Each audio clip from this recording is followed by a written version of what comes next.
We live. A bark, a bite, a overhand right. Welcome to K9 Boxing. And I'm happy to be your host tonight. And we got some great fights. Yes, some great fights. In the main event, first time ever at the Madison Square Garden, we got the ladies as the headliner. Let me rewind that. The ladies are the headliner. That's right. And could be the biggest woman boxing match of all time. Matter of fact, it is the biggest boxing woman fight of all time. We got two A-side fighters fighting each other. And it's strap season. That's right. It's strap season. We got Amanda Serrano versus Katie Taylor. Let me rewind that. We got Amanda Serrano versus Katie Taylor in a huge fight. And the winner of this fight will be pound for pound the best fighter in the world. Now on the outside looking in, we got Claressa Shields. And Claressa Shields, better known as the GOAT, is looking to get in the ring against Savannah Marshall, who beat her in the amateurs. But tonight is a big night at Madison Square Garden. We got A versus A. And when I say A versus A, because both girls are the A side. Now, who is going to win? We all know that both girls can fight.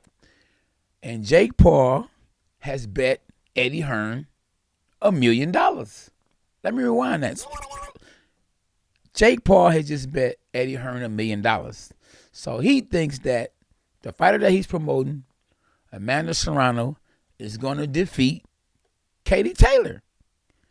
And I don't know, because Katie Taylor can fight. The girl can really pop.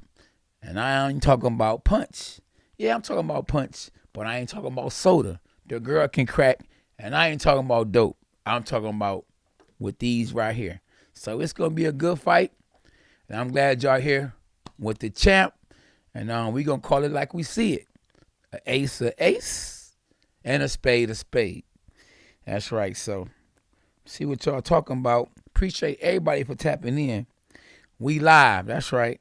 Hashtag dogs are us. Hashtag Team K9 in the building. Where my dogs at? Yeah. Let's see. Man, it's gonna be like I say. We had to tap in early just to get warmed up. You know what I mean? Like before a fighter get in the ring, he gotta get warmed up. Well, he ain't gotta get warmed up, but if he don't get warmed up and he get hit, it could be night. I remember not being warmed up and got hit and didn't take the punch well because I wasn't warmed up. My juices wasn't flowing. You gotta get warmed up. Because if you don't get warmed up, guess what? You ain't gonna be as sharp as you could be. And I'm trying to be sharp. You hear me? Because I'm a sharp shooter. And I'm quite sure these girls are very invested in winning this fight, because the winner goes on and the loser goes home. I know I want to be number one. I know I want to be the champ. So, this is a big fight. And Jake Paul said that if he wins, that's right, the $1 million that he's betting on his fighter, he's promoting Amanda Serrano, that he's going to give her the $1 million. So, she has a chance to make $2 million, because I know she's getting at least $1 million. So, to be able to get $1 million plus a bonus, $1 million, wow, she was excited. I mean, if you go look at the press conference, she was like, oh my gosh. She was excited. She was happy. Like she had a Happy Meal. When you was a kid and you went to McDonald's, you wanted a Happy Meal. That girl was happy. You hear me? Super happy. And I ain't mad at her, because a chance to win $1 million now. I was promised if I got a first round knockout that I would get $10,000, not $1 million. So she got a chance to get another $1 million. Wow. And she might get it in cash. If she negotiate, she can say, look, I ain't trying to mess with them IRS boys. Can I get it in cash? And he might give it to her in cash. You just never know. But we about to find out. Let me see who up in the building with us. Smitty, what up? Shout out to Smitty. Alex. You say ULYSSES. Yeah, Trey, Smoothie, El Toro, Noel, and whoever else is in the chat. We appreciate y'all. We're going to go all the way up from here. I'm quite sure, we're going to have a gang that's going to tap in. And, I'm glad y'all here. They say the early bird get the worm. So I'm glad y'all here early. Because believe me, trust for sure, we going to go live. We going to go hard. And we going to get at least 50 stacks tonight. 50,000 people going to actually tune in tonight. No less than 50,000 people going to tune in tonight because the champ is talking. You hear me? The champ is here. The champ is here. So, when the champ is here, everybody show up. Just think about it. When you go to a boxing match, and you want to see the champ. You know what I mean? So that's why when you see the first fight, it's really nobody in the audience. You know why? They getting themselves rammed up. Remember I was talking about warming up? They get themselves warmed up. You know what I mean? Now, I warm up with a little bit of this right here. Just a little coffee. I warm up a little coffee. But other people like they get rammed up, and warm up with other stuff. They probably getting their liquor. Some of the people smoking blunts. They do what they do. But I'm just saying, the first fight, you don't see nobody there. You be like, man, they're not even selling it. The arena out. They ain't nobody even there to see them. Second fight, you be like, man, still ain't nobody there. The main event is sold out. So just because you don't see nobody there don't mean they ain't there. Trust me, this is Madison Square Garden. This is the main event. This is the big show, Shout out to the wrestler, the big show. This is the big show, you hear me? And now if I had the opportunity, one day, one event, which event is I'm going to watch? Which event I'm going to watch? Am I going to watch the Super Bowl, the World Series, the NBA Finals, or Amanda Serrano, and Katie Taylor? I'm watching the big fight. That's right. The big show. The big show is boxing. Ain't no fight better than a boxing match. I'm talking about even when you see the NBA fighters fight, they be cat fighting because they don't want to mess their money up. WWE, WWF with Hulk Hogan and them, they wasn't fighting for real. They was acting. Ain't nothing like a real fight. And a real fight, is Muhammad Ali versus George Foreman. The real fight is K9 versus Corey Spinks. A real fight, sad to say, Buster Douglas versus Mike Tyson in the biggest upset of all time. So ain't nothing like boxing, man. You can say what you want to say. You got people like Muhammad Ali that's carrying the torch, and you got Sugar Ray Robinson that's carrying the torch. You got Floyd Mayweather who's carrying the torch. And so boxing will never die. It will never go anywhere. Ain't no sport like the sport of boxing. You hear me? Ain't no sport like the sport of boxing. Now, the UFC might get more fans because they just want to see blood. They don't understand the young people, the sweet science. A guy slip and throw uppercut, come back with a hook and turn and jab to the head, jab to the body and go up under and turn and throw a right hand. They can't even fancy what that is. Like, what is he doing? Like, they just want you to strike. They just want you to kill him. They don't know the sweet science. Now, your daddy's daddy love the sweet science. They know about the sweet science. The young people don't know. All they know is pick them up, slam them, elbow them, stump them. They want to see a street fight. So UFC has made, big money. They've made big views, lots of views. And it's only one person that's killing the game because the UFC fighters ain't making a dime. You hear me? Just think about it. They just they showed a picture of I can't think of the guy's name. He's a heavyweight, but he made his last fight, or in his combined career, I think he's made $690,000, $6 million, and in one fight, Canelo made like $35 million. So, Dana White is the Don King of the UFC. And I'm just keeping it 100. You hear me? Because it's all about keeping it 100. And but Amanda Serrano, she, was forced to get in the UFC because boxing wasn't paying for the women. The women wasn't making the money like the men. So she said, I'm gonna cross over. Now I'm talking about crossover, like how I do my wife, cross her over, because she can hoop. The crossover, she did a crossover and was successful in the UFC. Same with Clarissa Shields. She did a crossover, like I be doing my wife, in the UFC. Unfortunately, hers didn't turn out as good as Amanda Serrano's. Now, Amanda Serrano, she ended up catching a break. She had this one guy, this YouTuber with millions and millions of followers who made millions and millions of dollars on YouTube in boxing, who decided to be her promoter and made her first $1 million. Yay. So now women making money. Clarissa Shields, even though she lost for the first time in a combat sport professionally in UFC, she bounced right back and signed a deal with, I think it was MLB. She signed with the promotions over in UFC, overseas, and got $1 million signing bonus. So she made her first meal. So these women getting paid. Just think about it. Katie Taylor and Amanda Serrano is making over $1 million a piece. First time in boxing history that both females made over $1 million. I think Layla Ali or maybe even Christy Martin might have been the first millionaires or made $1 million in a boxing match for a female. But tonight, we making history.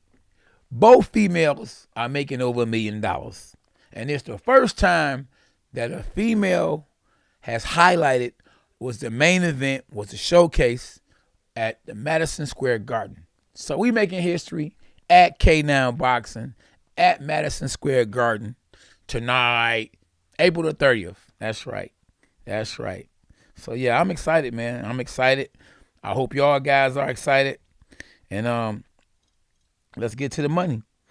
Octavia in the building. Adam Senior, what's up? Jamil, Elliot, Alpha Janad, Dylan Hale, what's up, y'all? How y'all doing? Bertha Gomez, everybody in this boy tonight. You hear me? Il Taro asks who I think winning tonight between Amanda Serrano and Katie Taylor. Hey, listen, they both winning because at the end of the day, they gonna make millions. You hear me? And if Amanda Serrano wins, she's getting a couple of million. She's getting $1 million something. She's getting plus the bet that Jake Paul had that she would win another $1 million. And then her next fight is gonna be probably guaranteed another $1 million because when you win, your stock don't go down. Your stock go up. So she gonna make another $1 million. She gonna say, look, I just got paid $1 million. You think I'm about to go backwards? The moonwalk is played out. You see them now, they be gliding sideways now. So the new moonwalk is sideways. You hear me? So she ain't about to go backwards. So the winner of this fight is going forward. The same with Katie Taylor. She win, she going forward. Now, I don't know who's going to be the next opponent and who she going to fight that's going to, bring her the same kind of attention as, Amanda Serrano, but whoever wins, gonna be a superstar, a super duper star. You hear me? A super duper duper star. They gonna be big. I'm talking about super big. Now, it's very important, that the referee has picked carefully. The judges are picked carefully because it could be some doo-doo in the game. You feel me? We talking about a lot of money at stake. And I know both promoters got money, Eddie Hearn got money, Jake Paul got money. But at the end of the day, $1 million is still a lot of money. And at the end of the day, I think more than just the money, it's the bragging rights. You know, not only do you lose when you lose $1 million, but then you lose because you lost. Your fighter got beat. So I could be looking at you like, I told you, boy, you a YouTuber. Or, you know, Jake Parker say, I am in the game. I got the best female fighter in the world. You hear me? And at the end of the day, you know, I want to see a good fight. At the end of the day, y'all want to see a good fight. And tonight, you know, we going to see a good fight. It's one thing about them women. Them women be fighting. Listen, in the beginning, I didn't like to see women fighting women, especially when it was like an even fight, because that means somebody's really getting beat up. Now, to see another female just beat up a female who can't fight, it was funny. I didn't mind seeing that because the female that couldn't fight didn't take no punishment. The fight got stopped right away. She didn't take no serious blows to the head, and it was over. It was funny. I would laugh. But then when the females got to where both females could fight, now you talking about some trading war stories. You talking about a female getting hit, another female getting hit, back and back and back and forth again, from round to round. So now both females are not looking, you know, like they were when they first came into the ring. Like beautiful young ladies. You know, female got a black eye swole, lip busted up. That ain't a good look, you know, for a female. In my opinion, you know, I couldn't be dating my wife if she was a boxer. You know, she coming home and I'm putting ice on her eye. I'm a boxer, so I understand. I know the feeling of putting ice on the eye. So, you know, I might put some ice on my eye, but we both iced out. You know what I mean, ain't nothing wrong with being iced out, but not iced out, especially as a woman, you know. But free will, you do what you wanna. You know, it's your life. You know, your career. You know, hey, I just pray that you protect yourself and don't nobody seriously get hurt. Because at the end of the day, you want to go home with all your senses, all of them. You want to be able to smell. You want to be able to talk. You know, you want to be able to know what's going on. You want to be able to interact.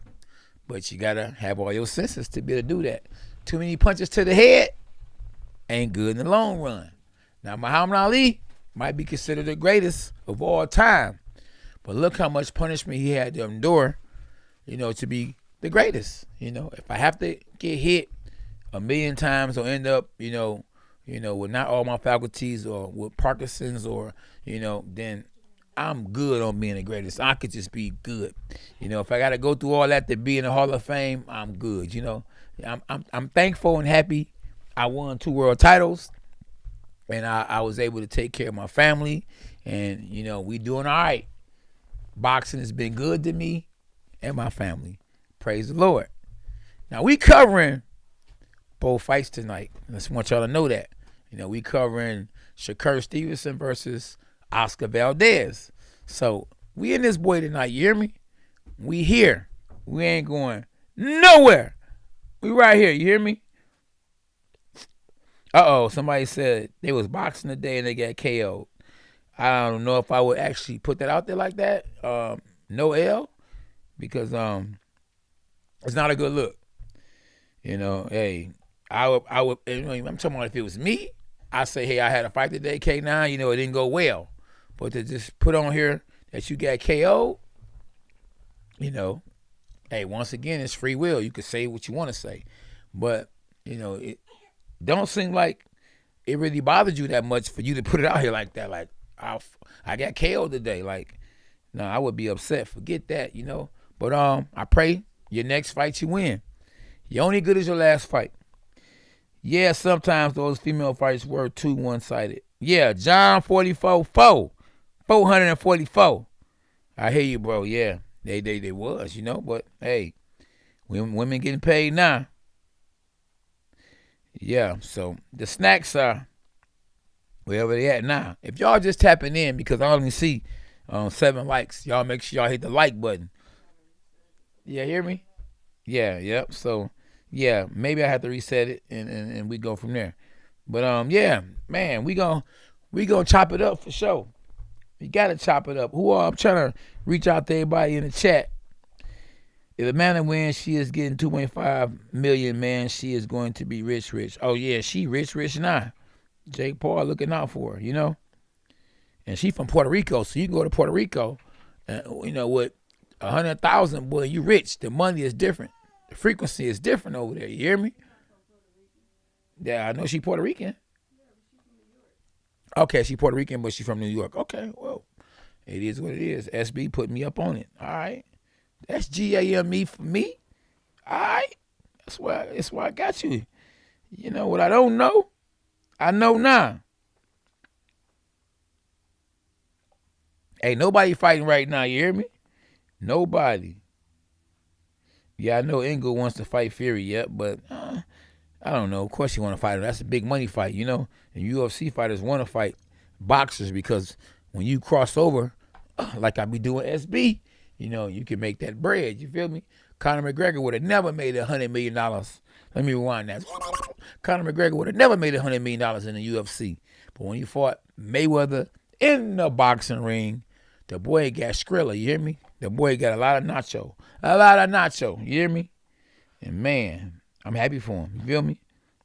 And he ain't pressed to fight. The man, listen, the man's rich. He went and did a Hennessy commercial and got paid from Hennessy.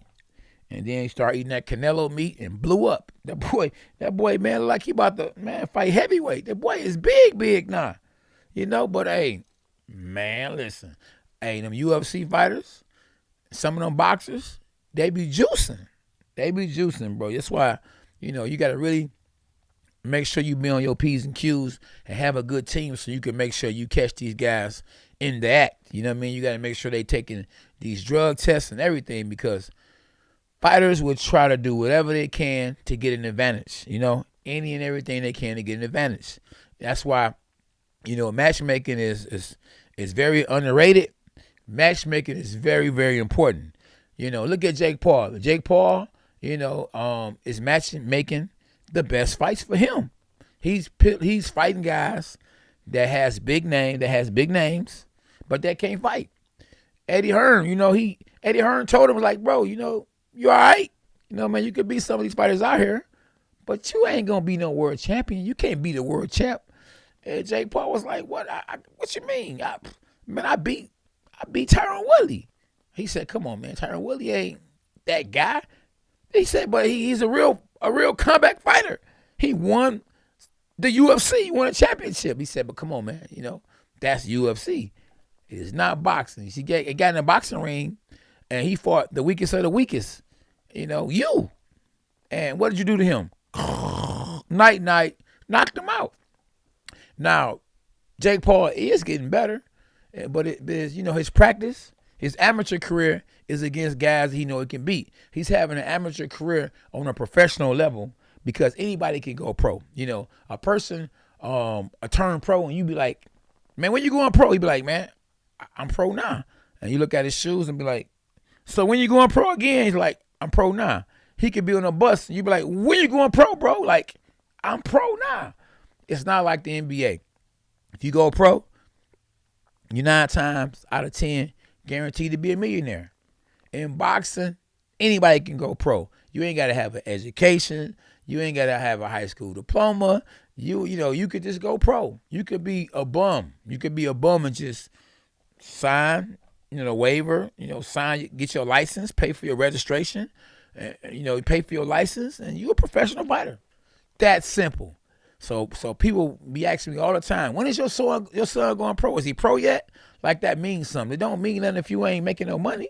I could be pro. You could be pro. We could be pro. Anybody that can go pro. But do it mean that you rich because you went pro? You go pro for a purpose. It's the PP. You know what I mean? And I ain't talking about using the bathroom. Pro is for a purpose. And your purpose should be to make some money. You know, when you go pro, you know? So, yeah, thank God for guys like Eddie Hearn. I definitely wish he was around, you know, even SB say, I wish he was around the times when you was doing your thizzle for real. But, you know, he wasn't, you know. Hey, but, hey, he around now, and he's good for boxing. Y'all can say what y'all want to say. You know, the man is good for boxing. And he, you know, is doing a good job with Anthony Joshua and with all the fighters he's promoting on DAZN because I'm thankful and happy for DAZN because DAZN took boxing to another level. Al Hammond and them took boxing to another level. We all we got, and each hand deserve another. So yeah, let me see what my people's talking about. DB say IBF. Yes, them are the IBF belts back there. So I'm glad somebody know what's going on. Cause the cats be talking about, man, what is them back there? Them are real world championship belts, boy. You hear me? Real world titles. Them ain't no fake world titles. And I'm sorry I wasn't able to cover the fight when Tyson Fury fought, but my son was fighting that day. You feel me? So we had to go. We had to go to Cleveland, Ohio. So I couldn't. Which one is more important? My son or Tyson Fury? My son. Tyson Fury is not my son. Even though I sunned him before. You feel me? We sparred. I sunned him before. You already know what it is. But yeah, who IBF belt is that? Somebody said, who IBF belt is that? It's your mama belt. That's who belt it is. It's your mama belt. Yeah, for sure.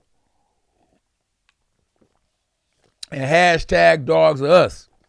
Let's go, champ. So, in a fight between Katie Taylor and Amanda Serrano, I'm going with Katie Taylor.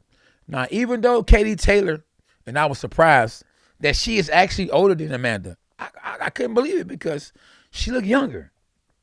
Now, on boxing terms, she's actually younger because she only has 20 fights. Amanda Serrano has over 40 fights, and she has been involved in the UFC. And she's probably been stressed because she felt like she probably should have been made money, and she probably should have been made some real money because she's in the combat sports. But she had to go into the UFC to make her name bigger, to help her brand. And finally, she getting what she feel like she deserves. And only losing one fight and winning 42 fights, right, SB? She deserved to be a millionaire. That girl done paid her dues. And she got a country behind her. But it really don't matter when you a woman. You gotta come up at the right time. And I believe Clarissa Shields has helped a lot of these fighters, these female fighters. I believe Katie Taylor has helped a lot of these female fighters. And to be honest with you, I'm going to tell you what helped these female fighters more than any of them. And y'all tell me if I'm wrong. What's her name? Ronda Rousey.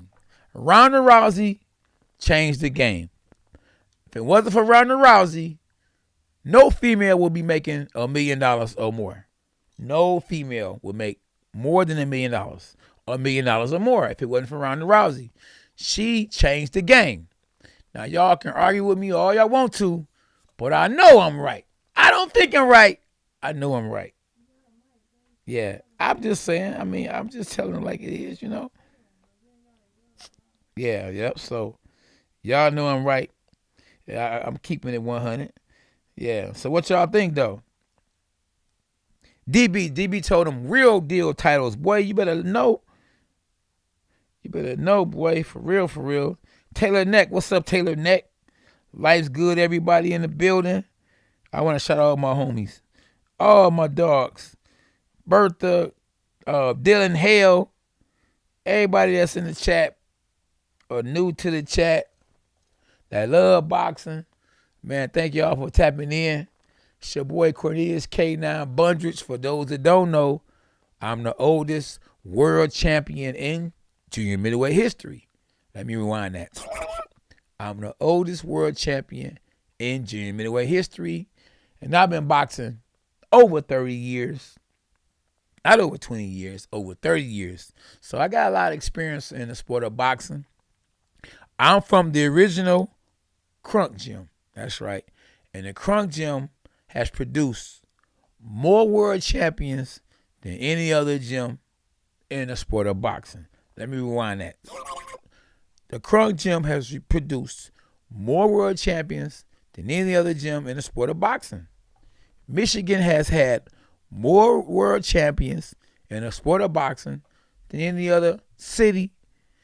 Crunk Gym has had more world champions than any other gym. We number one. And thank God for it. Hey, it's always good to be number one. Always. Whoever don't like to be number one, they capping, you know. We all want to be number one. Or the champ, because number one in boxing is not the man. The champ is the man. You could be the number one contender, but being number one contender don't necessarily mean you the man. And speaking of being the number one contender, I'm still heartbroken for my man's Erickson Lubin. Was the number one contender and had to fight Sebastian Fundora. And I think that he got the short end of the stick.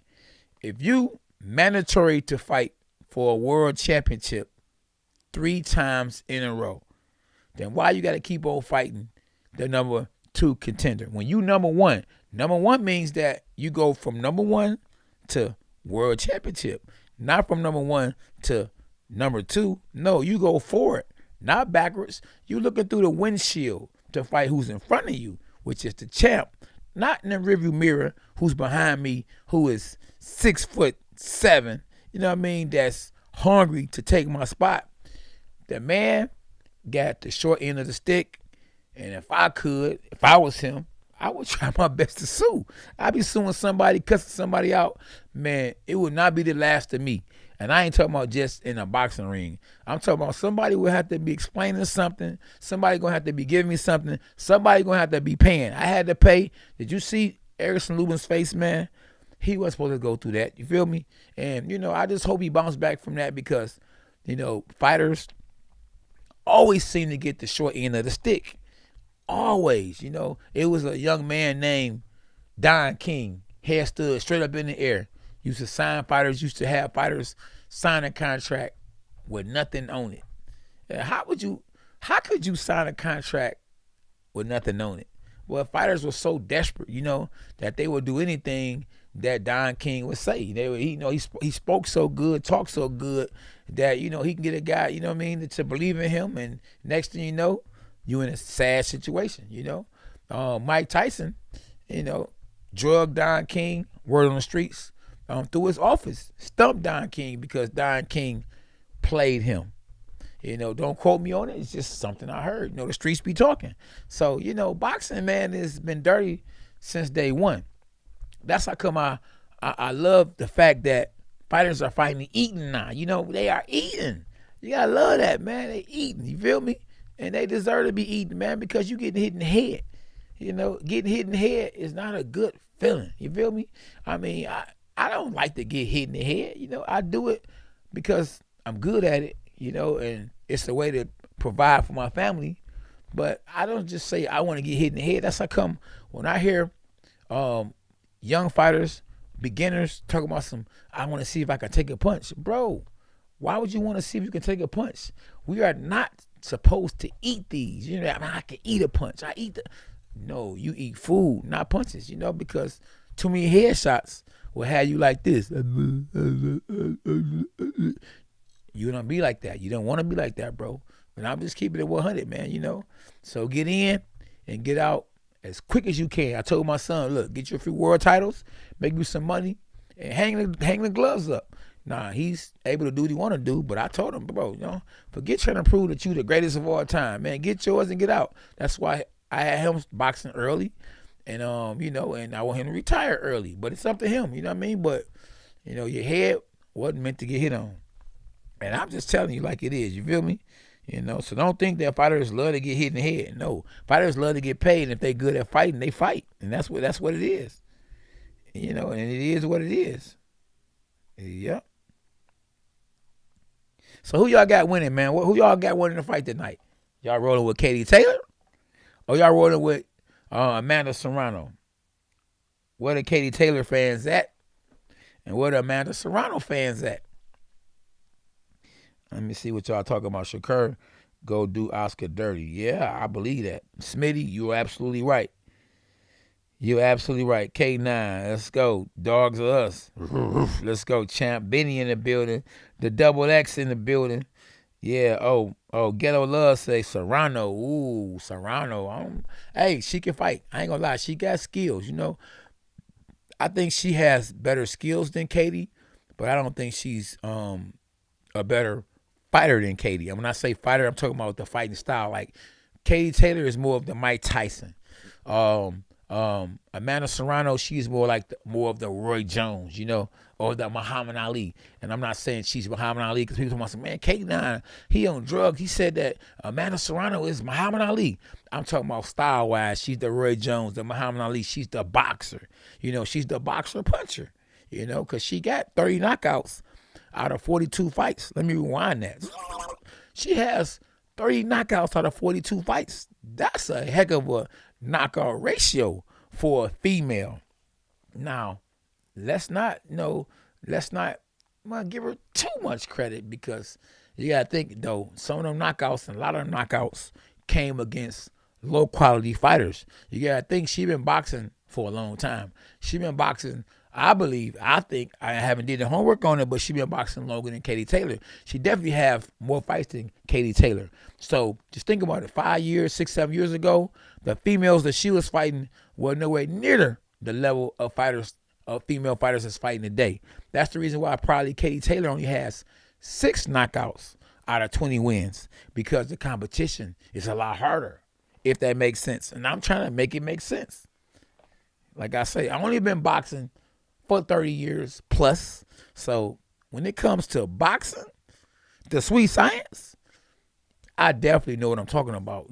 I've been in this boy a long time.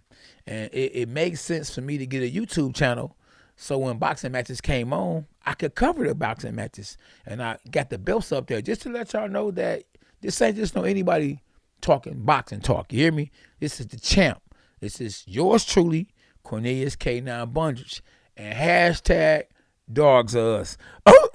Let's go, champ. Absolutely. Let me see what my people's talking about. Gotta see what y'all talking about. You say, my Katie will scrape through to win on points.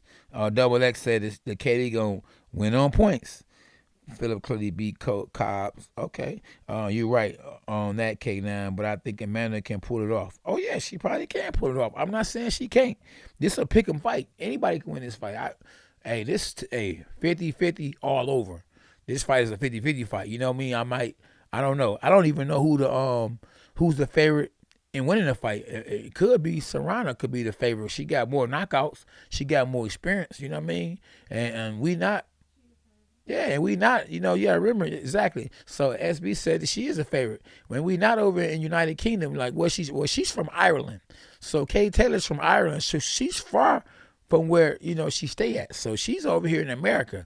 And remember, the last fighter that came over from United Kingdom lost his title. That was Anthony Joshua. So, it isn't a good look. It hasn't been a good look for, my people from overseas fighting over here, especially for the very first time. Now, I'm not saying that Katie Taylor is not going to win, but she's going to be going against a hostile crowd. You got to remember, we fighting at Madison Square Garden. You got to remember, Amanda Serrano is from New York. The fight is in where? New York. So she going to have a gang of support. It's a bunch of Puerto Ricans, and she's Puerto Rican. So they're going to be, they're going to be barking like I don't know what. They're going to be barking. So, it is what it is. So Katie Taylor got to really go out there and get in her chest and let the punches flow. She going to have to go out there and really dog Serrano, because if she don't go out there and dog her and the crowd get behind Taylor, how can you say that Taylor losing or lost the fight if it's a close fight and all you hear him is going, Serrano. Whatever they're gonna be screaming for her, they're gonna be screaming for her, So it's gonna be mighty interesting to see who the judges are. Are we gonna have two New York judges and one judge from Ireland? That ain't gonna be fair. That's 2 judges, and that's judging the fight that's from New York. That's not gonna be fair. So we're gonna have equal judges. They're gonna have to be equal. I hope it is. I hope the person that really wins get a decision. If it goes to the decision, if somebody could get knocked out, with the knockout ratio that Amanda Serrano got, she probably sleep Katie Taylor. Not Katie Taylor. All she know is one way. She goes straight forward. So she can mess around and run into some stuff. And, Amanda's a southpaw, and them southpaws is hard to deal with. But the style that Katie got is really good against a southpaw because she's going straight forward. So I'm excited, to be honest with you, to call this fight. It's a big fight. And, I love covering big fights, you know what I'm saying? Because I done been in big fights. So I love it. I'm happy. I'm talking about, man, I am super happy. And the fight between Shakur Stevenson versus Oscar Valdez, I think Shakur Stevenson going to stop Oscar Valdez in round 8. It'll go either, if it go 10 rounds, I would be surprised. But I think the earliest he will stop him is in round 8. I think the latest that he will stop Oscar Valdez will be in a 10th. I don't think that Oscar Valdez really wanted that smoke. I think that Canelo, kind of forced him, and his team said, boy, you could beat this guy, man. Listen, he ain't all that, so he was kind of forced into this fight. And, hopefully, for his own sake, he do well and he win, I mean, he got a good team. Anytime you got somebody, that's in your corner, and that's the pound for pound best fighter in the world, according to ESPN, and Canelo Alvarez pushing you and sparring with you and helping you and guiding you and, giving you instructions and motivating you and giving you confidence, you should do well, and you should believe that you can beat, your opponent. I think Canelo bought him a horse, you know what I mean? He bought him a horse and all kind of stuff. So, huh? Oh, he bought his team a horse. He bought all his team horses. Yeah, I heard Canelo bought all his team horses, What a dude, you know what I mean? He ain't buying them. Y'all buying your homeboys, cars. Man, listen, Canelo buying his homeboy horses. You hear me? Horses. Well, hey, Jay-Z bought all his people that came to his party Rolexes. You know what I'm saying? So, they say, hey, God said it's better to give than receive. And, man, you got some people that's actually giving. Just think about it. If Amanda Serrano wins today, Jake Paul is giving her another $1 million that he'll be winning from Eddie Hearn. So, yeah, it is better to give than to receive. And, it is what it is. So, we got some great boxing matches tonight. And that's just these two fights that we're talking about right now.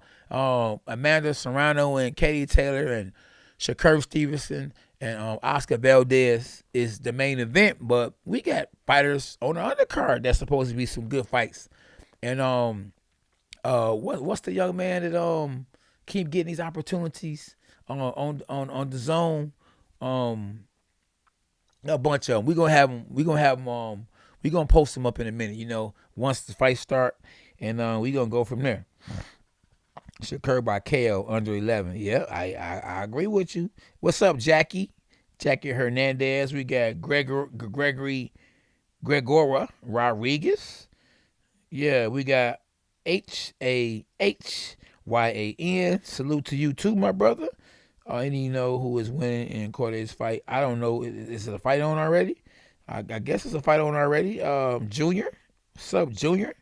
Yeah, man, if you're new to the channel, do me a favor and subscribe to the channel, because as we go up, y'all go up, we go up together, we blow up together. The goal is to reach 100,000 new subscribers this year, or 100,000 subscribers by the end of this year. Somebody told me, like, hey, now we need to get to 100,000, and I agree. Now, is it gonna be easy? No, but support those that support you. Let's make it happen, y'all. Let's make it happen. You feel me? Absolutely. Let's make SB proud, y'all. Let's go. Yeah, so no, the fights haven't even started yet. It's about to come on right now. And I'm excited. All the boxers hit hard. Absolutely. Absolutely. When the fight starting. The fight about to start. The first fight is about to start, what? About 5 minutes? About 5 minutes. Oh, yeah. Shakur a bad dude. You hear me? Shakur a bad dude. And I'm surprised that Oscar Valdez is even taking this fight right now. Hey, listen, if you don't really think you can beat Shakur Stevenson right now, you ain't ready. I wouldn't even take the fight. Forget what y'all talking about, because at the end of the day, if he lose, his money gonna go short. It's gonna dry up. It ain't gonna be the same. When you win, you make money. When you lose, your stock go down a little bit. Unless you already in position. You somebody like Anthony Joshua. You somebody like Tyson Fury. But even Tyson Fury, if he was to lose, and I think he's retired now. Last time I looked, he said he was retired. His stock will go down. You can't guarantee. You can't demand $80 million for a fight if you lost your last fight. Now you can still demand millions, but not 80 million. Anthony Joshua, he done lost 2 fights. A fight between Anthony Joshua and Tyson Fury would have been the biggest fight of all time because both guys are huge in their country. So if they were both undefeated and they fought each other, Floyd Mayweather and Manny Pacquiao record would have been shattered by Tyson Fury and Anthony Joshua. They would have the highest pay-per-view numbers of all time. They would have surpassed Manny Pacquiao and Floyd Mayweather. But with Anthony Joshua losing 2 fights, Tyson Fury like, peace, I'm done. Because who knows if Anthony Joshua going to bounce back from the fight against Usyk. Usyk might beat him again, but even if he do beat him, why would you pick somebody that's going to beat you? I would listen. You got to go the Jake Paul route. Pick fights that you know you're going to win. But eventually you got to fight somebody. You can't sit there. That's the problem I had with Floyd Mayweather. He said he's TBE, which stands for the best ever, but then he's not fighting the best opponents. So I just didn't agree with him saying he's the best ever when he wasn't fighting the best fighters that he could fight at the time. He was picking and choosing. Ain't nothing wrong with picking and choosing because you want to be smart, make as much money as you can, and take as less punishment as you can. But do it, but don't talk about who you the best when you ain't fighting the best. Tommy Hearns fought the best. Mike Tyson fought the best. They wasn't ducking each other. And I'm not saying Floyd was ducking people, but he didn't fight them in their prime. When he was Pretty Boy Floyd, he fought everybody. But when he became Money Mayweather, he got more. It was more about the money. It was more about business. You know what I mean? And I ain't knocking that. If I can fight a bum and make $100 million, or if I can fight a YouTuber and make him $100 million, if I can fight Conor McGregor and make $400 million, he made like $400 million when he fought Conor McGregor. If Conor McGregor made $100 million when he fought Floyd, imagine how much Floyd made. And we talking about not even a boxer. We talking about the very first time Conor McGregor ever fought in a boxing ring, pro, and Floyd made $400 million to fight him. Man, you can't be mad at that. Man, listen, I take my hat off to you. Get that money, get that money, get that money. And that's what he did. He got that money. But like I say, when you start saying you're better than Tommy Hearns, who fought everybody, no fighter, Floyd can't say he fought nobody on the same level as a Sugar Ray Leonard. Tommy Hearns fought Sugar Ray Leonard twice. If I'm not mistaken, 3 times.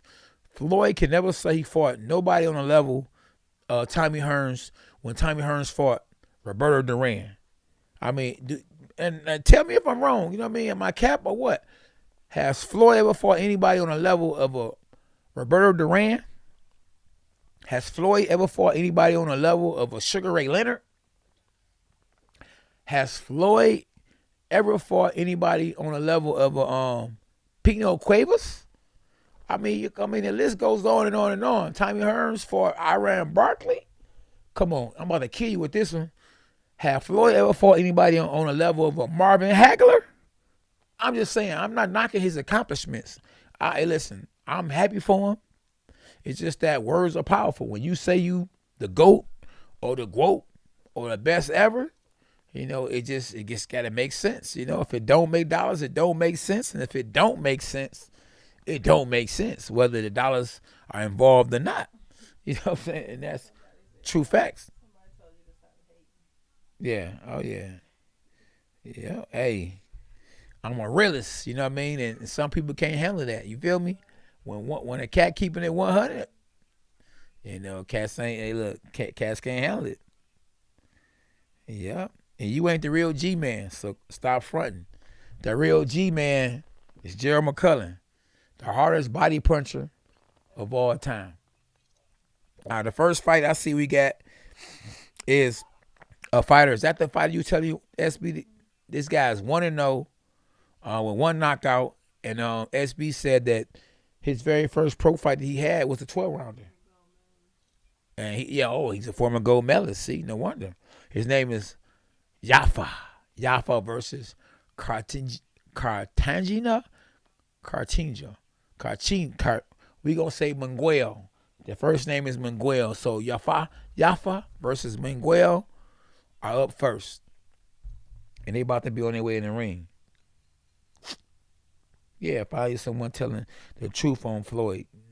That's right, Gomez. I'm keeping it 100. Like, hey, listen, get your money. Hey, do what you do. You know what I mean? But I'm not kissing your butt. I'm telling it like it is. I don't care who it is. Whether it's if it's Mike Tyson, because this is what I get paid to do now. I'm a commentator. I'm a boxing trainer. I'm a dictionary for boxing. An encyclopedia for boxing. I won 2 world titles for a reason. You know what I mean? And I know boxing. If I don't know nothing else, I definitely know boxing. And, like I say, ain't nothing wrong, with a person picking and choosing. Hey, I take my head off to Jake Paul, man. That's smart. Listen, go and pick the right guys, make the most money against the least experienced guys with the biggest names and take least punishment and get the dubs, But you ain't about to trick me. You know what I mean? You ain't about to make me think that you a GOAT or you a champion. The guy went up there and made his own belt. Listen, that's a belt you made. I earned that belt right there. They didn't give me nothing. I ain't pay for that. That ain't a belt that I made. That was a belt that I earned. You feel me? And it is what it is. We gonna keep it 100 on K9 Boxing YouTube channel. We gonna keep it 100. We ain't gonna play with you. We can't play no games. We gonna keep it 100. We gonna call it ace a ace and a spade a spade. And once again, bro, everybody that's tapping in, y'all make sure y'all hit the like button. Y'all share my channel. And y'all subscribe to my channel. Subscribe to the channel. You're not just supporting me. You're supporting Team K9. Team K9 is SB. It's Lil K9. It's Noah. You know what I'm saying? It's AB. And it's Omne. You feel me? And y'all Team K9. That's why it ain't just K9 Boxing. It's Team K9. We family. So, show love. It's all good. And what's good in the hood is we got some boxing matches tonight. We going to be on this boy all night long. For sure. Like Lionel Richie. We in this boy. Say who won Cortez? Oh, no, these young men, I don't know, but we got a 2020 Olympian finna fight now. Yafa. He won a gold medal. Boy. Hey. No wonder he fought his first fight was a 12-rounder. So that's very impressive. He kind of doing what Lomachenko did. Lomachenko and Clarissa Shields. They came out the gate fighting 6-rounders, but he doing bigger things than them. He come out the gate fighting a 12-rounder. Yeah, that's very impressive.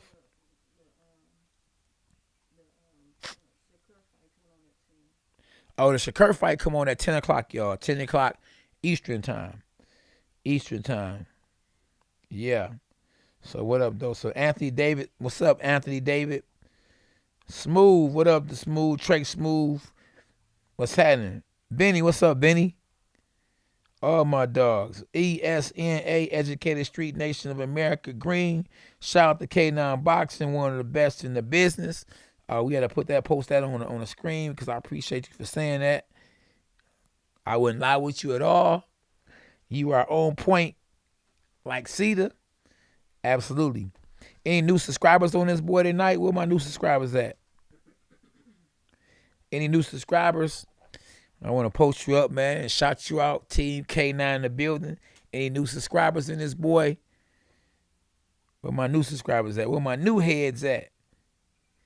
Hit the likes, people. Kevin, tell him again, Kevin. Hit the likes. ADT in the building. Joyo in the building. Amina Williams.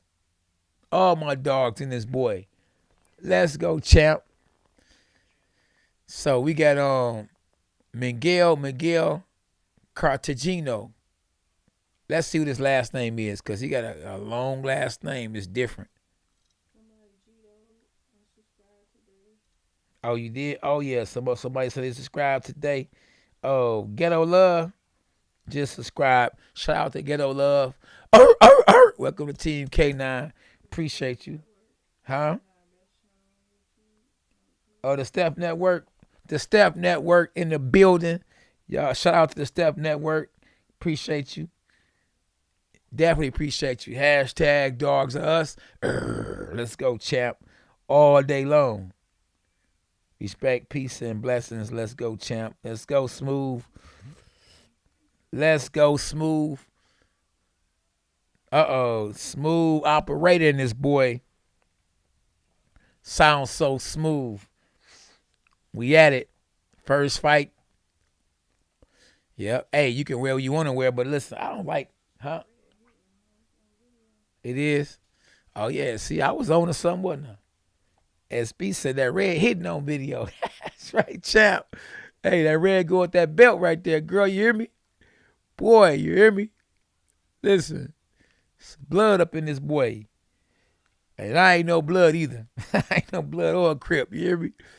But yo, I just knew that red was, I knew it was going to be bloodshed, so we had to throw the red on. Oh, man, my man coming on right away trying to get the knockout. Ooh, he just going straight to him. He a southpaw, too. Yafa, his name is Yafa. Yafa about to get the knockout first round. What y'all think? He taking it to his opponent. His opponent, don't forget now, his opponent got over 20-something pro fights, so, you know, he's battle-tested, you feel me? Shout out to battle-tested, SB battle-tested, you hear me? Oh, right uppercut from Yafa. And the referee, they got a good referee. My man's Doc, Harvey Duck or something, or Doc. Good referee. This the referee we need in a fight with Katie Taylor and Amanda Serrano. So, yeah, they both swinging for the fences.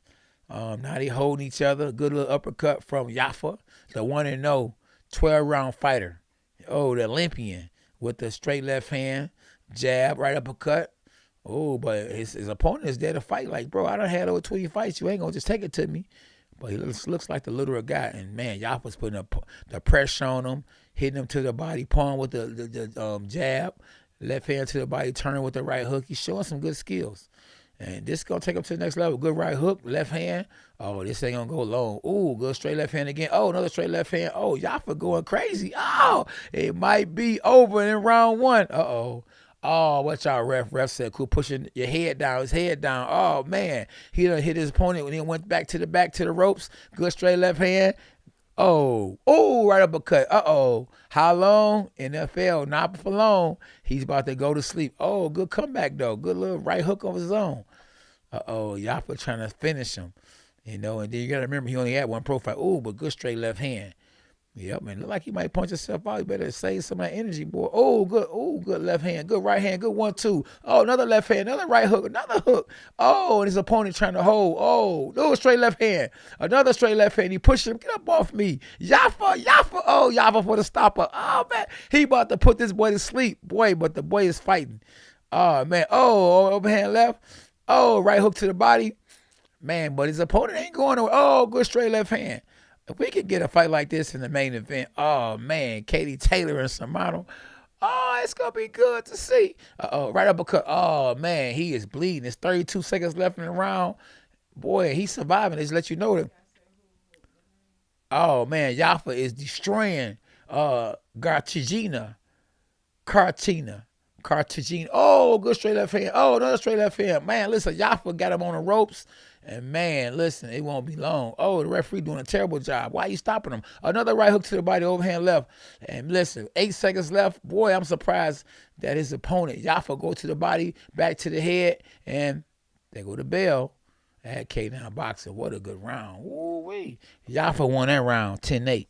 But his opponent, you could tell he's battle-tested because think about it, that's the reason why they probably put him in there, because they trying to make sure that Yafa gets the experience that he gets and you know, quickly, because you can see that they trying to rush him to become a world champion because of all the experience that he has, because his first pro fight was a 12-rounder. And so this fight, he's fighting against a guy with over 20-some pro fights. So, you know, he's doing things that no other fighter has done. I don't remember a fighter going pro in his very first pro fight, they fight 12 rounds. I don't think nobody in the history of boxing did that yet. So he might be the first. Or they showing a replay. Overhand left, straight left hand. Oh, SB said he's a sharpshooter. Uh-oh. Shout out to my boy Andy Lee, the original sharpshooter. Ooh. Man. Oh, well, listen, man, listen. All you got to do is DM me or go to K9 Boxer, www.k9boxing. Yeah. Oh, man, listen, we back to round 2. Oh, and listen, the right uppercuts are on point. Yafa is throwing arsenals of punches, and his opponent, though, I think it's Miguel Cartagena. This guy has a crazy last name. We gonna say Targina. There we go. Targina. Yafa is hitting Targina. We gonna say the last part of his name. Yafa is hitting Cartagena with everything, but the guy is game because you gotta remember he got over 20 fights, so it ain't like he just going nowhere no time soon. He done fought, guys, with experience. So I don't think that Yafa, isn't something he hasn't saw before. But he's definitely keep getting tagged, and his face is gonna be a mess at the end of the day, boy. If he continues to get hit and don't go nowhere, sometimes it's good to just go night. Just take a knee, or for the referee just to stop the fight, because you take less punishment like that. And you could tell they picked the right opponent for their fighter to get some rounds, which is Yafa. But Yafa is just headhunt. I mean, he is shooting. Every punch he's throwing is like he's almost landing. I mean, he's like out of 100%, he's 75%. He's touching this man. Ooh, good straight left hand. Listen, man, Yafa is doing a number on his opponent, but his opponent ain't going nowhere. Where's his team at? Like Targina, he need his trainer need to throw the towel in, because every round, it's only been 2 rounds, but his back has been up against the wall the whole fight. Up against, we're going to say that the ropes is the wall. His back has been up against the ropes, which we call the wall. And look, the Harvey Jolly is actually looking and to stop the fight, because his opponent isn't, showing that he's there to fight. He's fighting back, but he just don't have enough bullets in his gun. And he's being out. Whoa, listen. Yafa, that guy is a man, he a beast. Oh, it was a slip. That was a smart slip from Targina, and man, he got a black eye. Oh, he just slipped. The referee's looking at him carefully. Oh, good little right hook, another right hook, left hand. Man, and listen, he about to stop the fight. Oh, he came back with a little right hook. Cartagena's doing real good. Hold on. What is he doing? The referee is tripping. He about to stop the fight because he's trying to get a guy a break, man, because the guy getting touched up. But if he getting touched up, stop the fight if you want to stop it. Don't just try to save it. You save him by stopping the fight, because he has no chance to win it. He's getting hit by everything but the kitchen sink. Yafa is destroying his opponent with 8 seconds left in the fight. And, man, if he go past this round right here, which it probably will, the referee needs to stop the fight and, let this man, live to fight another day, because Cartagena is getting his butt whooped. He's getting it handed. Yep, I told you so. Look, his corner stopped the fight. Exactly. Because how can you not stop the fight? Your man getting beat from rope to rope, from side to side. Man, the guy, listen, I'm talking about that was not a good look. This man got this butt whooped. I'm talking about badly. And he looking like, he's shaking his head like why you stop the fight? Bro, you got blood coming out your nose right now. Blood is coming out his nose. And he talking about looking at him like, why you stop the fight? Listen. Live to fight another day, bro. You got kids, you want to see your kids, you want to know who your kids are, you got to live to fight another day. This is crazy, bro. That boy a dog right there, boy. He going to be a world champ. I'm talking about, he might be world champ sooner than we think. That man can fight. If y'all don't know y'all don't know him, his name is Galal Yafa. 2-0. I ain't never saw a 2-0 fighter as good as him in my life. First fight, he fought a 12-rounder. Yeah, and he's a gold medalist too. So he got the goods, He is a proven fighter. Second fight, he just fought against a guy who had over 20 fights, and the guy he fought was 17-6. So he had a winning record. You know what I mean? So man, that was very impressive. That guy is somebody I want to see again and again and again. You know, and who knows who he's gonna fight next? I wouldn't be surprised if he fight for a world title next, cause he's that good. And man, that boy can fight. He had 92 landed punches out of 230. He threw 233, landed 92. His ratio is 40%. His opponent threw 11, only landed landed 11 through 127. And boy, we on to the next. That was a good, man. That was a good fight, man. That guy could fight. What up, everybody in the chat? Pablo, El Cano, Kano, Allen, Boxing MMA 365. Everybody in this boy. Appreciate everybody. Carl, what's up? Gizzy TV, Jose Abrica, Trust in #1, William. Everybody that's Van Beginner, let's go, Steph. Everybody in this boy, any new subscribers in this boy? Where my new subscribers at? Huh? I want to shout y'all out. I want to give y'all that bark, that bite, that. I think you got 2 brothers. Who do? They all signed with Eddie Hearn. Okay. So SB said that the winner, which is Jaffa, got 2 brothers, and every last one of them are signed with Eddie Hearn. Yeah, Eddie Hearn got something with this cat. This cat right here can go. Yeah, that cat can go, boy, for real. You know how Martin Lawrence said, "You go, boy." That boy can go for real. You go, boy. Happy Stone, he said he a new subscriber. He said Tyson versus AJ prediction. Oh, we got a new subscriber. Who that? Who? Happy Stone. Hey, Happy Stone, thank you for subscribing to the channel. Welcome to Team K9. Oh man, if Tyson Fury fought AJ, I would roll with Tyson Fury, even though AJ would have a better chance than Deontay Wilder because styles make fights. Now, Tyson Fury beat Deontay Wilder, but I think Deontay Wilder would knock Anthony Joshua out because styles make fights. At K9 Boxing. K9, how's the Crunk lately? Okay, the Crunk is all right. Crunk's a new Crunk. They're in a different area now. They was in the basement of a church, but the church flooded, so now they somewhere else. So they moved, but yeah, they still doing big things. Oh, Happy Stone, yeah, Happy Stone, yeah, okay, yeah, Happy Stone did say new subscriber, appreciate it. And hit the notifications though. I want y'all not just to subscribe, hit the notifications too, because if you're a subscriber but you never view any of the videos, or when I go live, you don't tap in, it's not gonna be a good look to have, let's say, 17,000 subscribers, but then when you go live, only 100 people view your channel or view the video or view the live stream. So it's real good if you subscribe and hit the notifications, because then when I go live, you tap in. That's a good look. All we trying to do is look good, keep it good looking. You hear me? It's always a good look, right, Noah? Let's go, champ. Yeah, I see my little son over here. Oh, we got I can't wait to watch this one. We got Jessie Vargas fighting against Liam Smith. Yeah, we had Franchon Crews. She gonna be fighting too. She's actually been on my live before, on my podcast. So that's actually next. So y'all, we got some good fights. I can't. The Austin who? Austin, I don't know. So. Yeah, SB said that they didn't show the what fight you say, SB? Austin Williams. Oh yeah. Oh, Austin Williams fight. Yeah. SB did want to see that one. Yeah, so I see Carissa Shields is like a special guest.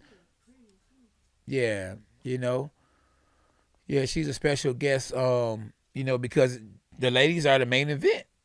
And this the one that Amanda Serrano and them fighting on, right? Oh yeah, so the ladies are the main event, so of course it makes sense that they would have, a commentator that's a woman, and not just any woman, Carissa Shields, better known as the GOAT. You feel me? So that makes a lot of sense, to have her there, because, we talking about females, female boxing. So Yeah. She should have signed with DAZN, boy. You know, that's where the money is at. You feel me?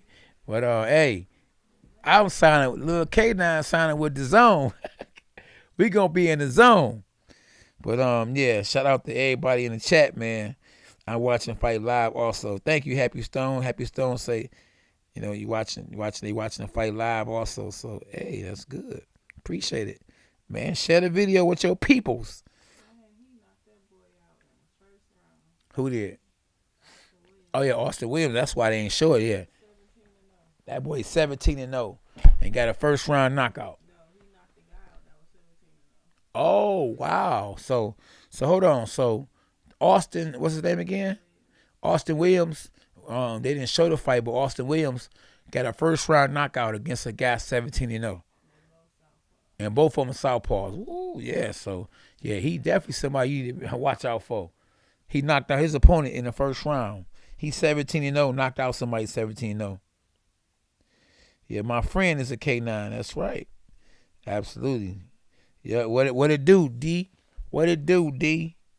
Yeah, you already see Team K9 in the building. Oh, Derek, yeah, Derek, a Boone is a Jared Boost Ennis. Is he the future? He the future in the welterweight division for sure. Yeah, he definitely the future in the welterweight division. I don't know if Errol Spence or Terrence Crawford is gonna fight Enos, you know, because I don't know if the money is gonna be there. He's a high risk, low reward, because the money that they should be able to get for someone, God bless you, for someone like Enos should be $100 million, because he's one of them guys that has unbelievable talent. He's an unbelievable fighter.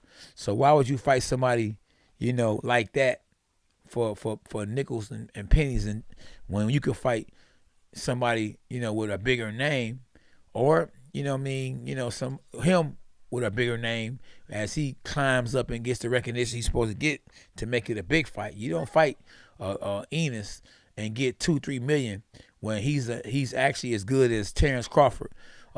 Jared Enos, Boost Enos is as good as Errol Spence. You know, he's not on the same level, don't have the same experience, hasn't paid his dues like those guys, but he's a fighter like those guys. He's a good fighter like those guys. So it makes no sense for Errol Spence to fight Enos, and it makes no sense for Terrence Crawford to fight him, because he hasn't really done anything yet. He has a big name to a certain extent. He has a big name boxing-wise. The fans don't know him like we know him. Like, we are real boxing fans. You know, we know boxing. But people know who Errol Spence is. People know who Terrence Crawford is. But people don't know who Jared Enos is. You know him. I know him. The real boxing fans know him. But the regular world don't know him. The regular world know Mike Tyson. The regular world know Floyd Mayweather. And you know, you got to get your, you know what I'm saying, your stock up. You know, get your brand up. You know, you got to brand yourself a lot better. You know, keep winning. You know, keep getting the big fights. Keep showing, you know what I'm saying, the world who you are, and keep calling people out. And then that fight will be worth something. But I don't know if them guys ever fight him, because I don't know, you know, by the time he get up there to fight them and get in position to fight them, I think they're going to be a little too old, you know, to be able to compete. You know, and if I was him, I wouldn't even want to fight them guys right now. I wait 3-4 years from now to fight them, because then they'll be older. You know what I mean? They might have, you know what I mean, be past, you know, they prime. You know what I mean? They might, you know what I mean, be ready to go. So, I think they would be dangerous for him right now, because they got the experience. You know what I mean? And he don't have the experience. He hasn't fought anybody that took him to the next level yet. You know, just think about it. Terrence Crawford, you know, he almost got knocked out by Gamboa, you know. And that gave him a lot of experience. Say what you want to say, Gamboa been getting stretched lately, but we talking about Gamboa, who was still in his prime, who almost beat Terrence Crawford. Terrence Crawford almost got knocked out, but came back to stop Gamboa, and that gave him a lot of experience. The fight with Sean Porter gave Terrence Crawford a lot of experience. Even though I think that the stoppage was premature, his dad knew that he was going to retire anyway, you know, and that's the reason why he stopped the fight. But if it was me, you know, and I wouldn't have stopped the fight, because it looked like he, you know, was still active, still had something left. But hey, you do what's best for you. That's your son, not mine. So I ain't arguing with that, you know what I mean? Because, it's a touchy situation, when it's your son, Easy, he could say, that's my son, And it is, you feel me? But he a grown man.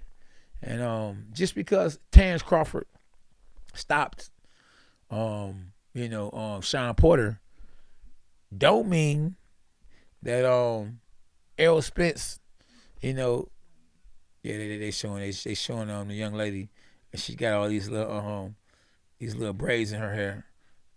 They some silver braids. It's funny though, but just because Errol Spence didn't stop Sean Porter, and Terrence Crawford did, don't mean that Terrence Crawford's a better fighter. Styles make fights, and Sean Porter was a hungrier fighter when he fought Errol Spence. You feel me? So Sean could say, whatever you want to say. Styles make fights. Sean could say, man, Terrence is a harder puncher, is a harder style, a better fighter. Yeah, because you wasn't the same fighter. You wasn't the same fighter after the Errol Spence fight. So Styles make fights. It is what it is. I appreciate everybody tapping in, and we up from here.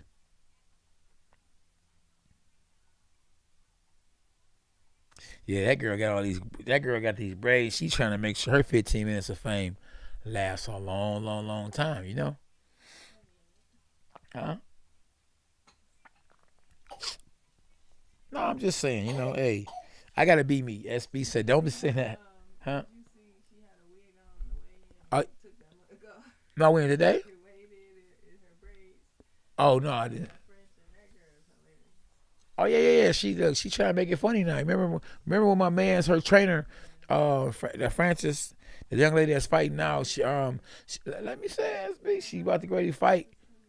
Yeah, she was fighting, and her trainer, she had a little wig on, and her wig was like coming off, and her trainer took the wig and threw it to the side and said, "Come on, girl." That was funny as I don't know what. I ain't never something like that in my life. Joseph, JJ say K9 knows boxing. Hey, you know boxing too. You know I know boxing. Because how would you know I know boxing if you didn't know boxing? So shout out to you, my dog. Appreciate you. Yeah, Team K9 is definitely in the building. Yes, sir. Yes, sir. Spider Moose, what's up, champ? Oh, you know what? You never know. You talking about some Spider Moose talking about some dad had the bet on Crawford with the stoppage. I doubt it. Hopefully it wasn't like that. Oh, that would be a great fight too. Chicken Cook said Enos versus Ortiz. Ooh, I would go with Enos. Ortiz is good, but I would go with Enos. I got a good jab, Pablo, for sure.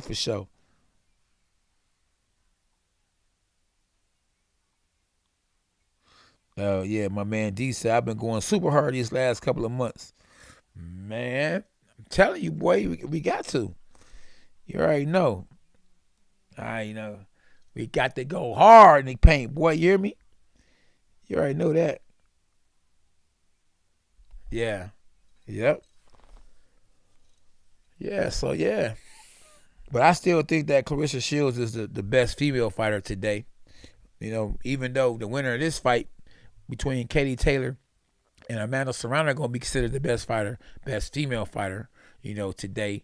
I still think, talent-wise, skill-wise, she don't get the knockouts like you probably would want her to get, but she going to be hard to beat. Now, they pushing the fight between her and Savannah Marshall because Savannah Marshall beat her in the amateurs. And, Carissa says she don't mind fighting her, and she'll fight her overseas. 9 times out of 10, she ain't going to have no choice because even though Savannah Marshall hasn't achieved the things that Carissa has, she's a bigger draw, it's connection and a complexion.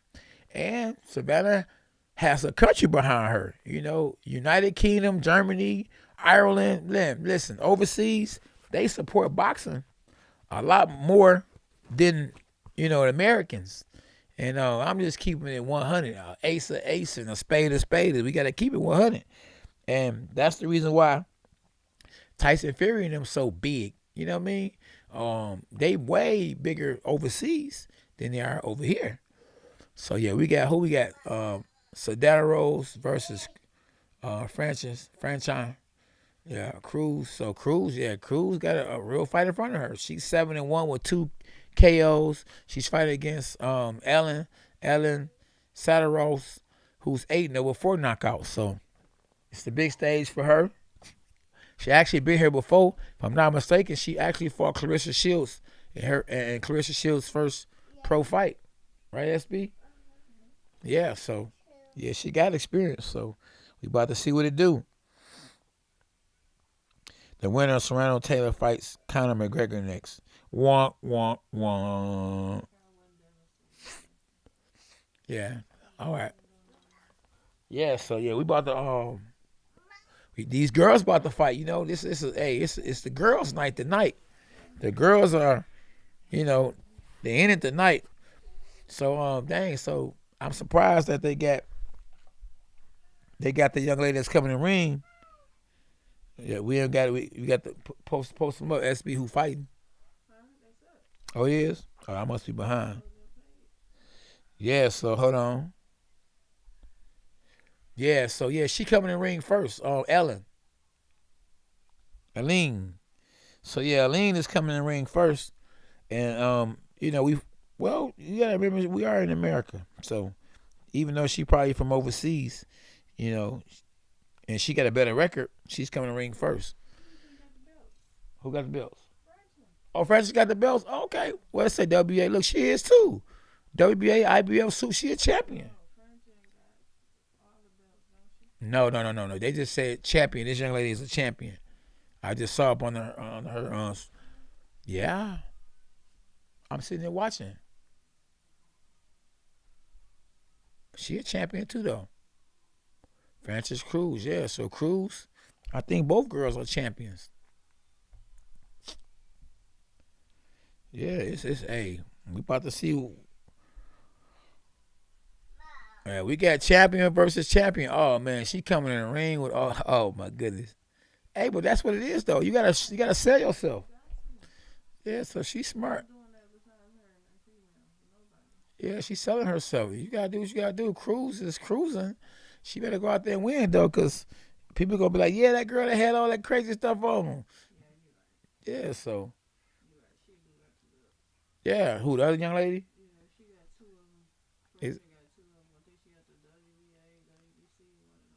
Yeah, so both girls are champions.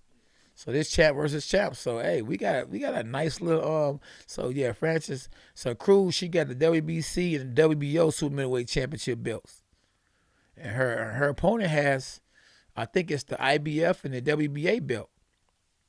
And we just had matter of fact, what's that? A couple of weeks ago, we had her trainer and her on the show, on the podcast. So, you know, we definitely rooting for her. You know, they Team K9, so we definitely rolling with Team K9. We rolling with Crews, Team Crews. Who?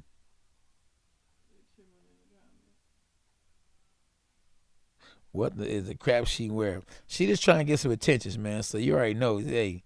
It's about getting attention. You gotta make her remember you longer than 15 minutes. You know, we try to get 15 minutes of fame. You try to get 30 and 40. Oh yeah, they take yeah. Exactly, because they know her stuff be all over the place like last time.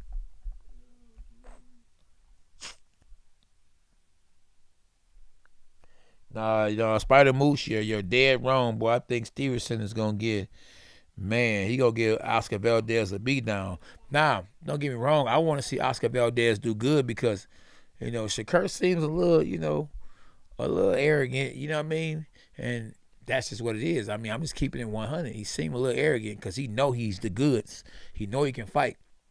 And, you know, he calling everybody out, and it seemed like he picking on certain people. Like it seemed like he knew he could beat. Who was the fighter he fought last? SB. Herring. Yeah, they supposed to be homeboys because he didn't have to fight that fight, you know, but he said, I want that belt. And even though, you know, they were cool, you know, they both got something in common. They got a good friend that they both have, which is Terrence Crawford. He said, I want that belt. You know what I mean? And he said something to rub, you know, Herring's wife, You know what I mean? Because he told her he apologized. He said, "I'm sorry to you." Did you see that? Yeah, because he was lying, saying they wasn't cool. Okay. She's sitting there, she knows they was cool, and he up there lying and making her Okay. look bad, and she Okay. talked about him. Yeah, yeah. So yeah, she ain't like I that. don't forgive you for that. Oh, she didn't forgive him. I don't know if she did now, but you see that Jessie when she did Oh that. yeah, yeah. So me and SB, we gonna definitely put together this podcast. Hold on, what happened? I thought her hair was gone. I thought she took the whole hair thing off. I'm gonna say this franchise, Franchon Crews, boy, she's something different. She's from Baltimore, Maryland. She has a record of 7-1 with only 2 knockouts. But she has opportunity on a big stage, a televised event, to defend her belt and to get a belt. And if she win this fight, maybe she can fight Clarissa Shields next. Who knows? If she, sometimes, some people just be trying to be too cool with each other. Like, this business. So I kind of respect Shakur Stevenson to a certain extent. That, bro, this is business. You know what I mean? But at the end of the day, though, it's just ways to do things. So yeah, the bell's about to ring. We got 2 women in the ring about to fight with a woman referee. And this woman referee is a good referee too. I like the way to see her ref because she do a good job. She can actually referee the boys, the men. She might give them respect too. We gonna see chicken cook round 1. The big girls, these girls big. Anytime you weigh 168, you easily coming from 200. Ooh, they throwing some haymakers. Oh man, good little left hook from Crews. Oh man, what is her opponent name? Elin. Oh, Elin. Her husband is a fighter too. He's a lightweight or something. Oh, which one? Cruz. Okay, Crew. Oh, so Crew. Good jab to the body from Crews. Okay. Oh, good right hand from Crews and Elin. Oh, Elin getting hit with some haymakers. But Ellen's a big girl. Look, she standing tall. She doing this little herky jerky stuff. She look like she dancing. She doing a Conor McGregor. She doing like Crews is serious though. Crews is serious and focused. She looks strong too. Oh, good right hand. But maybe she don't got no power because she hitting Elin with some good stuff. And Elin, she like, come on with some more of that. But Elin can't get her foot wet. She can't get her foot settled in. She can't get a rhythm, Ooh, she's got a call with another overhand right from Crews.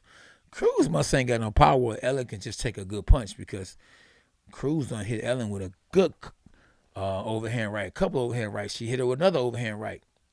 Elin just taking it, and she's putting pressure on Crews, but she can't get nothing started, with 27 seconds. And one thing with these female boxers, they only go 2-minute rounds, so the round can be over with quick. Yeah, ooh, ooh, good little jab from both girls. And Elin definitely lost this round. She can't get her feet wet. She can't get her feet settled. She's throwing, little wild punches, but she not sitting down on her shots. But good little left hook from Crews. But we already see the speed advantage goes to Elin. But I guess the power advantage goes to Crews. Even though I think she's not turning her shots over because if she did, maybe Elin go to sleep. But I would. I don't mind seeing females fight 2-minute rounds because make them fight at a fast pace. You know what I mean? And it makes their fights more interesting to watch because they don't have that much time on the clock to be able to play around. So keep them at 2 minutes, until they can prove themselves. Then they can fight 3 minutes. But it's not enough female fighters to go 3-minute rounds. That's good fighters. Yeah, well, if they should have started. Yeah, it is weird that that the amateurs, female fighters fight 3-minute rounds, but then they turn pro, they go 2. I mean, I guess they trying to protect their safeties or the safeties of the fighters. They showing a replay, and Crews catch Elin with overhead right, but like I say, it had to be a slap because if it was some power behind it, Elin would have went to sleep. Ooh, Crews' hair is starting to be all over the place because she working. Oh yeah, somebody definitely forgot to hit the timer because yeah, it is still 2 minutes. Oh, so they actually there you go. You want us 3 minutes? You're gonna get 3 minutes because they forgot to hit the timer. Wow. Wow. Yeah, so our timer is on and theirs is not. Oh man. Oh, go ahead and right. Oh, from Cruz. But Cruz is like, Cruz cruising, but she don't seem to have no power. Another go over here right, another go over here and left. But man, Elin like, man, come on with it. She's saying come on with it, but Elin ain't landing no punches. Now Cruz is going to her. She's taking it to her now.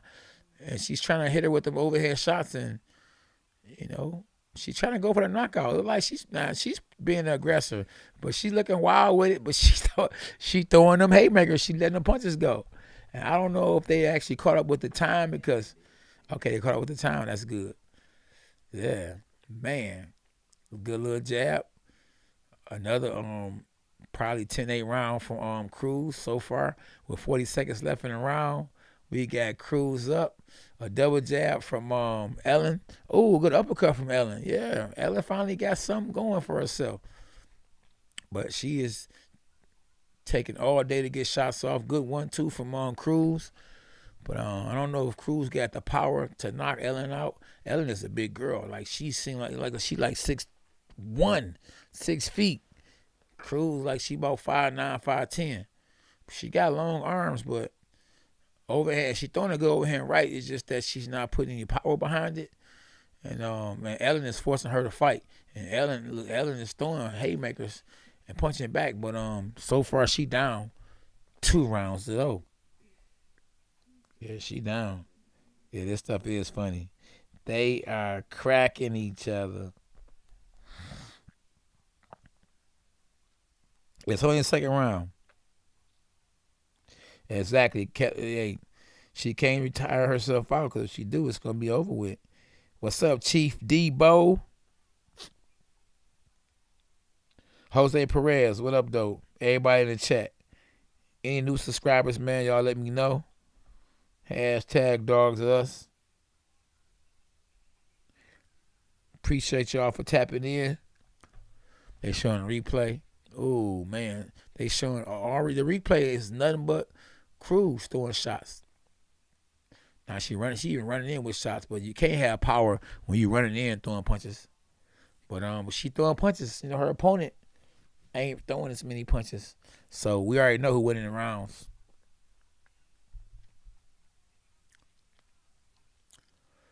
So Cruz up 2-0.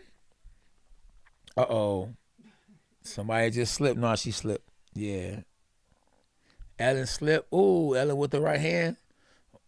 Ooh, Elin tough, though. Her nose bleeding, but she tough. But just being tough don't win fights. You gotta get some established, She's the taller female. You would think that Elin would be throwing jabs. Now she's throwing a jab here and there. You know what I'm saying? But double jab from Cruz. Cruz got more experience. She's a more experienced fighter. And, we fight in New York, closer to where she's from. Oh, man, her face a bloody mess. Elin is bleeding like Carrie. Oh, man, yeah, she bleeding. She getting touched on her face a lot. Usually when you see blood, it actually will actually make you want to see more blood and make you more aggressive. But, I think that Cruz understands that her opponent is tough and she going to be there. And good combination from Elin. Elin is coming back. She is doing what she do. She's trying to make it a good fight. She's trying to defend her belt. Will she be able to defend her belt? I don't know. She do a lot better than she did last round. And Cruz just pushed Elin up off of her. Oh, look at her face. It's a mess. Oh, good 1-2 hook from Cruz, even though she missed. Good 1-2 hook from Elin. Elin is fighting a lot better this round. Look like Cruz is tiring out. She's holding now. Probably trying to get a little air. Oh, good jab from both sisters. That's right. I'm going to call them both sisters. Oh, both girls. Oh, good 1-2 hook from Elin. Oh, good jab from Cruz. And she on cruise control. Uh-oh, good right hand for Elin. Oh, good 1-2 for Elin. I might have to get that round for Elin. Even though she's a bloody mess, I'm going to say it's 2-1. Am I accurate? What do you think, SB? I think it's 2-1. 2-1.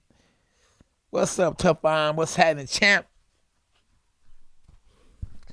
That's right. Elin should be definitely using the jab. Oh, I think the UK fans and Ireland fans came all the way over to 'cause they showing Katie Taylor right now, and the crowd was screaming. So yeah, but that was at 7:25. So they showing an old replay of when she first got there. I know the Puerto Rican crowd gonna go crazy. Yeah, because they showing Serrano. Yeah, who? Sophie? Yeah, she do like Sophie, don't she? Yeah, she do like Sophie. I don't think so. Yeah, what up, champ? It's a good little scrap. You ain't lying. You ain't lying. It's a great little scrap. Hey man, her nose, they can't stop her nose from bleeding. What kind of corner she got? Look, the doctors got to stop her nose. Like what kind of corner you got? But she's straight. Look, here we go. I know, yeah, she might have a broken nose because she's still bleeding. Could be. You know, and you would think that Elin would be throwing more jabs because she's a taller female. She's not throwing the most jabs. You know, it's actually Crews is throwing more jabs. Ooh, good overhand right from Crews. But overhand right just ain't, powerful enough. If I land an overhand right as many times as she landed it, woo-wee, against my opponent, it'd be night-night. Yeah, absolutely. Oh, that nose is a bloody mess. But she tough. Look, she coming out throwing combinations. Man, that little girl is tough. Look. Elin getting caught, and she's catching her opponent too. Oh, good little body shot. Her nose is a bloody mess. But hey, Crews is fighting. She throwing her jab, I think that, dang, her face is bloody. Stop it! Oh, man. Man, you got to stop it. Hold on. Good jab to the body from Crews. Man, they can't stop the nose from bleeding. What is they doing? Oh man, her nose is a bloody mess. Man, she is good one too, but whoever her trainer is, man, need to be working on all kind of stuff. She shouldn't be this tall and not using no jab. And she shouldn't be as bloody as good overhand right. But Crews, I don't think got no power because she done hit her with a million overhand rights. And Elin ain't went nowhere. I don't think she even been buzzed yet. But we got 28 seconds in the round, and if they can't stop the blood from coming from her nose, I think the referee or the doctor might stop the fight because that means she might have a broken nose. And this is one thing I don't like seeing in female boxing is for it to be a long fight and somebody to get their butt beat, and it's showing that they're getting their butt beat. Yeah, but she tough in the mug, boy. I'm telling you, listen, she is bleeding like a zombie. Her corner. Let's see what they gonna do for her nose, because they can't seem to stop the blood. Like, stop the blood. Yeah, she don't have a I don't think her team is professional. She don't have a good professional team. They putting things in her nose to kind of help with the stopping of the blood. Man, but then once again, you can't have them blow their nose, because if you blow your nose when your nose is bleeding, it'll make your eye swell. So that's the reason probably why they not, actually they don't have her blowing her nose. Yeah, they listen. And Crews got her mouth open. She look like she a little tired, but she got blood all on her shirt, and it's the blood from her opponent. And when she throw it, I think it's the overhand right that's got Elin nose bleeding like that. But Elin, like, she ain't. Where's the jab at? You told her good right hand from Elin though. Ooh, that was a good right hand though. She said, I may not have a jab, but I got a right hand. Another right hand from Elin. Then she gets out the way. She got a little good footwork, but she don't got no head movement. Good right hand to the body. She's tough. One thing I can say, she get an A for effort. For sure. Good little double jab from Crews. Good jab to the body for Crews. Good overhand right for Crews. Crews about to cruise to a unanimous decision, if the referee don't stop it, because I don't think Crews is going to knock Elin out. And only thing I could think that can happen, the way I stop the fight, is if if Elin nose is broke because but she threw a good 1-2. And Crews probably don't have power, but she definitely has persistence. Oh man, she in shape. Cause ain't no way you gonna be in shape and fight a hard fight like you fighting right now. And then 2-minute rounds can be harder than 3-minute rounds because you ain't got that much time to spare. So you're gonna be throwing punches on top of punches on top of punches. You're gonna fight at a fast pace, an amateur type pace. And good little jab from Crews. And they can't stop the blood. They can't stop the blood from Elin's nose. But Elin, you never know. I don't know what they got as far as the scorecards. And maybe you look at her face, you look at the face, it seems like Elin getting her butt whooped. But it's just that, she getting hit in her nose a lot. But she ain't doing bad. This fight could be a lot closer than it looks. Yeah, for sure. Because, good little hook from Elin. See, Elin is fighting. Hey, when she game, she fighting. You feel me? It's a good fight. And, Crews is tired. Because Crews is a big girl. She ain't no little girl. You feel me? And so when she throw them punches, she throwing them from the ground up. So, when you throw a hard punch and you miss, or you throw a hard punch and you land, it take a lot out you. So she throwing the bombs. And Elin is throwing the straight punches. Straight punches don't take out you as much as the big bombs do. So, if you ask me who's more tired, who they're more fatigued, it's actually Crews. She's a bigger girl. Elin is throwing the straight up punches, but she looked like she's the person that's getting beat up. And she's not really getting beat up as bad as she look like she's getting beat up. Like her face, is very deceiving. Because she ain't getting hit like that. You feel me? But, in the beginning she was getting hit, but not now. That's right. If y'all new to the channel, y'all subscribe to K9 Boxing. Hit the like button and hit the notifications. Hashtag Dogs Us. And we are in round 6. And man, listen. Crews' opponent is starting to get more and more and more confidence. She semi-moving like Lomachenko. And Crews got a good jab. Crews all day has been throwing a good jab and overhand right. The punch she been throwing is my favorite punch, the overhand right, and she throwing it pretty good. She just ain't got no power behind it, but she's busting her opponent up. Her punch, good little combination from Elin. Elin done came back, y'all. This is a close fight, and who's holding? Crews. And Crews trying to cruise to a win, And we rooting for Crews because Crews, she's been on the show before, We know Crews. We don't know Elin, but Elin is trying to get to know Crews. Elin is moving back and forth. Like I said, she got a little Lomachenko in her. She moving side to side. She ain't slippery with it. She ain't sweet with it, but she doing it. And who's holding? Crews holding. Because this is a tough fight. It's a rough fight. They talk champ versus champ. Champ versus champ. And both girls are exploding against each other, hitting each other. Good overhand right from Crews. Crews tired. But she punching. Good little 1-2 from Elin. Another right hand from Elin. Another 1-2 from Elin. Good jab from Crews. Right hand from Crews. Jab from Elin. Little 1-2 from Crews. Good comeback from little left hook from Crews. Good straight shots from Elin. and Crews pushing her head down, trying to get by time. Good jab from both fighters. Good 1-2 from Elin. Good overhand right from Crews. Crews been throwing overhand right all night long. Good right hand from Elin. And man, listen, I think I might have Elin winning the last 2 rounds. That's why I say this is a close fight. Yeah, this is a close fight. It could go either way. It could go either way. Afternoon, it probably is 3:30 a.m. overseas. Popcorn Farm. It's 8:30 over here in America. You watch it over here in America. East Coast is 8:30.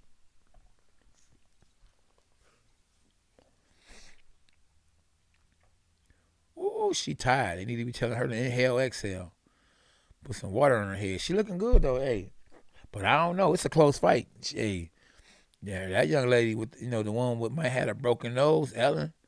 Boy, they showing a replay. She been getting hit with overhand rights all night. And as soon as she hit her with the overhand right, blood just flew all the way. I know the referee happy that she wasn't right behind her when she got hit with the overhand right. That blood would have flew right on her. It's a good little scrap, though. It's a good scrap. It looked like it's going a distance. Champ versus champ in a good scrap. Both girls just connected in round 7 with only 1 minute and 45 seconds left because it's a 2-minute round. And one punch I do like to see, I see Crews throwing, which is good, is the jab to the body and the overhand right. And she came back with the hook, a little combination. Oh, good combination from Elin. Elin is in great shape, man. This lady's in good shape. Oh, but Chris, on unofficial scorecard, dang, he has Crews winning every round, 60-54. I don't know about that scorecard. Hey, but I do have her up, but I don't know if it's 60-54. Nice little jab to the body, boy. She been watching me. I throw the jab to the body like she do in the overhand right. She been doing that all day long. She throwing a good jab. But man, yeah. Elin's putting that pressure on her, but Elin just not throwing enough punches, and she's getting beat to the punch. Good little jab from Crews. Good little duck for Crews. She should have came back with the hook after that. Good straight right hand for Crews. Elin just all over the place. A little right hand from Elin. Good 1-2 for Elin. She didn't land it, but she threw it, you know. She's active, you know what I mean? Oh, good 1-2 from Elin. She tough, you know. She just don't have the power either. Neither girl got power. It's very... Oh, another overhand right from Crews. Every time she duck, Elin should know by now the overhand right is coming. You know what I'm saying? Hand down, man down. Yeah, but man, listen, I think Elin gonna need a knockout, and she could possibly, you know, make something happen if she was to go to the body. You know, she ain't going to the body. I don't think she threw not one body shot. Oh, well, as soon as I said it, she threw the right hook to the body. Oh boy, they working.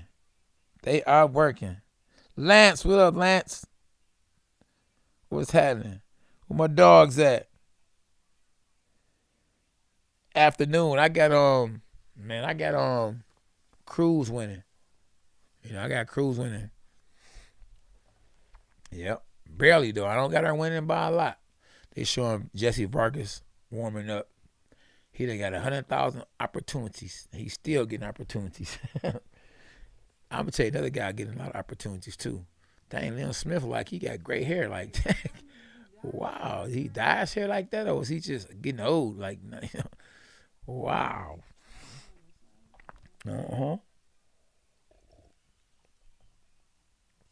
Dang it, they actually fighting. Well, maybe they not. Oh, this young lady is bleeding like a mug. Hey, they finally stopped the blood. She just got blood all over her face now. Man, Elin. They finally stopped the blood from Elin. Elin not getting hit as much as she was earlier. Oh, soon as I said that, she get hit with a left hook. Oh. Good little combination from Crews. Yeah, Crews she just cruising. She just doing what her name is. She just cruising. She ain't doing nothing too spectacular. She just keeping it simple. Overhand right, you know, jab to the body. Jab here, jab there, you know. Hold here and there and here. And that's it. And, her opponent, you know, Elin, you know, she all over the place, you know, but she can't get nothing really established, you know what I mean? And that's her problem. She ain't got her jab established. She ain't throwing a good jab. Oh, good right hand, though, from Elin. Oh, good right hand, left hook from Elin. But Elin don't have any power, you know. So will she ever be able to get some respect? No, I don't think so. And that's her problem, you know. I think, you know, Crews has gotten a little respect because Elin nose could be broke on all the blood she's getting hit with. Oh, hold on, is Crews hurt? So she done slowed down. You know, she slowed down. She went like good right hand from Elin. Another jab from Elin. Elin is coming on this round, boy. Somebody done fired her up. Somebody done told her something. They done lit a match. The girl is on fire this round. Uh-oh. And Crews is holding. Uh-oh. Oh, yeah, they must show them scorecards. There you go. She must have saw she was down, about to get her belt took. Oh, so yeah, so now she working now, yeah. Absolutely. That could be it. We know for sure. She keep fighting the way she fighting this round. She gonna be the one round. Ooh, she is throwing combinations. Both girls throwing punches back and forth, but Crews smartly holds because I don't think she got the same stamina that Elin has. And one reason could be, they body tone, Crews is more meatier, she's more low compact to the ground, has a different kind of base frame than Elin. But she's doing what it takes to win, Hey, she's dressed to impress, she got the sequence on, she came in the ring, everybody knew who she was because she had a here I am outfit, you know what I'm saying? And man, her trainer's a good trainer. He doing his thing and they winning. They winning. I don't know. Somebody asks, does Elin still have a chance? Irish? I don't know. I mean, she had a puncher's chance if she had punching power. And no, she don't have punching power. So do she have a chance? I don't know. I mean, she bleeding like I don't know what. If she can get Crews, Franchon Crews to bleed like she bleeding, then she got a chance. She only got 2 rounds to make something happen. She gonna get her belt snatched. We in round 9, 1 minute and 42 seconds left. She's trying. She's very game. She's going through the fire. You know what I mean? To get what she want. But I don't think she has the skill to accomplish what she's trying to accomplish. Being an undisputed champion. And smartly, Crews holds to kill time. Because if you hold somebody and you only going 2-minute rounds, a few of those, and guess what?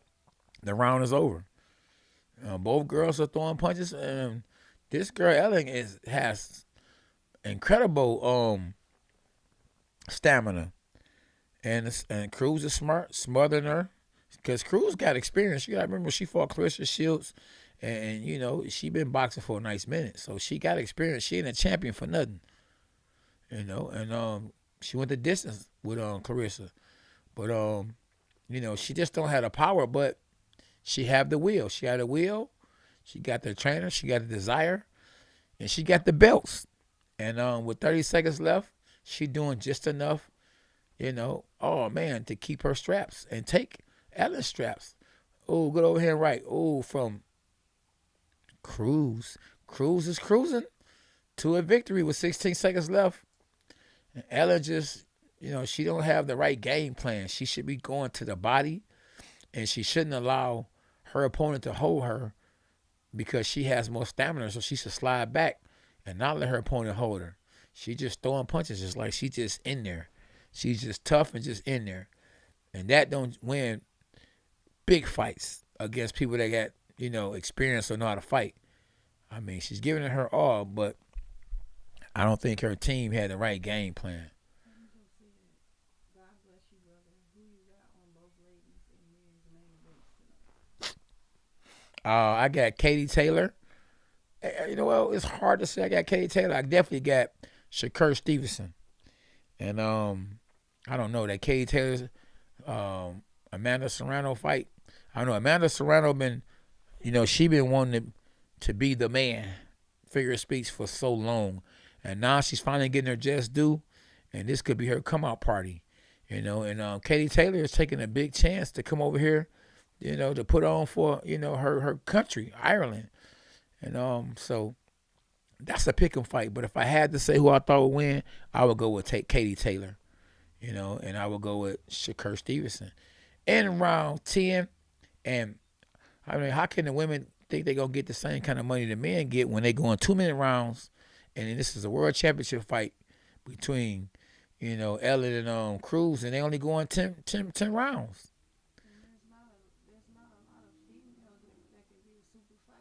Absolutely, exactly. It's not enough. Good point. SB said it's not enough females. Ooh, where you can demand, a certain amount of money, or recognition, or super fights, or big fights. man, right now, this last round, they both throwing haymakers. And now, Elin is throwing the punches she should have been throwing in round one, but she's allowing Crews to hold, and the referee, shouldn't allow Crews to hold as much as she's holding because you only got 2 minutes, so it should be lots of fighting, less holding. But Crews is doing what she need to do to win the fight, and she's doing a good job. That overhand right she keep letting all night long is what's winning her the fight, and that's probably the reason why, Elin knows it's probably broke. Oh, now it seems like Elin is trying to knock, the hair off of Crews, and boy, Crews is holding, and the referee ain't saying nothing, but Crews is doing what she got to do to survive and win the fight because she's up on my scorecards and on my unofficial scorecards, and both girls are letting the punches flow, and we got 15 seconds left. I think Crews, look, she holding the ropes, and her opponent at the same time. She hasn't been warned not one time, and guess what? She's about to make it to the finish line, and it's strap season for the champ, undisputed champ. She did it, and man, she's so tired. She's holding on to them ropes, like it's her cousin. Yeah, them girls. Woo. Yeah, she earned them belts, boy. She looked up in the sky. Hopefully, she was looking to praise God, to say thank you, Jesus, because definitely she done won all the belts, and definitely we'll have her back on the show with her straps because it's strap season, and she did it. Well, and no matter how you say she did it, at the end of the day, she did it. She won all the belts. I mean, on my unofficial scorecards now, we got to see what the judges are going to say. And her opponent was undefeated. And once upon a time, she was undefeated. But it looked like she about to give Elin her first L. Elin going to be 8-1 and beltless. So hopefully her pants can fit, because if not, she will be sagging because she won't have the belt or her belts. Okay, yeah, he proud. Look, yeah, y'all like him small, huh? SB, let's go, champ. Let's go, champ. S Rep, tell him again, champ. Eric W, let's go. Yeah, history made for Crews. You ain't lying. The girl making history. Yeah. Yeah, it was a very entertaining fight. So win, lose, or draw, you gotta still take your head off to Elin. She did fight a good fight. I think it was more her trainer's fault than hers. They couldn't stop the blood, from coming out her nose leaking, and they didn't give her the right game plan. She just went in there throwing punches like she was a smaller fighter. She should have been using that jab. She should have been throwing a jab and throwing the right hand right down the middle. But she was throwing punches all off balance. She was running one foot over the other foot. And her team failed her. I mean, what can you do when your team fail you? I mean, but they did the best they could. But I think she came up short tonight. And we got an undisputed world champion and Franchon Crews. Here we go. She about to have all the strap. It's strap season. Yeah.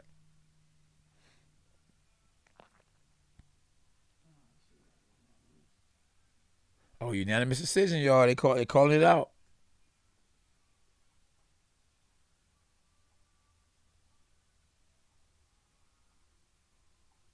She looking at the sky, so she thinking somebody up there. And it ain't no ghost. She's the champ of the world, the undisputed champ of the world. She came in the ring as the champ of the world, but now she undisputed. And she got tears of joy. She strapped up. She got all the belts. She got the WBC. She got a pink belt, a blue belt. Man, she got a black belt. She got the WBA belt. Boy, she got more belts than her husband. Her husband a boxer too. He a lightweight. She doing better than him. She got the WBC hat on, Her hair still on her head, everything, Man, they did a good job. I'm proud of them. Yeah, she deserved it. She fought her butt off. Hey, listen, she did whatever it took to win that belt. You know what I mean? And I'm proud of her and her trainer. Her trainer, it's a real good dude. Yeah, they deserve it, man. Strap season, they did it, y'all. And the winner is Franchon Crews. She did it. But her opponent, her opponent shouldn't have her head down. I mean, she fought a good fight. She just didn't have the right game plan. Francis, I'm gonna see who she gonna call out. She probably want to fight Clarissa next, or the winner between Clarissa Shields and Savannah Marshall. I would be calling them out. It's business. I'll say I want Clarissa.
Trying to listen to what she's saying so I can tell y'all what she's saying if she gonna call out Clarissa Shields. So I'm just letting y'all know I ain't forgot about y'all. I'm here.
Yeah, there we go. So Francis, hey, the winner by unanimous decision. Crews is 7-1, and she right there with her little bitty husband, who like 4 inches shorter than her.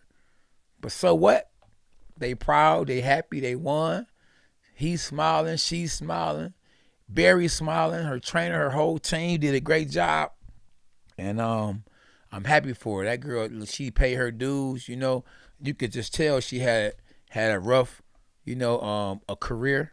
You know what I mean? And she deserved. When you pay your dues, whether you a man, a woman, you deserve to get yours. And she's getting her just due. She's saying what she want to say. She's very funny. You know what I mean? She said they asked her what she gonna do after, and she said she about to wash her behind and go from there. You know what I'm saying? Of course, she gonna take a vacation. I think, what I'm saying, she got respect for I know she got respect for Clarissa Shields, so she wasn't gonna call her out. But I'm quite sure that's the fight she wants, because that's a money fight. But she didn't want to call her out, on TV while Clarissa was actually there. She didn't want to, because she know that Clarissa actually is targeting Savannah Marshall. And at the end of the day, the fans gonna demand what they gonna demand regardless. And if she got all the belts, so if she got all the belts, they gonna have to go see her if they want all the belts. You know what I mean? Because I think, if I'm not mistaken, Clarissa vacated all the belts at that weight class, and she's fighting at 154, and she's gonna take on Savannah Marshall next. She said she want to cry for her. Yeah, so yeah, I'm good. SB don't want to hear that because Reality one of our Rice people. said, came across your live and said he's good enough to subscribe. Yeah, somebody. So who said that? Somebody said my channel seems good enough to subscribe. Reality Rice. Reality, right? Reality Ride, what's up, my doggy?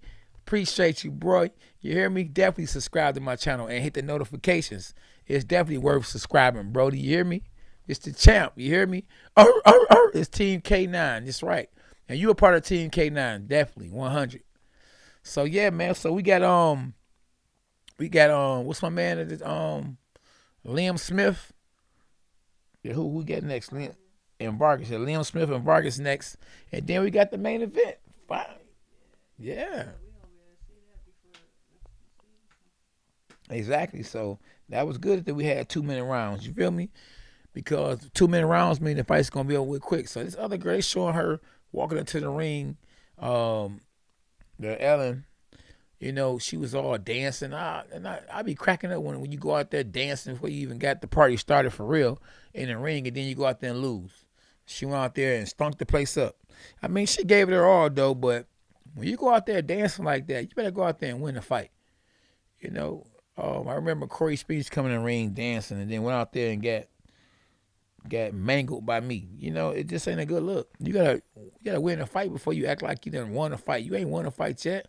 You that confident? You having that much fun? You know, it's like you know you're gonna win when you go out there dancing. Forget that. You gotta be focused. You're not focused if you're going out there dancing. You know, like you done already won. What's up, D Johnson? Shine MC. Tell the friendly Mexican kid to ask the question again. Yeah, a friendly Mexican. Ask the question again because I didn't see it.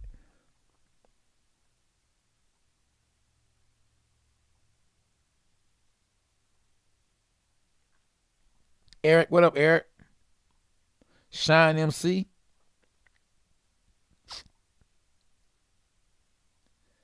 I see my people still up in this boy. Boxing MMA, chicken cooked. Yeah, reality right. Your reality is right. Boxing MMA. Ghetto love is still in this boy. Shine Rep.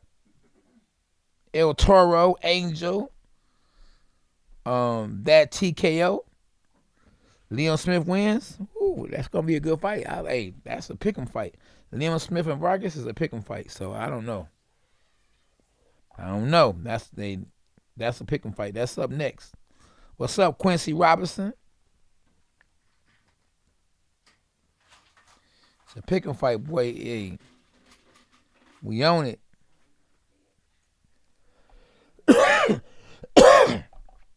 Oh yeah. Hey, Eric said he just subscribed. Too glad to find the channel randomly. Fan for a long time. Okay, appreciate you, brother. Let me read the question the friendly Mexican had. He said, "Who do you got for Shakur versus Valdez?" I was hoping to see Shakur hold the Puerto Rican flag since he's half Puerto Rican, but I guess not. I still got Shakur. I think he easily outclasses him. So who you got, Shakur or Valdez? Yeah, I got Shakur Stevenson winning the fight because he a southpaw. The boy can box. The boy he can fight. When I say boxing is using the jab, moving, punching up and down. He can. I think he gonna outbox. He can outbox Oscar. He just got too many tools for Oscar Valdez. He can fight. I think he can take it to him. Nah, he's not gonna fight a dumb fight. He gonna go out there and get himself established. But when you a boxer, puncher, he just got so many weapons you can go to. I just think he got more weapons than Oscar Valdez. I think Oscar Valdez only has one way to fight, and that's straightforward. He's not a boxer, so he can't outbox Shakur can outbox Oscar, but at the same time, I think he's going to be trying to knock him out to make a statement. I just think he's going to be too much for Oscar Valdez. Now, don't get me wrong. I want to see Oscar Valdez do good. You know what I mean? Because he's a man. It's like Shakur is a man, and Shakur seemed a little arrogant, and Oscar seemed like the more humble guy. But at the end of the day, the better fighter gonna win, no matter what you think about the next guy. It's all about who's the better fighter. And right now, in my opinion, I think that Shakur Stevenson is the better fighter, and I just think that he'll be not just too much, but way too much, for Oscar Valdez, But that's why we fight the fights. So, we gonna see shortly, not long from now. So here is what I think Shakur will win by UD, not KO. So Sam said he think that he gonna win by unanimous decision, not KO. I think he gonna win by a late stoppage. I think it'd probably be a TKO too, maybe not a KO, but a TKO. But hey, that's fair to say he might win a unanimous decision. But I think it's gonna be a stoppage. I think he going for the knockout. Yeah. I mean, I don't know. It's good to see. It's good, Eric. It's good to see Oscar fight Shakur because he don't have to fight him, and he might have been better off not fighting him because I just don't think the style that he has is fit for him to win against Shakur Stevenson. But you gotta take your head off to Oscar Valdez because he didn't have to fight him. He could have went the other way. I would have went the other way. If I was his team, I'd have went the other way. But the best supposed to fight the best. All that ducking, I never ducked nobody in the sport of boxing, and I couldn't afford to duck nobody. I fought whoever they put in front of me. And we need to see that regularly, all the time, It's very rare that we see the best fight the best, Look how long it took for Floyd Mayweather and Manny Pacquiao to fight. We seeing the best fight the best tonight in the main event on this fight right here, which is Katie Taylor versus Amanda Serrano. They are, to a certain extent, forced to fight each other because the only way they're going to make some money is to fight each other. But can you imagine they had a bunch of females that were all making a bunch of money? We wouldn't see this fight probably tonight. But just because the only way you're going to be able to make some serious money is to fight each other in a female boxing division, you're going to see the best fight the best. So I take my hat off to these two young ladies fighting each other, but at the same time, where else could they go if they want to make some serious money? They got to fight each other. Now, these men, on the other hand, they spoiled. You know what I mean? Boxers nowadays, especially the men, are getting NBA contract money. I'm talking about, man, you could fight a fight. Just think about it. Tyson Fury made in one fight $80 million. Let me rewind that. Tyson Fury made $80 million in one fight. Floyd Mayweather made $400 million in one fight. Canelo Alvarez signed a $400 million contract. He signed a basketball contract. For what? 4 fights? 5 fights? He made $35 million in one fight. Anthony Joshua making millions, mega millions. I'm talking about without hitting the lottery. He's making mega millions to box, to fight. Fighters are getting paid. Conor McGregor stepped in the ring. His very first pro boxing match, he fought Floyd Mayweather and made $100 million. Let me rewind that. $100 million. So, man, it is great to be a boxer right now. And now that Gervonta Davis is free at last, like Martin Luther King said, free at last from Floyd Mayweather, the money team, Mayweather Promotions, that boy about to make some money. Now, if he stay free agent and just, create a team, hire a team, or be his own, get the right people behind him, man, he can make some money because Floyd helped boost his image and his brand. So the brand that Gervonta Davis has is off the chain. It's off the chain. Terrence Crawford is a free agent. He about to make some money. I'm talking about some serious money. If he fights Errol Spence in September, which is supposed to be the date, or was the date they're trying to fight each other, they both can get at the minimum, $50 million. At the minimum, $50 million. But I would shoot for $100 million because everybody want to see that fight. That fight is the Floyd Mayweather Manny Pacquiao fight of this era. Everybody want to see it. Now, is it bigger? Is it bigger than Manny Pacquiao, Errol Spence? I mean, is it bigger than Manny Pacquiao, Floyd Mayweather? No, it's not bigger because more people knew who Manny Pacquiao and Floyd Mayweather was. But would it be a better fight? Are these two in their prime? Are these two in their prime right now better than Floyd and Manny Pacquiao were when they fought? And when they had the fight? Yes. This is a great fight, and I can't wait. And let the beatings begin at K9 Boxing. I want to see what Jake Paul got to say real quick, y'all. So don't go nowhere. Let's see what he's talking about.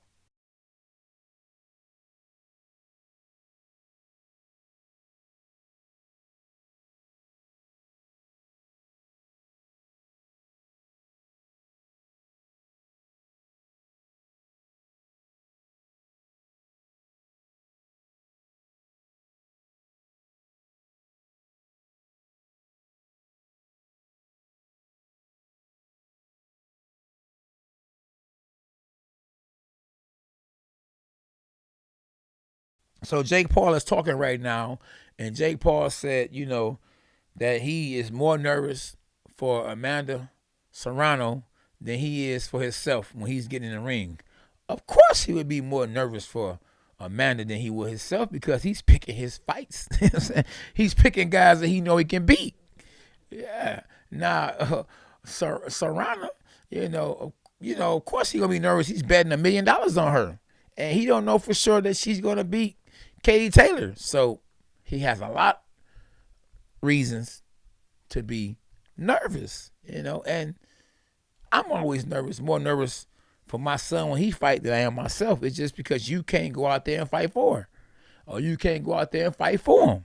So I'm more nervous for my son or my fighters than I am for myself because I already know I can handle myself. I can take care of me, but can I take care of my fighter? Can I help my fighter? And then at the same time, it's a lot riding on that fight. You gotta think now, when my son fight, I gotta go home to his mama. So he don't go home, or he don't bring the victory back.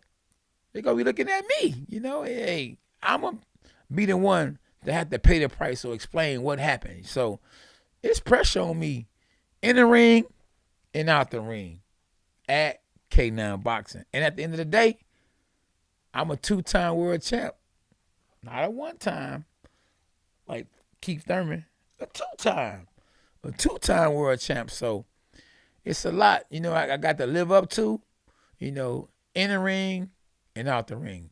Now I'm looking right here at the zone, and it look like that's Tommy Hearns right behind Ryan Garcia and Jake Paul, who's talking right now. And I don't know why they actually interviewing Ryan Garcia. Maybe because he got like 9 million followers on Instagram. But Jake Paul is the one I could see them and understand them interviewing him because his fighter is in the main event. His fighter is the one fighting. Why are they interviewing Ryan Garcia? I don't know. Maybe Ryan Garcia, got a fight coming up on DAZN. I don't know. Like I say, probably because, he got a huge following. He's in a commercial with Dame Leonard. And he's big out here. When you big out here, you big out here. And that's just what it is. Exactly, Eric. It's definitely hard to watch your loved ones fight. Yeah, absolutely. Yeah, I'm definitely, so for whoever just asked, am I watching the Oscar Valdez fight, Shakur Stevenson? The answer is yes. And if I was a cusser, I would say hell yes, hell yeah. But You get it, yeah. Absolutely. Debo, what's up? Jake Paul needs to start fighting old 5'9" UFC guys. Yep, you ain't lying. You ain't lying, Chief Debo. What up, Keith? Where my dogs at, man? Where y'all at? S Rep. Shine MC. What's up, though? Champ. B Jackson. Ooh, I don't know. Hey, B Jackson, I did spar Tyson Fury. And that was one time. Well, I can't say when I was in there I was nervous, but when he asked me to spar with him, I can't even say I was nervous. It's just it wasn't something that I would want to do or something that I would even made sense. When Tyson Fury wanted to spar me and he a heavyweight, I was like, nah, dog, I'm straight. Like, that didn't even make no sense. For what? What am I gonna get out of it? I just won a world title and defeating Michael Spink's nephew, Corey Spinks, Leon Spink's son. And so when he asked me for some sparring, I said, why? And I was like, no, I'm straight. Like I said, it wasn't that I was scared. It's just that it just didn't make no sense. So when I got in there, I got in there. He basically like assured me that he was just gonna work with me because he's 6'9". So anybody 6'9" that's a heavyweight gets in the ring with a junior middleweight who's only 5'7" has more than all advantages. So he probably could have easily knocked me out. You know what I mean? But he kind of assured me that we could spar and we could work and that, I was going to be okay. If he probably would have knocked me out, I probably would have did something to him. If he had knocked me out, it probably, he probably would have made it back to United Kingdom or Germany nowhere because, I knew that it wasn't right for me to get in there with him. So if I would have gotten there with him and he would have did something to me, I'd have did something to him. Because, no means no. Yeah. We got 2 fights before the main event. So we got 1 fight before the main event. We got Jessie Vargas versus Liam Smith. And then the main event. Checking ain't cheating, boy. What's happening, bro? Yeah. I don't know, Keith. Garcia is not an internet fighter. He used to be an internet fighter, but now that boy, he can fight. He can actually fight now. He done actually went to the gym and really trained for real, and he good now. Keyshawn Davis, he the goods. I didn't see his fight. Did he fight tonight? Oh, yeah, he fighting on here too? Oh, yeah, he fight on ESPN. Yeah, he good. He good. He a good fighter. Oh, that's on a different card. Yeah. Yeah, that's on another card, which is good because it's only 9:09. So most likely we're gonna be able to get to the other card and still commentate those fights too. So we ain't gonna clash heads with each other. Oh yeah, what's up though? Sarah Free Hoppy. Shout out from the Philippines. We got the Philippines in the building. Appreciate you for tapping in. And we are Manny Pacquiao fans over here too. Definitely.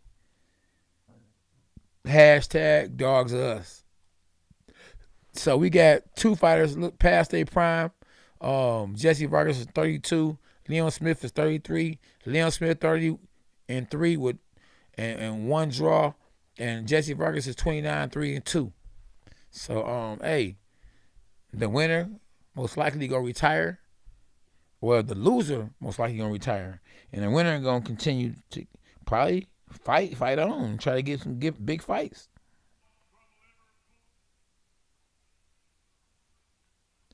Angel, what's up, Angel?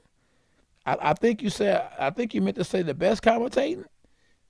You said the beat. You better slow down with your writing, boy. But I know what you're saying. Appreciate you.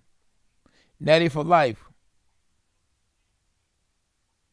I don't know. Will Jake Paul fight Eddie Hearn fight? I don't know. Maybe him and Eddie Hearn should glove up in a little exhibition, Be surprised. Eddie Hearn might know how to box. You know what I'm saying? Yeah, he know what he's talking about when he's talking about boxing. Y'all got to check out that video that we put together. Me and Why he asked you yeah, yeah, yeah, if you fight Eddie Hearn later. yeah. Y'all gotta check out that video. Yeah, that Eddie Hearn told Jake Paul the truth. Like, you not a world champion. You ain't gonna be world champ. Now you decent. And Jake Paul said, but I beat Tyrone Woodley. He said Tyrone Woodley is a UFC fighter, which is true.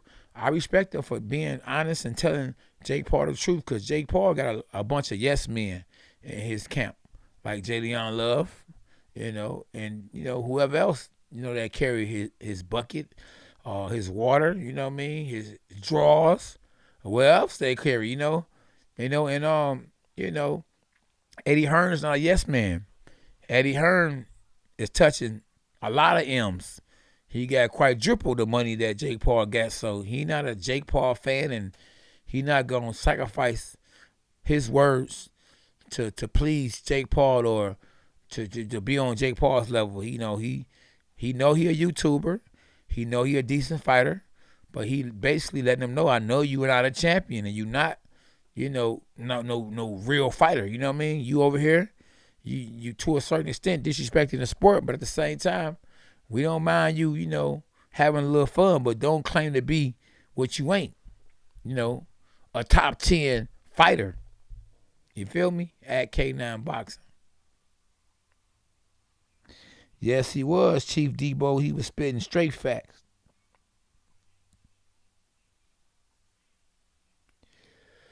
Yeah, so here we go. Vargas, it's your last opportunity. Jessie Vargas, boy, he used to be promoted by Mayweather Promotions. They got him made some money, and if I'm not mistaken, he's a former world champ. So it's a decent fight. This is a crossroad fight. Whoever lose this fight, it's over with. Game over. It's over. Spider moves.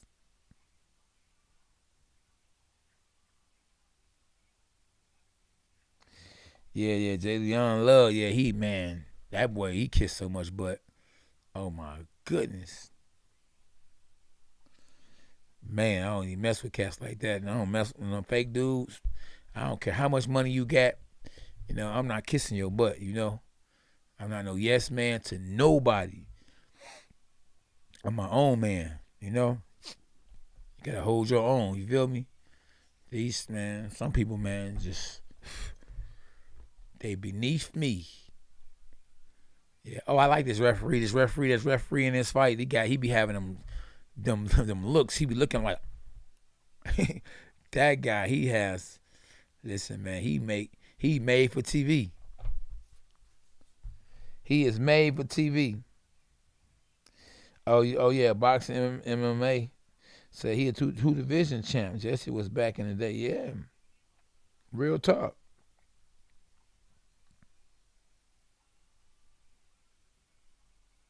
Where y'all coming from, man? Where y'all city? What city y'all representing? I'm out of Detroit. What's happening? Where y'all from in this boy, huh? Talk to me. Where y'all coming from, champ?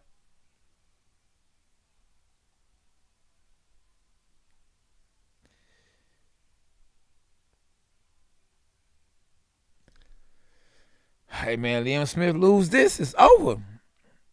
Matter of fact, his brother was actually on a contender. What was that? I don't know. What, 7 seasons ago? I appreciate y'all for tapping in, man. You feel me? Real talk.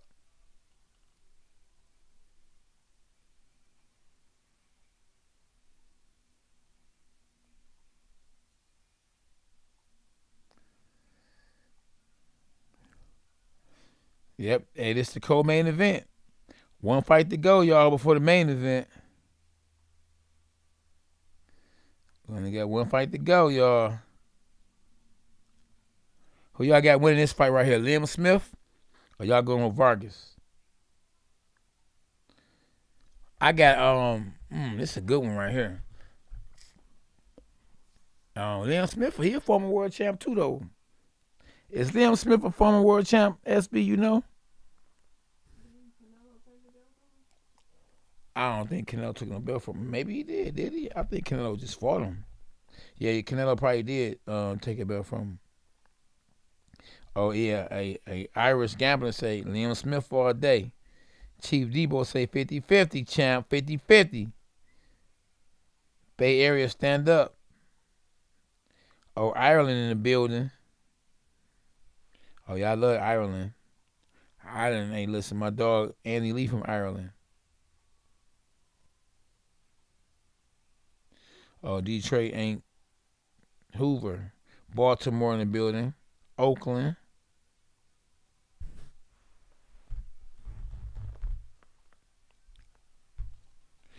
Well, hey, Jessie Vargas about to lose. His stomach on like he even did a sit up in his life. He looked kind of, he looked a little soft. Yeah, he looked a little soft. I'm rolling with Liam Smith. I'm rolling with Liam Smith. Yeah, well, Vargas moving up for this fight. Oh yeah, so it's over then. You already know he moving up. So I'm rolling with Liam Smith. But Vargas can make it interesting. He ain't never been in a fight where he was just overly overmatched. Huh? Okay. Oh yeah, let's be on it. Somebody know what they talking about. Round one. Jessie Vargas. Both guys got on what? White shorts. Got them little John Stockton shorts on, especially Liam Smith. We wear shorts. Boy, got gray hair looking like he 80 years old in there. Oh my goodness. Look at him. Round one. Vargas versus the old man. Like he in there with an old man. Wow. But he ain't fighting like he old. Good double jab from Liam Smith. Jab hook, and this is the co-main event. Here we go, y'all. And Vargas is holding. Oh, and Liam Smith threw the uppercut, and then the elbow. Vargas is pushing his head down and elbow him. It's getting dirty. It's getting dirty already. That's to let you know how important this fight is. A jab from Vargas, then an elbow. A right hook that missed by a mile.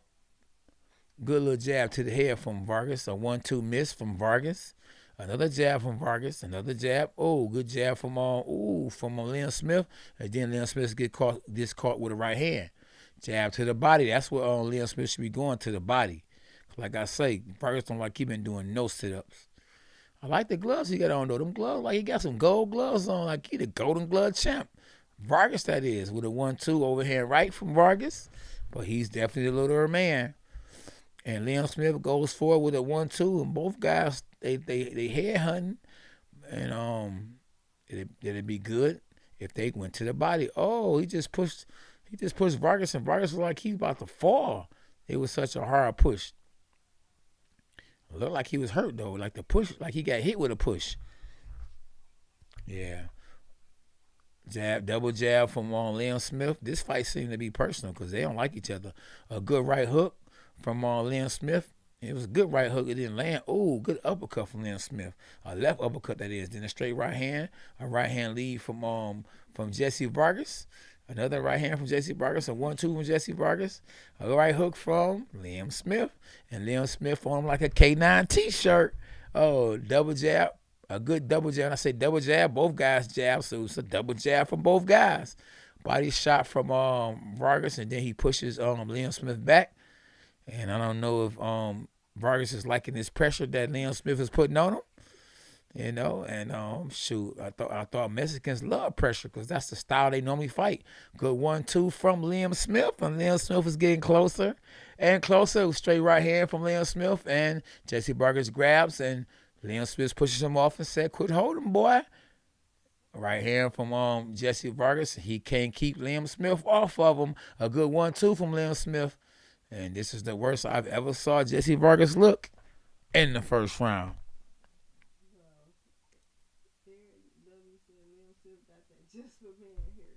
Oh, he sure do. How you know? He get that just for men hair dye. You ain't lying. He showed like he got it. That's true. Yeah, you right. You got me with that one. That's a funny one, Eric. You are on point, buddy. Yeah.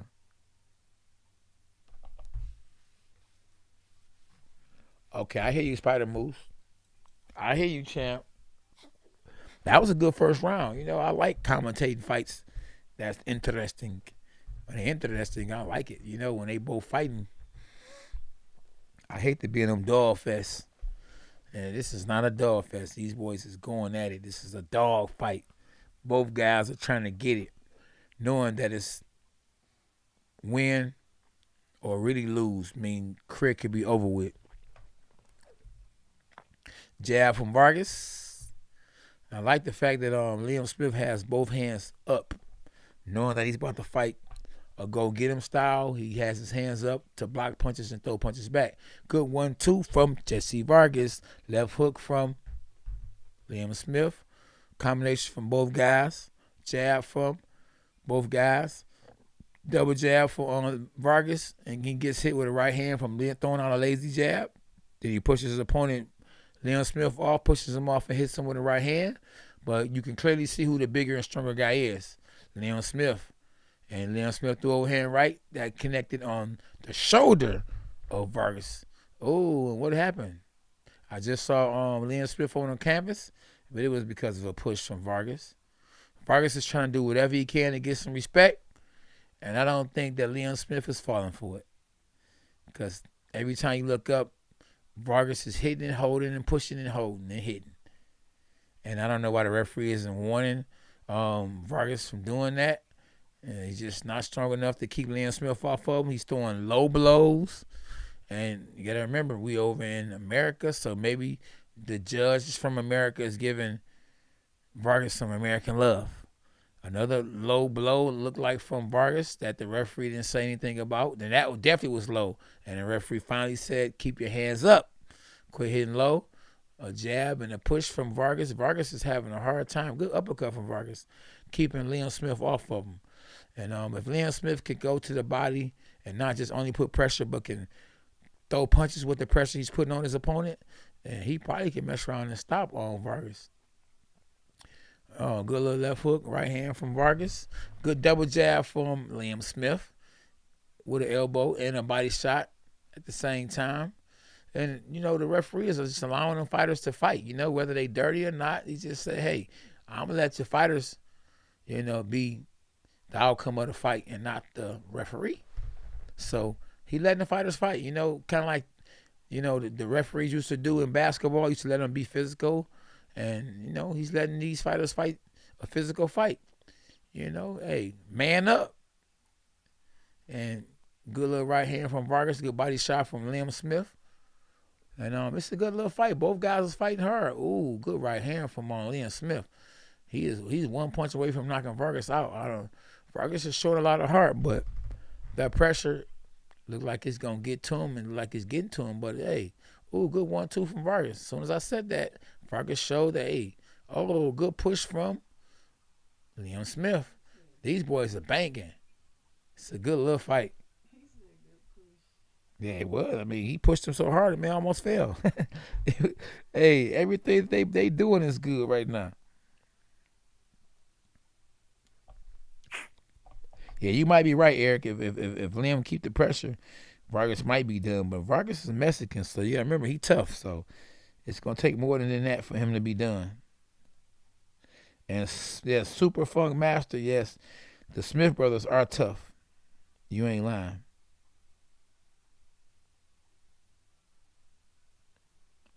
Spider Moose. Man, these boys banging.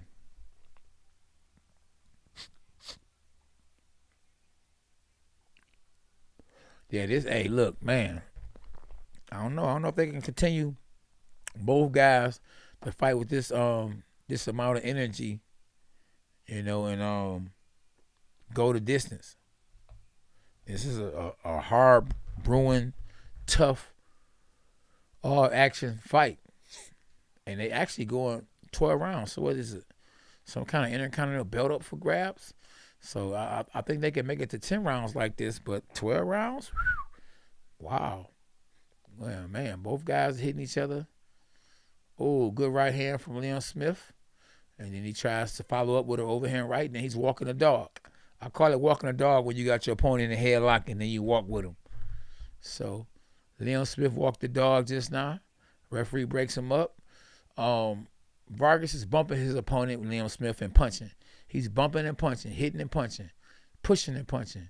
He's pushed and punched again. He's about to push again and punch. Look like somebody bleeding. I don't know if it's a cut or if it's just a busted nose. Oh, yeah, it's a cut. Leon Smith is cut on the left eye. I think it's the left eye. And maybe that might urge Jessie Vargas to go forward. It could have been an elbow. I don't know if it was a punch or an elbow, but both guys are actually being real wild. It's headbutts everywhere. They headbutting, they elbowing, they're doing everything under the sun. That's illegal to do. And, you know, the referee is allowing them just to fight, you know. And I would definitely be warning both guys about the elbows and the headbutts because, you know, both guys know that this is a real big fight and the winner goes on and the loser goes home. And it's a career. The career could be over with. Oh, man, Leon Smith is putting some pressure, man. I think that blood is making him throw harder punches and fight with more urgency. He's putting more pressure on Vargas, and Vargas is still there. You know, he's there, you know, to be hit, but at the same time, he ain't punking out. Good little left uppercut from Vargas. Good jab from Vargas. Right hand from Leon Smith. A little double jab, right hand from Leon Smith. A little uppercut from Leon Smith. Right hook from Vargas. Uppercut from both guys. Oh, a good 1-2 from both guys. 45 seconds left, and it's an all-out fight. It's a shootout. You know, who gonna run out of bullets? I don't know. We got 36 seconds left in the round. Good uppercut from Vargas. And Vargas is giving as much as he's taking. But it don't look good when you're on the ropes fighting. And then the guy that's in front of you is fighting, you know what I mean? Look like the guy on the ropes is leading the charge. But, you know, like I say, Vargas is giving as much as he's getting. But I got Leon Smith, the bigger puncher between the two, winning the fight. We in round 3, and I got Leon Smith up 2-1. And, yeah, Vargas is a smaller guy. You could just tell he's moving up in weight. And threw a punch after the round. I don't think he landed, but it was after the round for sure. Box for sobriety. What's up, though? Super Funk. Irish Gambler say he got Liam Smith in a 6th round knockout. I don't know about all that. It's like it's going to go some rounds. But, yeah, if it's going to be a knockout, you might definitely be right about Liam Smith being the one to knock his opponent out. Yeah. Once again, if you're new to the channel, make sure you subscribe and hit the like button. Let me know you like what I'm talking about, what we talking about, what we doing. Team K9 in the building. Hashtag dogs are us. A bark, a bite, a overhand right. Welcome to K9 Boxing. And we in round 4. And wow, look who's coming out more aggressive. Jessie Vargas. Oh, he's headbutting. The referee ain't saying nothing. Look, he rushing in with his head. Like, how can you not say nothing? I mean, maybe the referee drunk tonight. I don't know. But he's definitely not one of these guys, you know, for us the head button and all that, just rushing in. Like, look, Jessie Vargas is rushing in with his head. And the referee ain't saying nothing. Now, how do you go from rushing in, backing your opponent up, to now Jessie Vargas is on the ropes? But now he's in the middle of the ring. Oh, good little left hook from Liam Smith. And these boys are playing rock'em sock'em. This is a good co-main event. Both guys are hitting and getting hit. If that's what you want to see, not the sweet science, but a fight. These boys are fighting. And both guys are hitting. I'm surprised that Jessie Vargas isn't cut like Liam Smith was the last round. But I can guarantee if the fight continues to play out the way it's playing out, both guys will be bleeding like zombies. Guaranteed. So they definitely both earning their money. I don't know what they getting paid this fight, but both guys are earning their money. Definitely they earning their check. And is it good to be able to say that I was on a fight card with women as the main event? You know, because you want to be the main event as a man. You used to being the main event. But I guess as long as the paycheck is right, you don't mind. I don't fight on an undercard of a female fight if I'm getting paid. Good uppercut from Liam Smith. And I don't know why Jessie Vargas continued to want to be on the ropes, but hey, maybe he was watching Muhammad Ali. He wanted to do the rope dope. Good right hand from Jessie Vargas.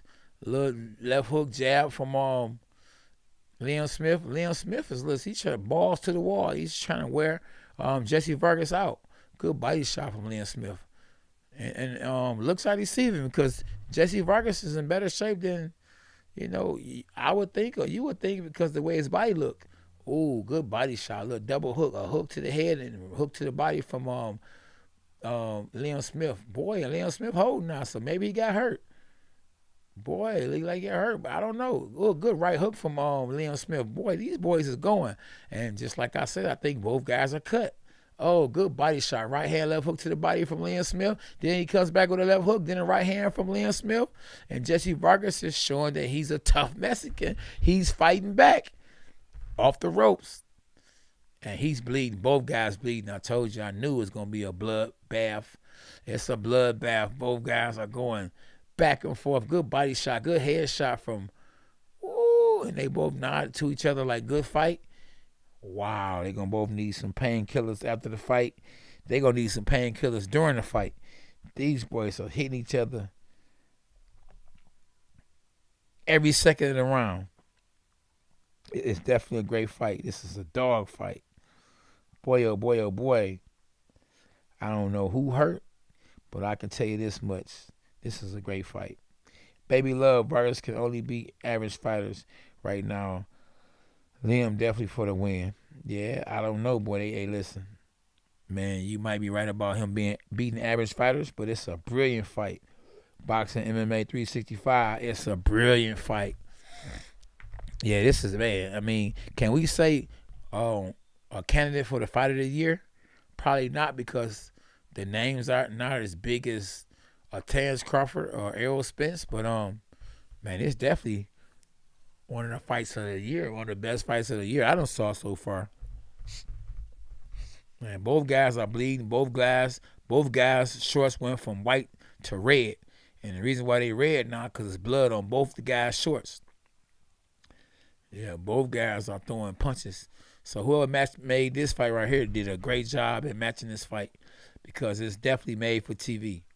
If you like to see blood, sweat, and tears, you seen it with these guys. Both guys are sweating. Both guys are bleeding. Man, somebody going to shed a tear. Yes, indeed, after the fight, because they're going to be mad that they lost.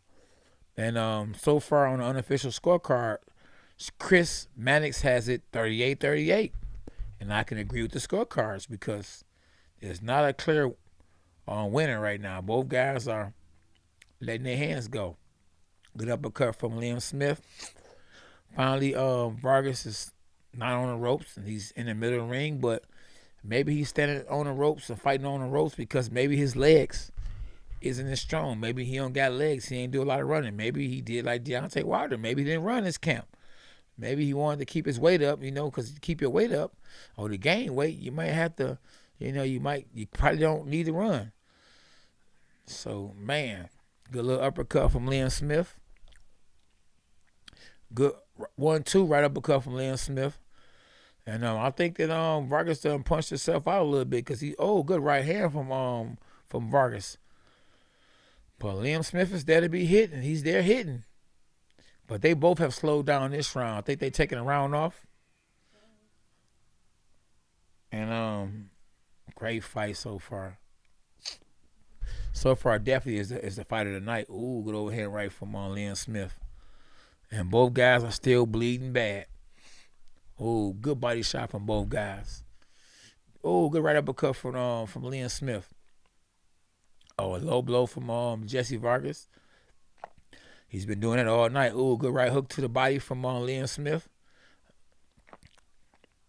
And both guys are going, boy. This is a good fight. Man, can we go? Can they make it to 12 rounds like this? We're round 5. Would it be rock'em sock'em the whole fight? 1-2, 1-2 from Jessie Vargas. Neither guy has any power, but that's why, it's unlikely somebody gonna get knocked out. You might just have to call this fight a draw. Oh, good little body shot from Liam Smith. But Liam Smith might win by a TKO, like I say, because he's the bigger guy. So he probably packed more power than Jessie Vargas. But Jessie Vargas' heart is as big as Liam Smith's attack. And they're going to referee. And both guys nod to each other. Respect for each other. Boy, they're going to both have probably stitches. They will both be probably sitting side by side in the hospital. Man, so, yeah, Jessie Vargas is cut. And I just saw his gloves. His gloves have blood on his gloves. So definitely Liam Smith has a bloody nose because Jessie Vargas' gloves are bloody. Man, this is a good fight. These guys is beating each other up. What up, though, El Chapo? I'm here, boy. I see you. Spider Moose, Super Funk, Boxing MMA. Sobriety, Box for it. What it do, y'all? Team K9 in the building. Y'all make sure y'all get them likes up. Hit the like button. Yeah. If you're new to the channel, y'all make sure y'all subscribe, though. Don't be a hater. Subscribe to the channel. Appreciate y'all for tapping in. Man, this is a good fight right here, man. On round 6, I don't know if we going to make it to the distance because, somebody might not be able to see in a minute because they constantly hitting each other in the face, in the head, in the nose. They've been hit everywhere. Especially Liam Smith, because good overhand right from Liam Smith. Yeah, but especially from Liam Smith, he's been hit in the private part. He's been hitting the head, legs, arm, everywhere. Good little right hand counter punch from Liam Smith. And good right hand, and then a left hook to the body from Liam Smith. Then another right hand. But then, Vargas comes back with a little combination, but his punches don't have the same effect as Liam Smith punches. So, good overhead right from Liam Smith. Then a body shot, then another head shot, then a jab. And, boy, listen, I think that Jessie Vargas' nose is broke, because and then a little elbow. So now, look, Liam Smith fighting dirty now. So it's just a war. It's a war, I'm trying to do whatever it takes to win this fight. Now, I don't know what that is that's hanging from Jessie Vargas' trunks, but it's a long string, and I don't know if the referee see it, but he probably should snatch what's up, whatever that is that's on the string. Good right uppercut. Oh man, Jessie Vargas, and Jessie is tired. Jessie tired, but his heart is just pulling him through. It's keeping him in the fight. But definitely win, lose, or draw. I think he should retire and call it a career because he's up against the ropes. And I think it's a movie called Up Against the Ropes. And man, he's getting hit constantly. Like he don't have a defense for the offense, of his opponent, Liam Smith. And finally, the referee tells him, "Don't quit hitting low." I mean, the man been hitting low, and there you go. Liam Smith walked the dog. But Jessie Vargas has been hitting Liam Smith low for the whole fight, and the referee finally said something. I mean, by now, hey, shoot, Liam Smith ain't gonna be able to have kids if he want to have kids. More kids if he already got kids, because he's getting hit too low, too many times. Good right hand from Liam Smith. Good 1-2 hook from Jessie Vargas. Yeah, I definitely got Liam Smith ahead because, it's hard to win fights up against the ropes or win rounds up against the ropes. I mean, I don't know nobody that's won rounds up against the ropes and stayed on the ropes and won rounds. Even Muhammad Ali, when he did a rope-a-dope, he didn't win in rounds. he won a fight because he let his opponent hit him until he got tired. And then once he got tired, you know what I mean, he knocked George Foreman out when he did rope-a-dope. But you can't win rounds against the ropes. You win rounds in the middle of the ring, not up against the ropes. Ooh, they showing a replay, boy, and Liam Smith hit Jessie Vargas with a right hand that turned his face the other way. You know, he made him say no. He hit him with a no shot, a go shot. And he didn't do the Canelo and turn with the shot. He got hit, and his face went that way off a punch. It's a good little fight, bro. It's a good fight, man, you know, but it's just a bloody fight. It's like, it's an easy fight to call. Oh, right back to it. Soon the bell went ding ding, they come out punching each other. Look. And Jessie looking at the referee like, man, he being wild. Like, you being wild too. And Jessie leaning forward and got called uppercut. You lean forward, you lean right into the uppercut. And guess what Jessie Vargas is at? Up against the ropes. And he must watch that movie, Up Against the Ropes. So he up against the ropes the whole fight. And like I say, he might not have no legs. I don't know what it is, why he up against the ropes, but maybe he feel like he can fight up against the ropes. He just threw 3 shots. And Liam Smith didn't answer back. Little jab for Liam Smith. And looks like Jessie Vargas has motivation written in his face. You know, like he's motivated because he might know that he's down, you know. It's a close fight. But once again, he's up against the ropes. Good little uppercut from Liam Smith. Liam trying to take this fight home. We trying to take this back to UK, to United Kingdom. And I think, good body shot from Liam Smith. I think Liam Smith is doing this for autism because on the back of his shorts it say autism. So, you know, he's doing this for maybe someone that he know that has a disorder. And you know, so he has a lot to fight for. He's fighting for his country and he's fighting for a cause, autism. And both guys' shorts are bloody. And, you know, they trading blood from each other. Both guys bleeding like I don't know what. They'll probably be in the hospital together after this fight, you know, and probably have a beer, you know. Not saying that you know, it's a good thing, but, you know, I know a lot of them guys from Ireland drink beer. Oh, good right hand from Liam Smith. Good jab, good 1-2 from Jessie Vargas. Good little check hook from Jessie Vargas. And then an uppercut, little jab, body shot from Liam Smith. Then right hand from Liam Smith. A jab, Liam Smith. Oh, with the body shot, uppercut. Oh, man. Good little hook to the body from Jessie Vargas in the uppercut. And Jessie Vargas knows like it's broke. And he's just constantly trying to fight off the ropes. Good little jab. Hey, listen, man, he is giving, though. Jessie Vargas is giving as much as he's taking. But, you know, he's the smaller guy. And his face is a mess. Man, I'm like I say, man, he barely can see now. Like one of his eyes is closing. Good uppercut. Oh, he double uppercut. Another uppercut from the other side, the left side of Liam Smith. Another body shot, head shot, uppercut from Liam Smith. Another jab, uppercut from Jessie Vargas. Jessie Vargas come back with a 1-2. Little 1-2 hook, uppercut. Then a little smother. Smother his opponent. And with Jessie Vargas, smother him. Then he gets hit with an uppercut on the ropes. And the referee about to stop it because the bell about to ring. Good body shot, head shot. And wow. What a fight. Oh, man.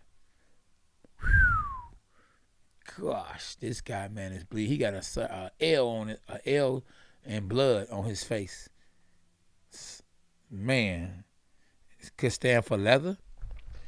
Definitely can't stand for love because he is getting hit with a lot of that. Man, what's up, General? General in the building. What's up, General? The General's in the building. Where you been, champ? Yeah, Super Funk. He is getting bloodied. Eric, you going with Vargas? Oh, man, Vargas got a lot of heart. Wow, they showing a replay. He did the Mike Tyson. Liam Smith threw the uppercut with the same hand. Now body shot, uppercut, the same hand. That's that Mike Tyson shot. That bolo.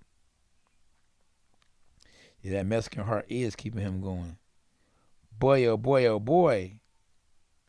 Welcome to K9 Boxing. Hashtag dogs are us. Yeah, we in round 8. And boy, they should call this. I mean, this got draw written all over it. But I wouldn't mind if the judges or the doctor stopped the fight and said straight draw, because they need to live the fight another day, and we don't need to see them in there again with each other because neither guy got power. Ooh, good 1-2 from Elin Smith. So that means they gonna take punches all night long, and it's better to get knocked out early than to take punches the whole fight, because it's more punches added to your brain. So good overhand right. Elin Smith is trying to get Jessie Vargas out of there, and now it looks like Elin Smith is the fresher guy. Now he's trying to go for the knockout. He like, listen, you a little guy moving up in weight. I'm the bigger guy. Yeah, I could take either one of these guys, to be honest with you, SB. Man, yeah, I wouldn't mind. I'll fight either one of them guys. They fighting a good fight, but they both are definitely past their prime. But yeah, I'll take it with this fight, especially after this fight.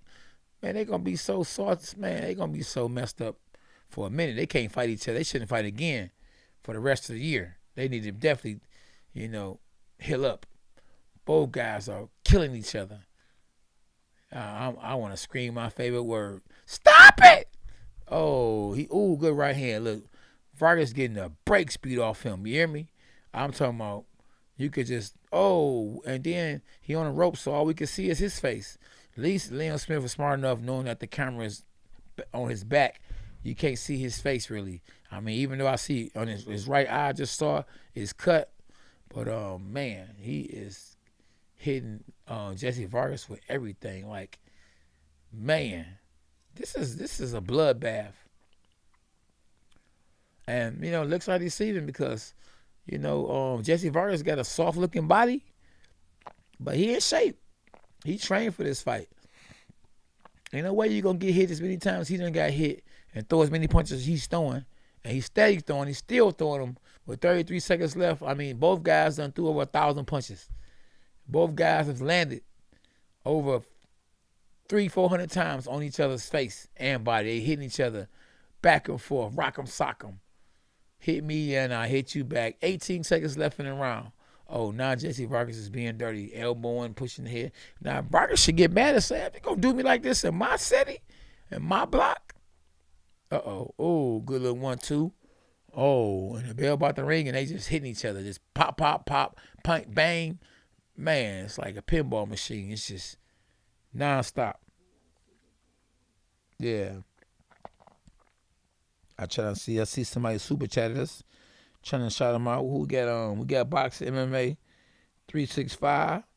Appreciate you for the super chat. It's all love. You hear me?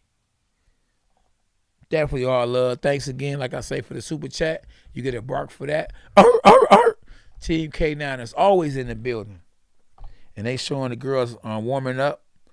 Look like Katie got her gloves on and she's actually getting to it.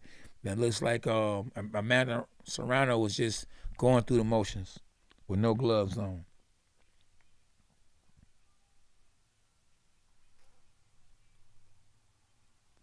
Boxing MMA. It's all love. Woo! Oh, Super Funk. I wouldn't want to see Fundora and Tony Harris. Man, Tony better stay away from Fundora. That boy is not no joke. I was talking to his actually Tony's brother, who was his trainer, and they said, man, we not stepping nowhere near Fundora. Smart move. I don't know why Erickson Lubin did it, but it is what it is. They already done fought now, so we just move on and pray for Erickson Lubin's health, that he live to fight another day. Round 9 in the bloodbath. They got the nerve to wear white shorts. I remember fighting on ESPN, and I had some shorts that was the same color of my opponent's shorts. And I told the referee or whoever told me I had to wear those white shorts that it's gonna be bloody. And it ain't gonna be my blood on ESPN, and I was right. Good little jab. In round 9, good little body shot from Liam Smith. And yeah, I got Liam Smith up because he is putting a pressure on Jessie Vargas. Jessie Vargas is basically fighting because he don't have no choice. Oh, yeah, I'm finna say, I thought I was looking at the wrong scorecards, but Chris got it like I got it. He got Liam Smith up and Vargas losing. And Vargas just a smaller guy, you know. Hey, he probably moved up and to take on Liam Smith for the payday, but he's clearly outgunned, you know, outmuscled. Ooh, good right hand. But he a tough Mexican. Like you could tell he Mexican, you know. Oh, overhand right. Oh, he about to get knocked out. Oh, good body. Oh, but then he fights back. I thought the Jessie Vargas was finna go night night, and then all of a sudden, out of nowhere, he came back with a left hook. Man, you know, his corner should stop the fight. Whoever Vargas's corner, they should definitely stop the fight. Like your man is showing that he got heart, you know, and he's fading. While it seemed like Liam Smith is getting stronger as the fight goes longer. And you know, Vargas has been up to good body shot. Oh, he's hurt. The referee like he about to jump in there and stop it because he's looking at Jessie Vargas, and Jessie Vargas is showing the referee by throwing punches back that don't stop the fight. I'm here. I'm not done. Woo! And the referee looking at him carefully, closely. But every time the referee want to jump in and stop the fight, Jessie Vargas comes back with a combination of his own. But man, and then you know, Liam Smith walks the dog. Remember, for those that's just not getting here, if he got you in a headlock and he walks around with you, he's walking a dog. So, yeah, Liam Smith walked the dog. We got 12 seconds in and round. And, man, I think that Jessie Vargas' corner should stop the fight, you know. Good overhand right from Jessie Vargas. I mean, he's still fighting, but he just don't have the strength or the power or the condition. You know, he definitely got the will, but to win this fight or to stop Liam Smith, the whole fight he been up against the ropes, as we will say, up against the wall. And it just don't seem like he got what it takes to come out on top in this fight. So, let us see another day. Did we get another super chat? Okay. I was just making sure. I didn't want to not shout you out for it. El Chapo, yep, I agree with you. That Melvin Taylor fight, Chavez took everything out of him. And even though, you know, it was a bad stoppage, you know, and I felt like Melvin Taylor should have got that victory, he still lost. You know what I mean? Because think about it, he was never the same. That body shot was something serious. They showing a replay of Liam Smith hitting Vargas to the body, and Vargas, you know, it hurting him because he went from where he was at to somewhere else after that body shot. Yeah, they should stop it. Yeah. Look, you got a doctor whispering in Vargas' ear. Go ahead, you can fight. Keep on. But if you keep looking the way you're looking, I'm stopping it. Man, that guy is fighting, man. Both guys fighting. So, man, you know, if you just a fight fan and you just like to see a straight hard fight, guys hitting each other, not sweet science, but a straight up brawl. You looking at a good brawl. These guys are, you know, taking a lot out of each other, you know. So whatever little they had left, it's about to be stopped. Yeah, he stopped the fight. It's over. Good stoppage. So the referee did a good job and stopped the fight because even though Vargas, you know what I mean, was game and Vargas got heart, you know, he was getting beat to the punch. He was getting hit more than he was hitting. And shame on his team for not stopping the fight. Why did the referee have to rescue Jessie Vargas? That's why you hire a team. You hire your team to do a good job. And this team did not do a good job at stopping the fight. Like, you know, I mean, unless, you know, Jessie said don't stop the fight. And, you know what I mean? Come on, man. He was not going to win. He was, you know, outgunned. And good win for Liam Smith, but shoot. Hit me and I hit you back. And they can call me for a fight with him. You know what I mean? And I'll take it after a couple of fights, you know, get myself in the game. He looked a little old, you know, but it was a good fight. They both fought the fight, but Liam Smith's best days are behind him. And he definitely needs to be careful and who he fights next too, because you know, you might want to say he looked good, but as a former 2-time world champ, to be honest with you, he didn't look good. You know, he was getting hit almost as much as he was hitting, and that's not a good look when you in there, you know, as a fighter and you past your prime. You get hit by somebody that can really punch, and them same punches you was taking from a guy that's smaller than you, you're not gonna be able to take, and it could be night, game over, stay down. But shout out to Liam Smith. He did what he needed to do to win the fight, and he will advance his career. As for Jessie Vargas, you know, it might be over with.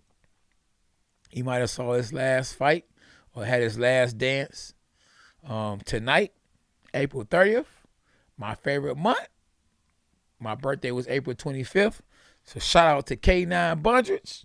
That's right. I'm celebrating for the rest of the week. So, yeah, it's a good one, though, for sure. That was a good little fight, though. Hey, Jessie Vargas did all he could do. But, you know, Liam Smith was relentless. Look, he had a wounded warrior in front of him, and he obliged, you know, he would not stop punching. And the referee did a great job at stopping the fight, you know.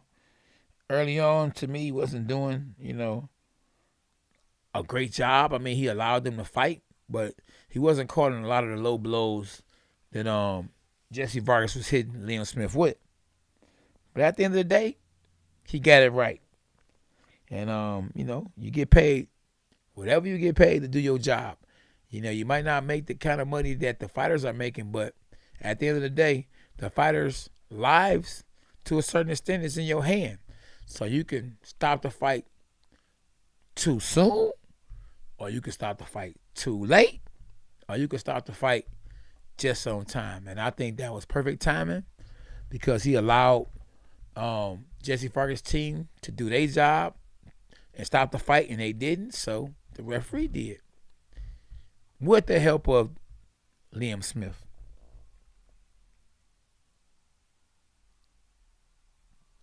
And look, here we go, y'all. The main event. Now, I wonder, is the other fight on yet? It don't come on to 10, right?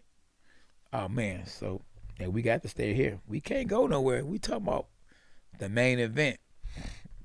Somebody about to lose $1 million. Will it be Jake Paul, or will it be Eddie Hearn? So they got $1 million bet. And, you know, of course, Jake Paul is promoting Amanda Serrano. And Eddie Hearn is promoting Katie Taylor. So I ain't got to tell y'all who betting with who. So it's $1 million on the line. The actual betting favorite is Amanda Serrano. And she has more fights. She's fighting in her city, in her country. But that don't mean nothing, because your fans can't fight for you. So, you know, let's get ready to rumble.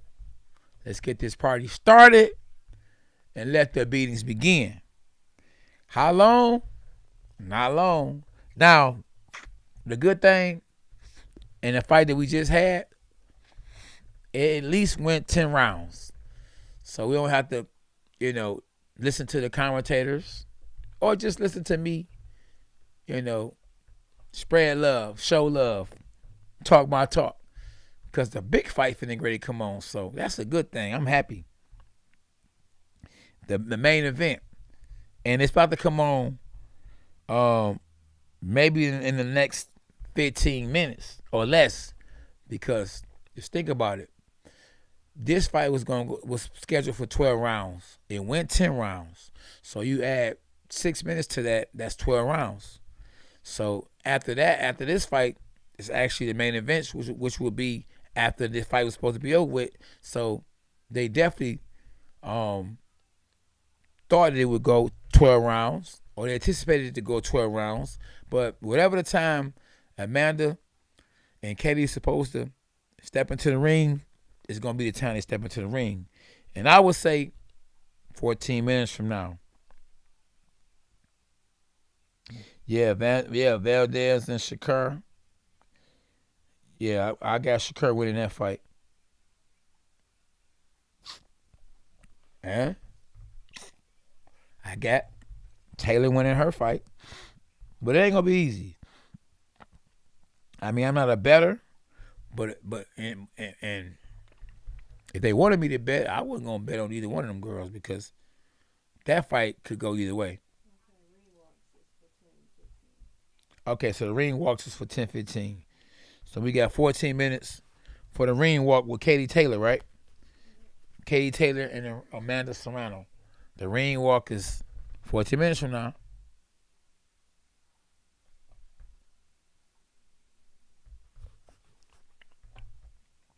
And we own DAZN.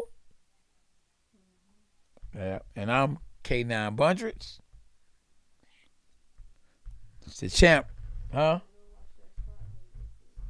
Oh, yeah, definitely. Y'all go make sure y'all watch my last post, which was my sparring. Me sparring at 48 years old. Let me rewind that. Me sparring at 48 years old. Y'all go check that out, man. You know, while we get time, you know what I mean, to prepare for the main event. Y'all go check it out. Y'all need to check out some of these tutorial videos I done actually posted. You feel me? If y'all new to the channel and y'all not subscribers, y'all make sure y'all subscribe to the channel. I appreciate everybody that done tapped in. We lit tonight, boy. We still got what? The main event, which is about to come up with Katie Taylor versus Amanda Serrano. And then we're going to flip over to ESPN and we're going to commentate the fight between Shakur Stevenson and Oscar Valdez. And I think on that card, we got 3 fights. So, yeah, so we'll be on this boy for about 5 hours. Oh, yeah, it's lit. Yeah, it's definitely lit. Yeah, so like I say, I wouldn't bet on this fight, though, because this fight could go either way. Anybody can win in this fight. You just, I don't know, styles make fights. I think the fighter in this fight is Katie Taylor. The boxer in this fight, I think, is Amanda Serrano. But I think that Amanda Serrano is going to go out there. You know, she's Puerto Rican. She's going to go out there and fight. I don't think she's going to go out there boxing. We already know the style that Katie Taylor has. She ain't about to box. So she's a straight fighter. So we looking for a scrap. This is going to be Mike Tyson versus Evander Holyfield. They going at it, you know. And one thing I like to see is a good fight, whether it's a man's fight or a woman's fight. And it's one reason for sure that this is the main event is because it's a good fight. And I think it's going to live up to the hype. It's definitely going to live up to the hype, you know. And, Amanda tried to pull a fast one. Now, I don't know, maybe it wasn't a fast one. She said to Katie, she said, you know, if this is historic, this is big, we can take it to the next level, you know, since we have the opportunity. Let's fight 3-minute rounds. And I would have said the same thing Katie said. She said, why? It's already a big event, you know.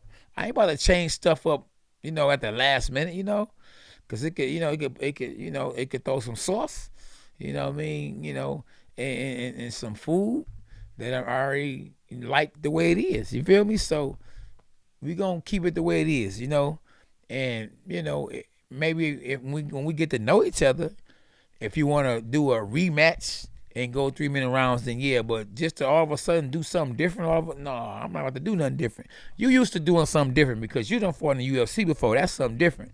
But I'm not about to do something different because you want to do something different. You feel me?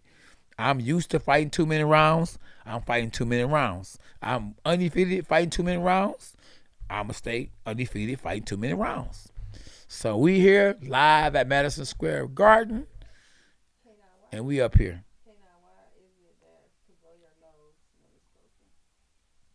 Oh, it's bad to blow your nose when it's broken because once you blow your nose when it's broken, your eyes swell up. So always remember that. Fighters that blow their nose when their nose is broken, their eye will swell up. That's why you're always told not to blow your nose, and as bad as you want to, because you can just feel the snot or the blood in your nose. So the fighter definitely want to get that blood out their nose or the snot out their nose.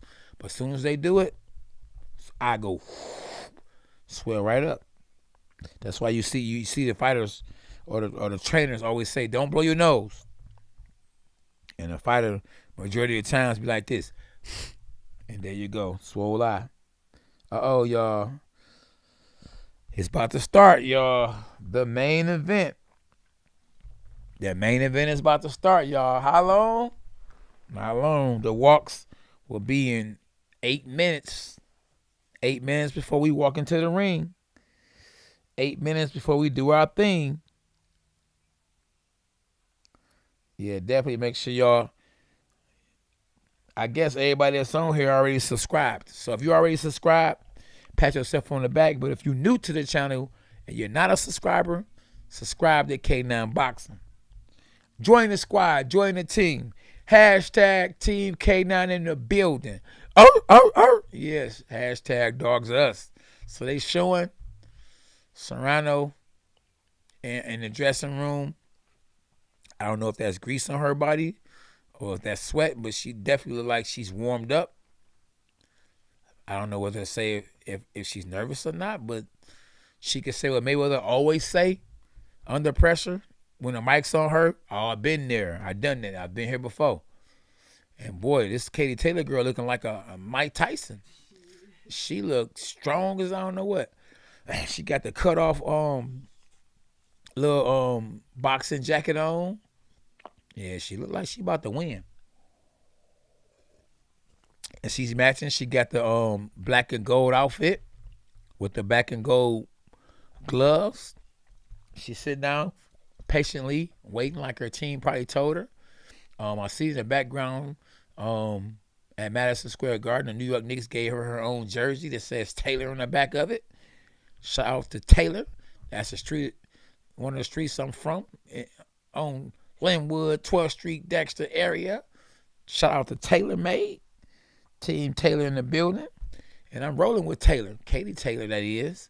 But look, Serrano look like she's happy to know that she's about to make $1 million and something. And she's fired up. I always ask my young people in the gym, even though they tired, how they feel. And they response is fired up. So, yeah, she's tough, though. She's Puerto Rican, so the Puerto Ricans be tough as nails, you know. Kind of like Felix Trinidad. Kind of like Miguel Cotto. She tough. But, listen. Somebody about to go home mad. Somebody going to be upset. I mean, you can't win them all. Yeah, my prediction for this fight, I'm going with Katie Taylor. The little combination that Serrano just threw didn't look sharp and crispy. You know, she does have experience though, so just because you don't look sharp shadow boxing don't mean you're not gonna look sharp in the fight. But I don't know. I think the pressure, you would think the pressure would be on the person that's coming from a whole other country to fight in a whole other country. I think the pressure is actually on, Amanda, because Amanda is in her city, in her country. So she has to live up to the hype, I remember losing a fight when I was told I would get a certain amount of money to win a fight in the first round. She know that if she win, that she's going to get an extra bonus $1 million. I think that's pressure. When I fought here against Ishe Smith in my hometown, that was pressure. People calling me, asking me for tickets and all kind of stuff. They say pressure busts water pipes, and I think that Katie Taylor has the pressure to bust a water pipe in Amanda Serrano. Now, I could be wrong because on paper, it's an even fight.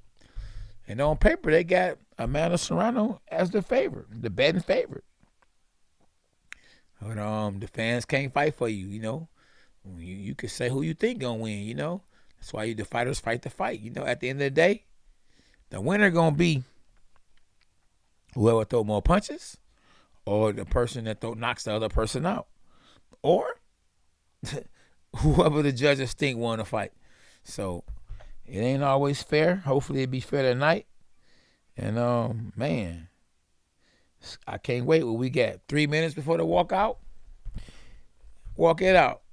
We got 3 minutes, and it's up there, y'all. Somebody said, "Am I going live for the Tyson fight?" What Tyson fight? Yeah,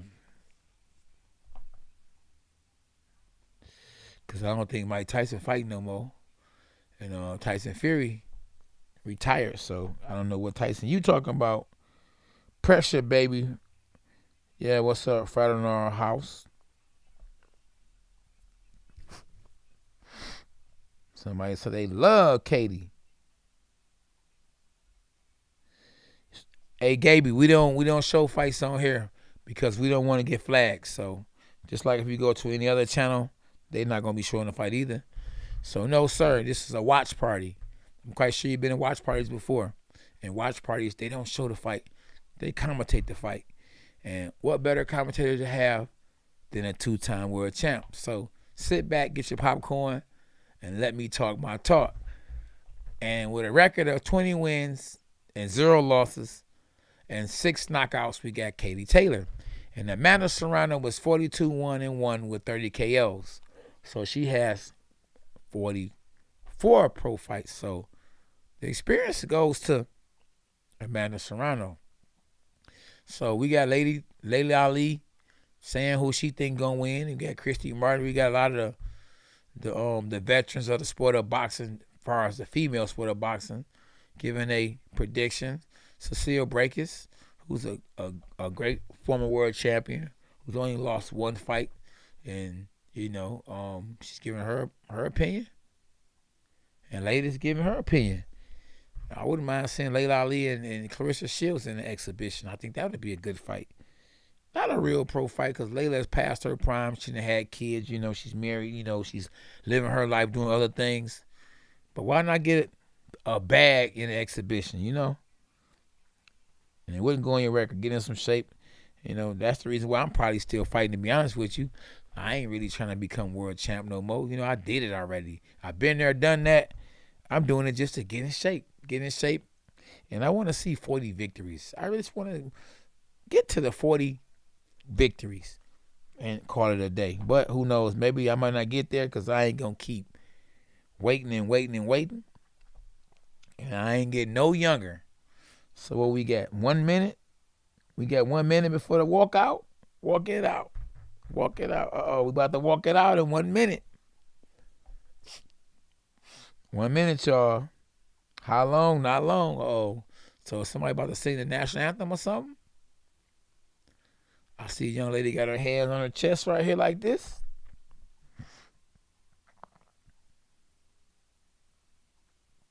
Oh, yeah, I appreciate it. Great watching the fight with the champ. Appreciate you, brother. Boxing MMA 365.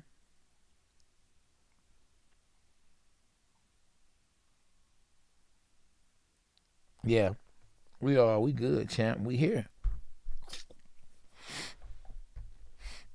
And share my channel. Share my video right now. Share this to Facebook. Let your Facebook fans know that the champ is here.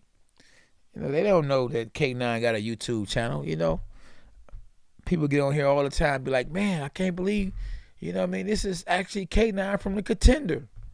I didn't know you had a YouTube channel. Yeah, let them know. The dog is coming. Team K9 in the building. How long? Not long at all. If you're new to the channel, subscribe to the channel and hit the notifications and share the video. And definitely hit the like button. Smash the like button. Smash the like button.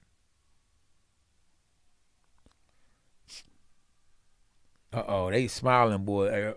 Amanda, she's smiling. She about to go straight to the bank, boy. But this is an important fight. Hey, at the end of the day, you don't just want to go to the bank. You want to go home with a W, and you want to take as least punishment as possible. So, yeah, this is going to be one for the ages, I think.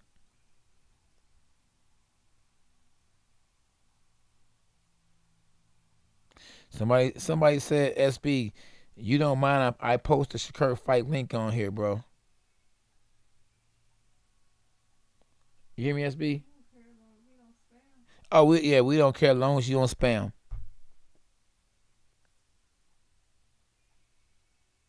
Vargas got stopped, Keith. Why'd you go, champ? Yeah, there you go. Yep, just don't spam it. Here we go. How long? Not long, y'all.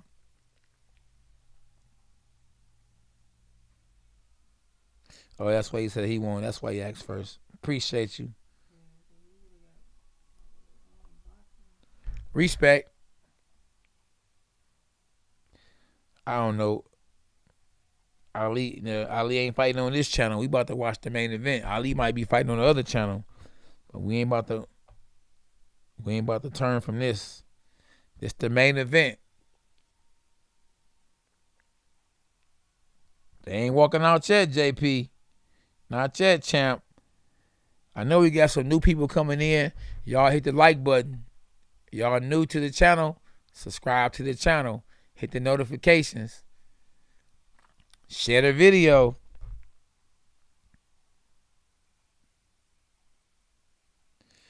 Jamal say 50-50. Hey, it's a 50-50 fight for sure. Uh-oh.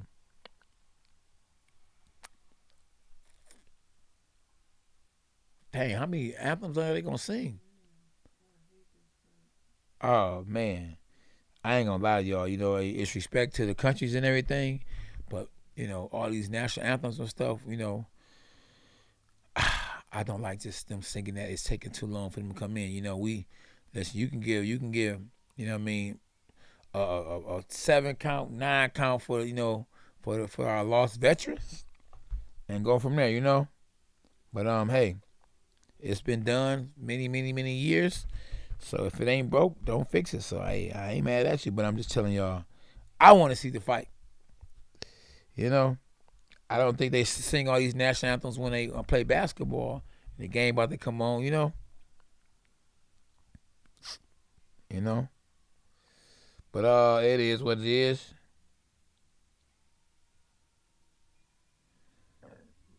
Yeah, so yeah, man, I want to see the fight, you know. Cats get restless, you know what I mean? They be looking like, man, yeah, you ain't singing the national anthem for the first fight, or the second fight, or third fight. Who?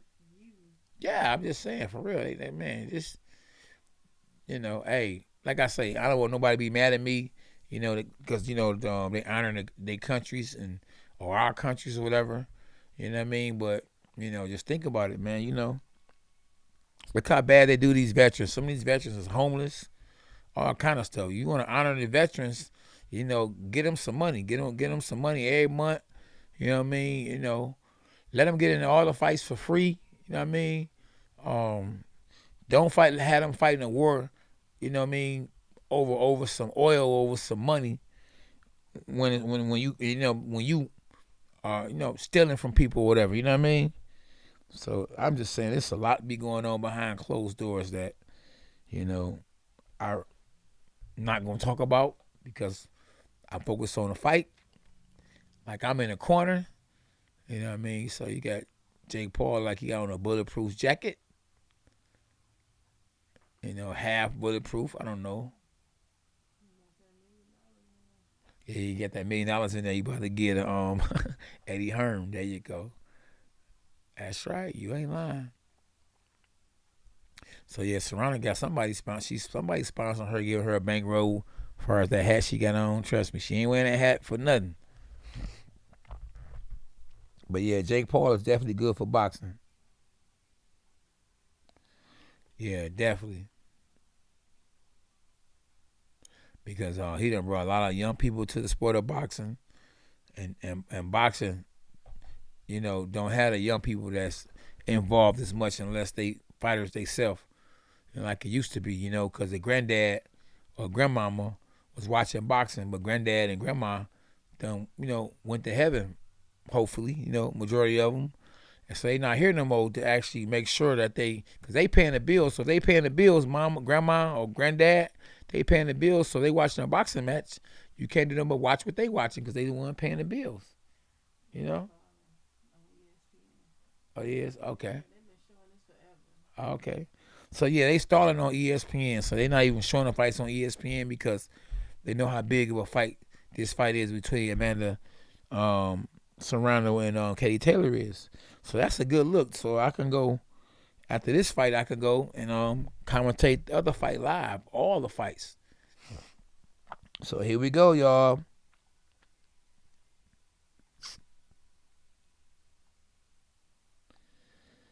So, yeah, who y'all got winning, boy?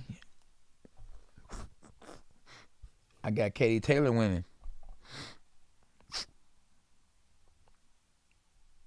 Yeah, we definitely appreciate all the new subscribers, but I don't think a lot of new subscribers subscribe tonight. But it's all good because we gonna get there. We gonna get where we trying to get. 1,000,000 plus. Oh, when I reach to do something, I do it, and we gonna do it. Cause that's what we do. We work. We go to work. So.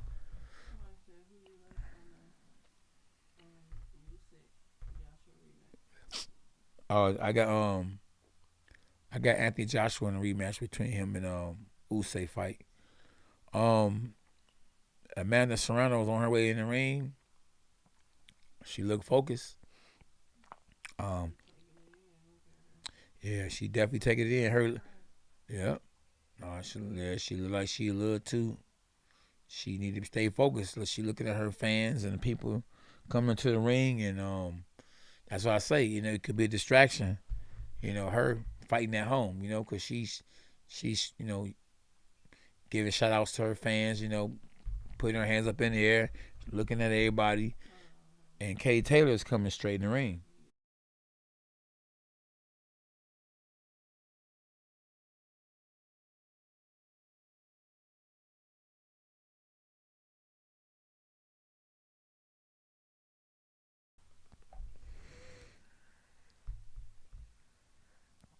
Here we go, y'all.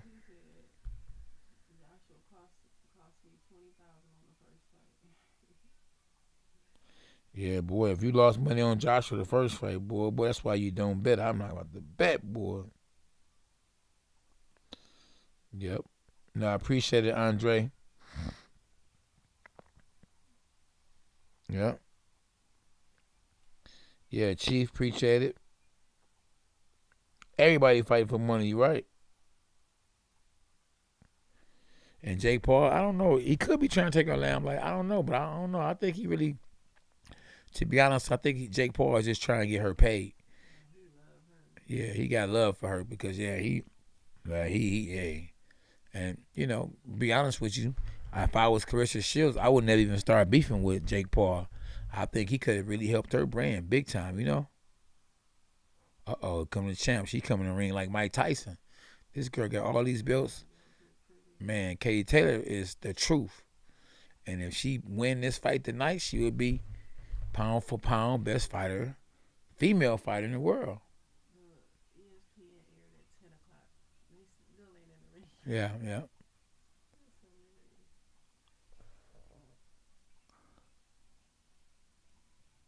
Yeah. Uh-oh.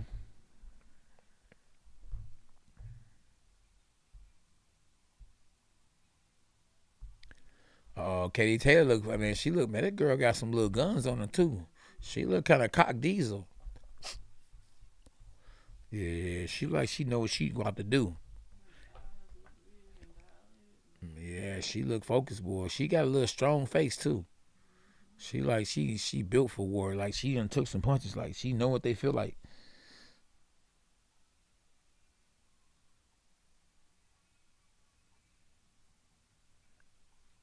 Yeah, I agree. It's definitely hard to cheer against either female. You hate to see either female lose because both girls seem like they, are good peoples. And it's a big fight. And when the best fight the best, you just really don't want to see neither one of them lose. Unless, you rooting for one. You got some ties or some interest in one, then, of course you want to see the other one lose. But, man, it's going to be a good little scrap right here. Katie Taylor on her way in the ring, that girl can fight. As B said, she was checking her out. Was like, that girl can go. She throw punches and bunches. Won't be long.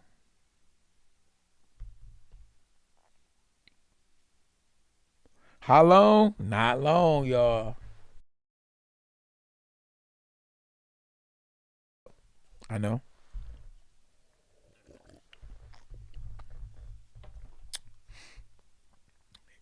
We got what we got on, man. Hey, look, Katie Taylor on her way in the ring, y'all. So I don't know if y'all got the zone, but we in the zone. Eddie Hearn got the $1 million zone. Katie Taylor. Oh, man, who y'all got? Who y'all rolling with? All them belts that she got in the background looking good. She coming in the ring, boy. She ready. That girl can fight. She's a scrapper. Eddie Hearn got the tuxedo on. Like he going to the prime or something. This should be good. It's gonna be good for sure.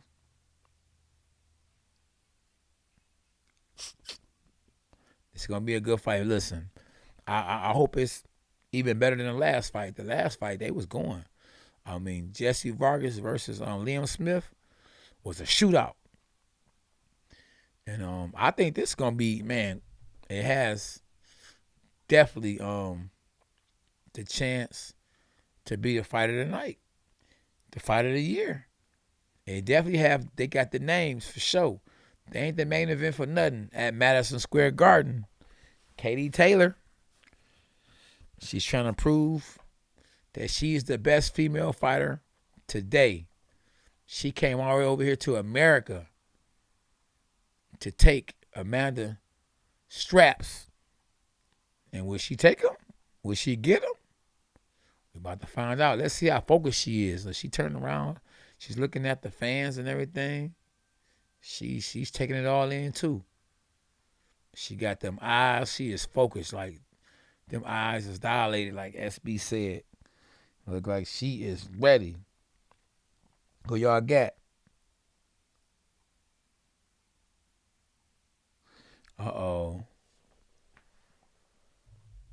Katie Taylor. I don't know. Do she got the experience to beat Amanda Serrano? You gotta remember, Amanda, she done fought in the UFC. She done had over 40 pro fights. I see somebody just threw a Mexican flag down at Katie Taylor. Oh man, listen, boy, I hope the fight stay in the ring and that the fans don't start fighting because it's war. It's war. She showed taking her time and she really sucking it all in to get to the ring. And then she deserved to do what she want to do. Look at them Irish people, boy. They got them big old beer cups. They getting it in. And one thing them Irish people can do, boy, they can drink some beer.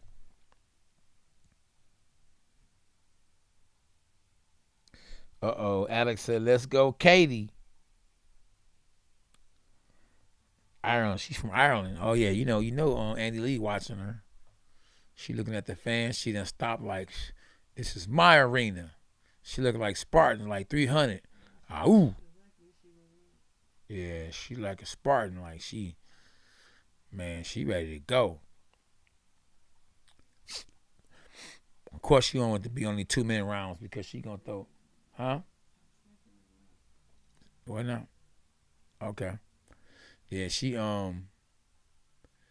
definitely wanted to be 2-minute rounds because I think she gonna throw punches and bunches from when the bell go ding ding to the bell go ding ding.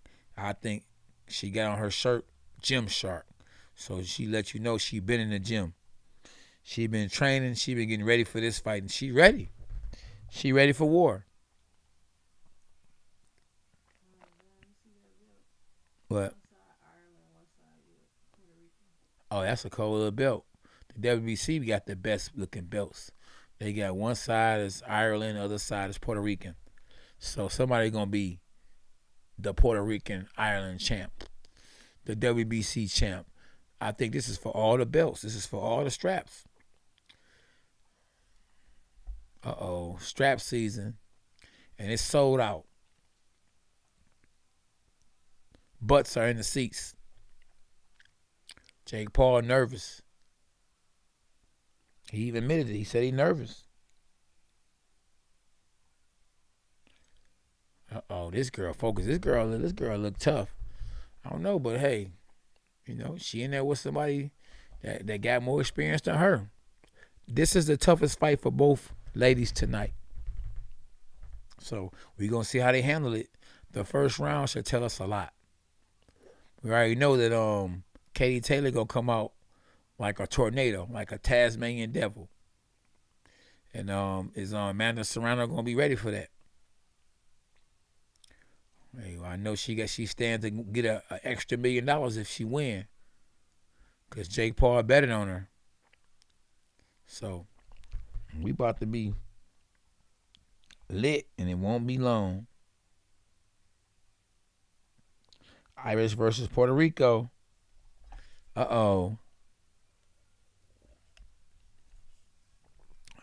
the beatings begin.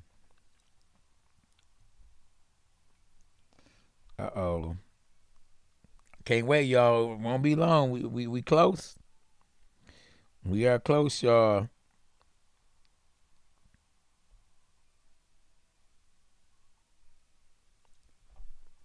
I like this guy right here, man. This guy with this long hair. Man, he hype. Look at him. What'd he say? He is hype. Y'all. Spider moves. That'd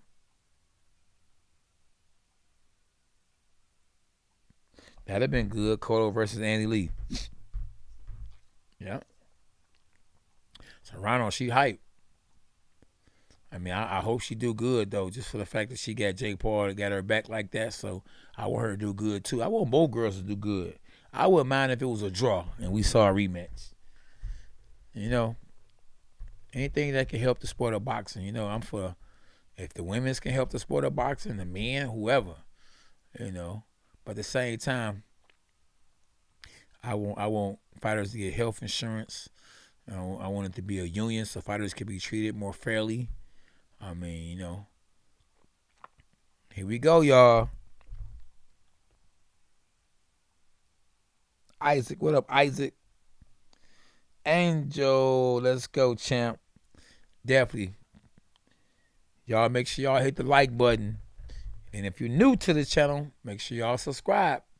Subscribe to K9 Boxing and join the team. That lady, she pumped. Man, they taking all day. They trying to enjoy all the money. They know they only going 2 minute rounds, so they taking their time on saying their names, national anthems, all kind of stuff. They trying to make this last a lifetime. Here come Katie Taylor. They about to say Katie Taylor's name. The Gym Shark from Bay Island. She got a country behind her.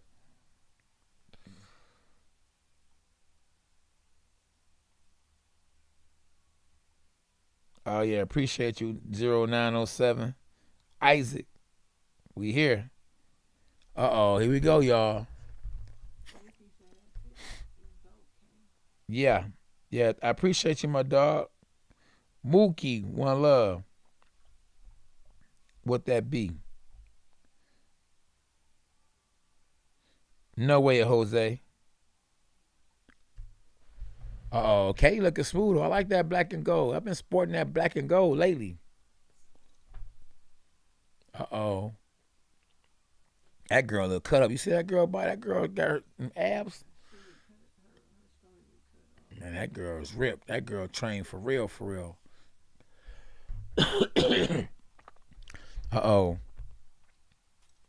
It's about to start, y'all. That girl says she a gym shark. Here we go.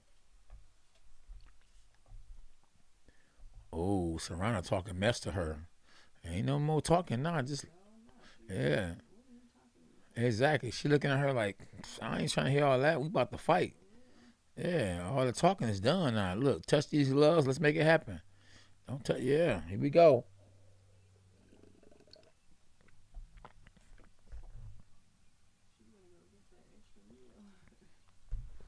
She better be trying to get that extra meal for real. She better exactly. If you hungry, you better get that meal. You can eat twice.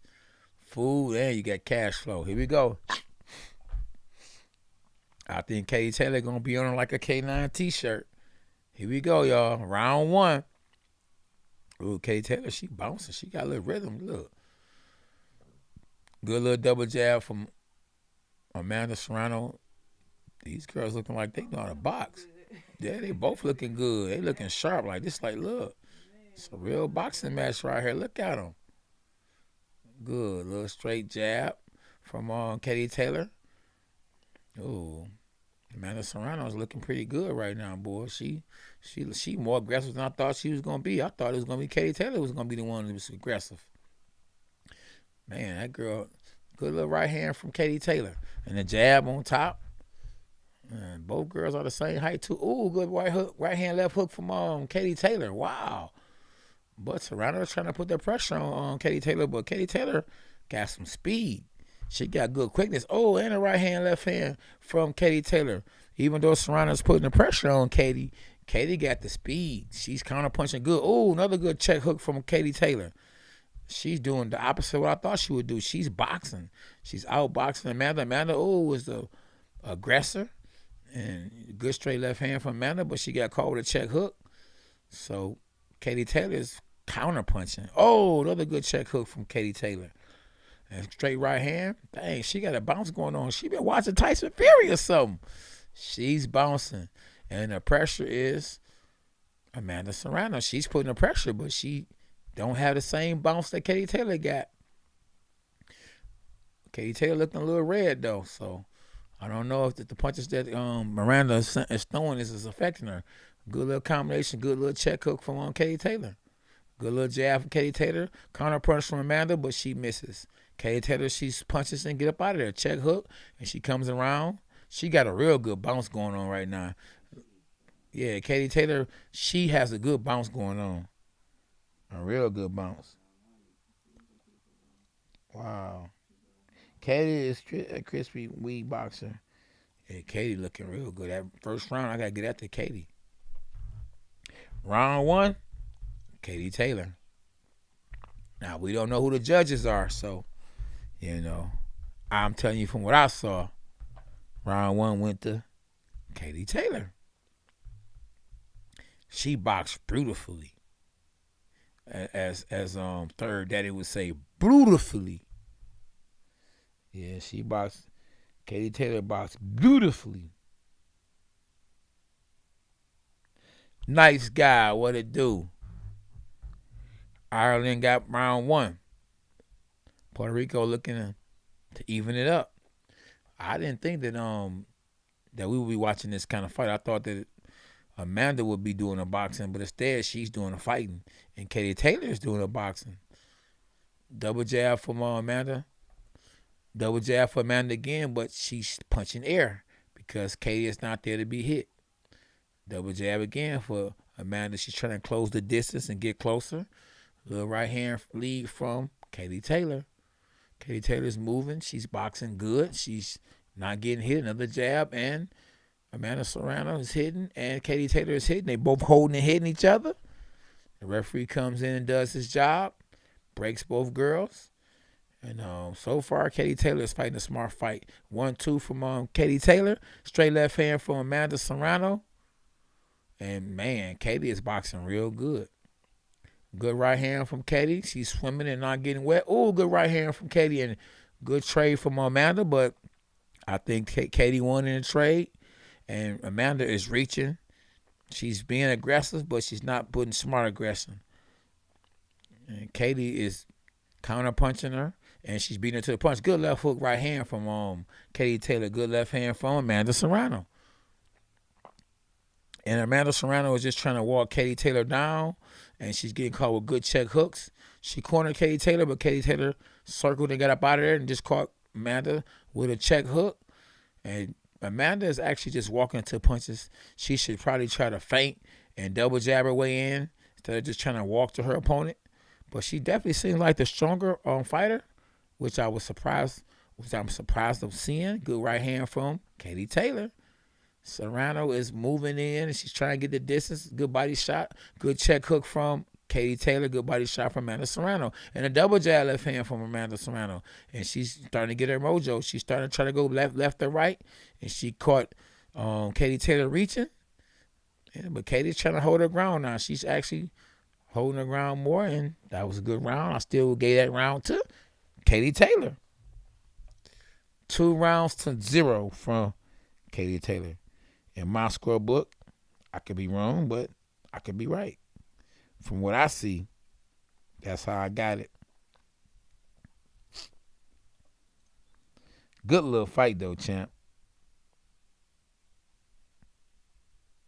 Yeah, it's definitely a good fight. We head into round 3.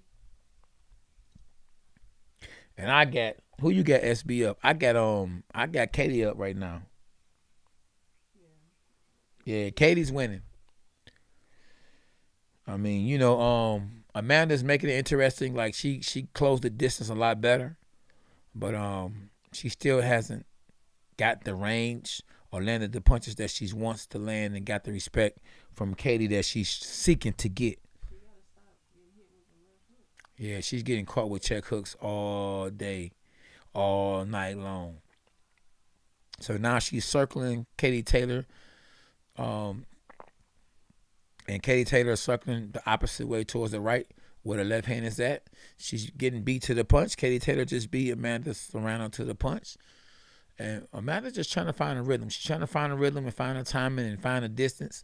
And Katie Taylor is bouncing up and down and moving around and beating her to the punch. She's throwing her 1-2s and getting up out of there.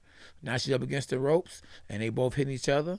Oh, and I don't know if Amanda Serrano slipped or what, but she definitely lost her footing. But she's hungry and she's going forward, but she's not effective with going forward. That's Amanda Serrano, that is.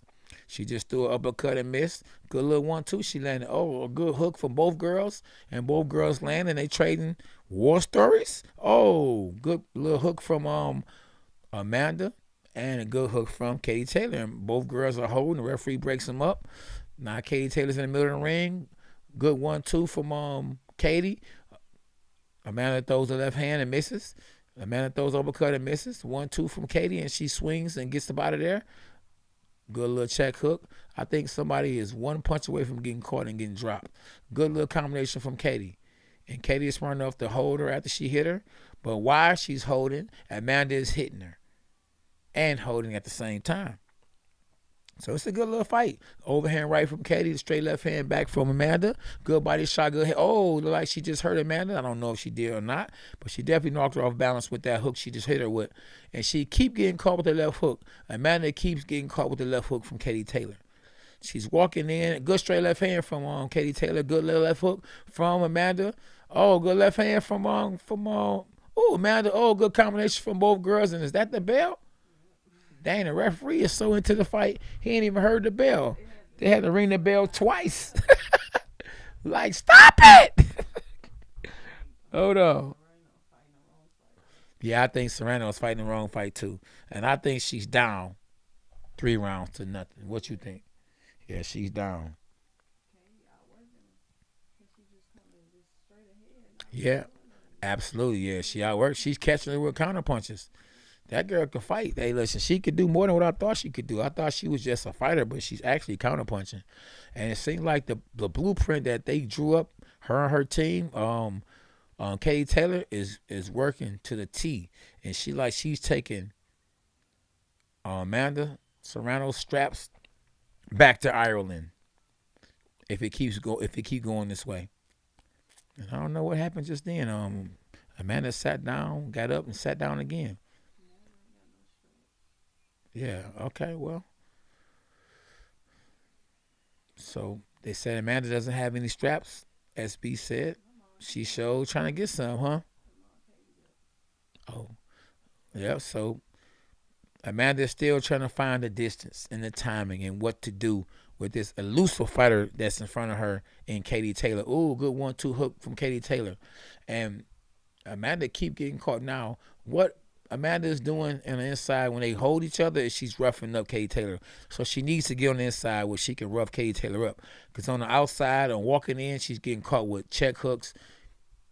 Oh, and they actually got Serrano winning. I think Chris Mannix is watching the wrong fight because she is not winning. Yeah, he is definitely being biased. Oh, but on the inside, like right now, they both holding each other and hitting each other. On the inside, Serrano is actually doing a better job on the inside. Now that they both headbutting each other, which a lot of times that happen when you got a southpaw versus orthodox fighter. Good little 1-2 from Katie Taylor, and I think she's fighting better by just staying there fighting instead of just constantly moving. And she has the crispier, faster punches. Straight left hand from Amanda Serrano. Good jab from Amanda Serrano, and a left hand right hook from Amanda Serrano. Good body shot from Amanda. Good right hook from Katie Taylor. Good body shot from Amanda.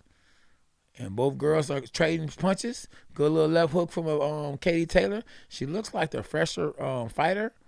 And Katie Taylor, you know, she's pressuring, she's poised, and she's constantly throwing punches. Good right hand from Katie. Oh, good overhand right from Katie. Good jab from Amanda Serrano. And Amanda is constantly throwing punches. It seems like they're arm punches though instead of turnover punches. She's not turning her shots over. And I think that she would do better if she turned her shots over. She throwing arm punches, but I mean she's pressuring Katie Taylor like never before. And Katie knows she's in the fight. She's definitely in the fight. And she trained for this.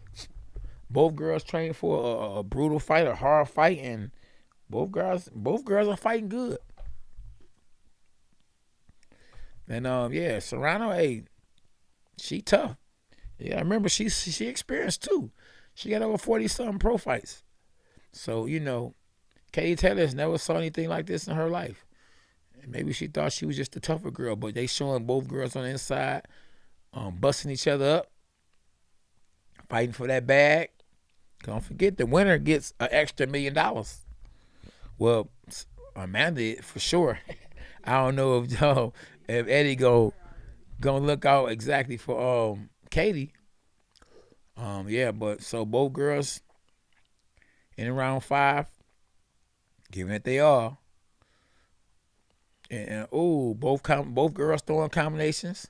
Body shot, head shot from Amanda. Good little check hook, right hand from Katie Taylor. And Katie, they both trading shots back and forth.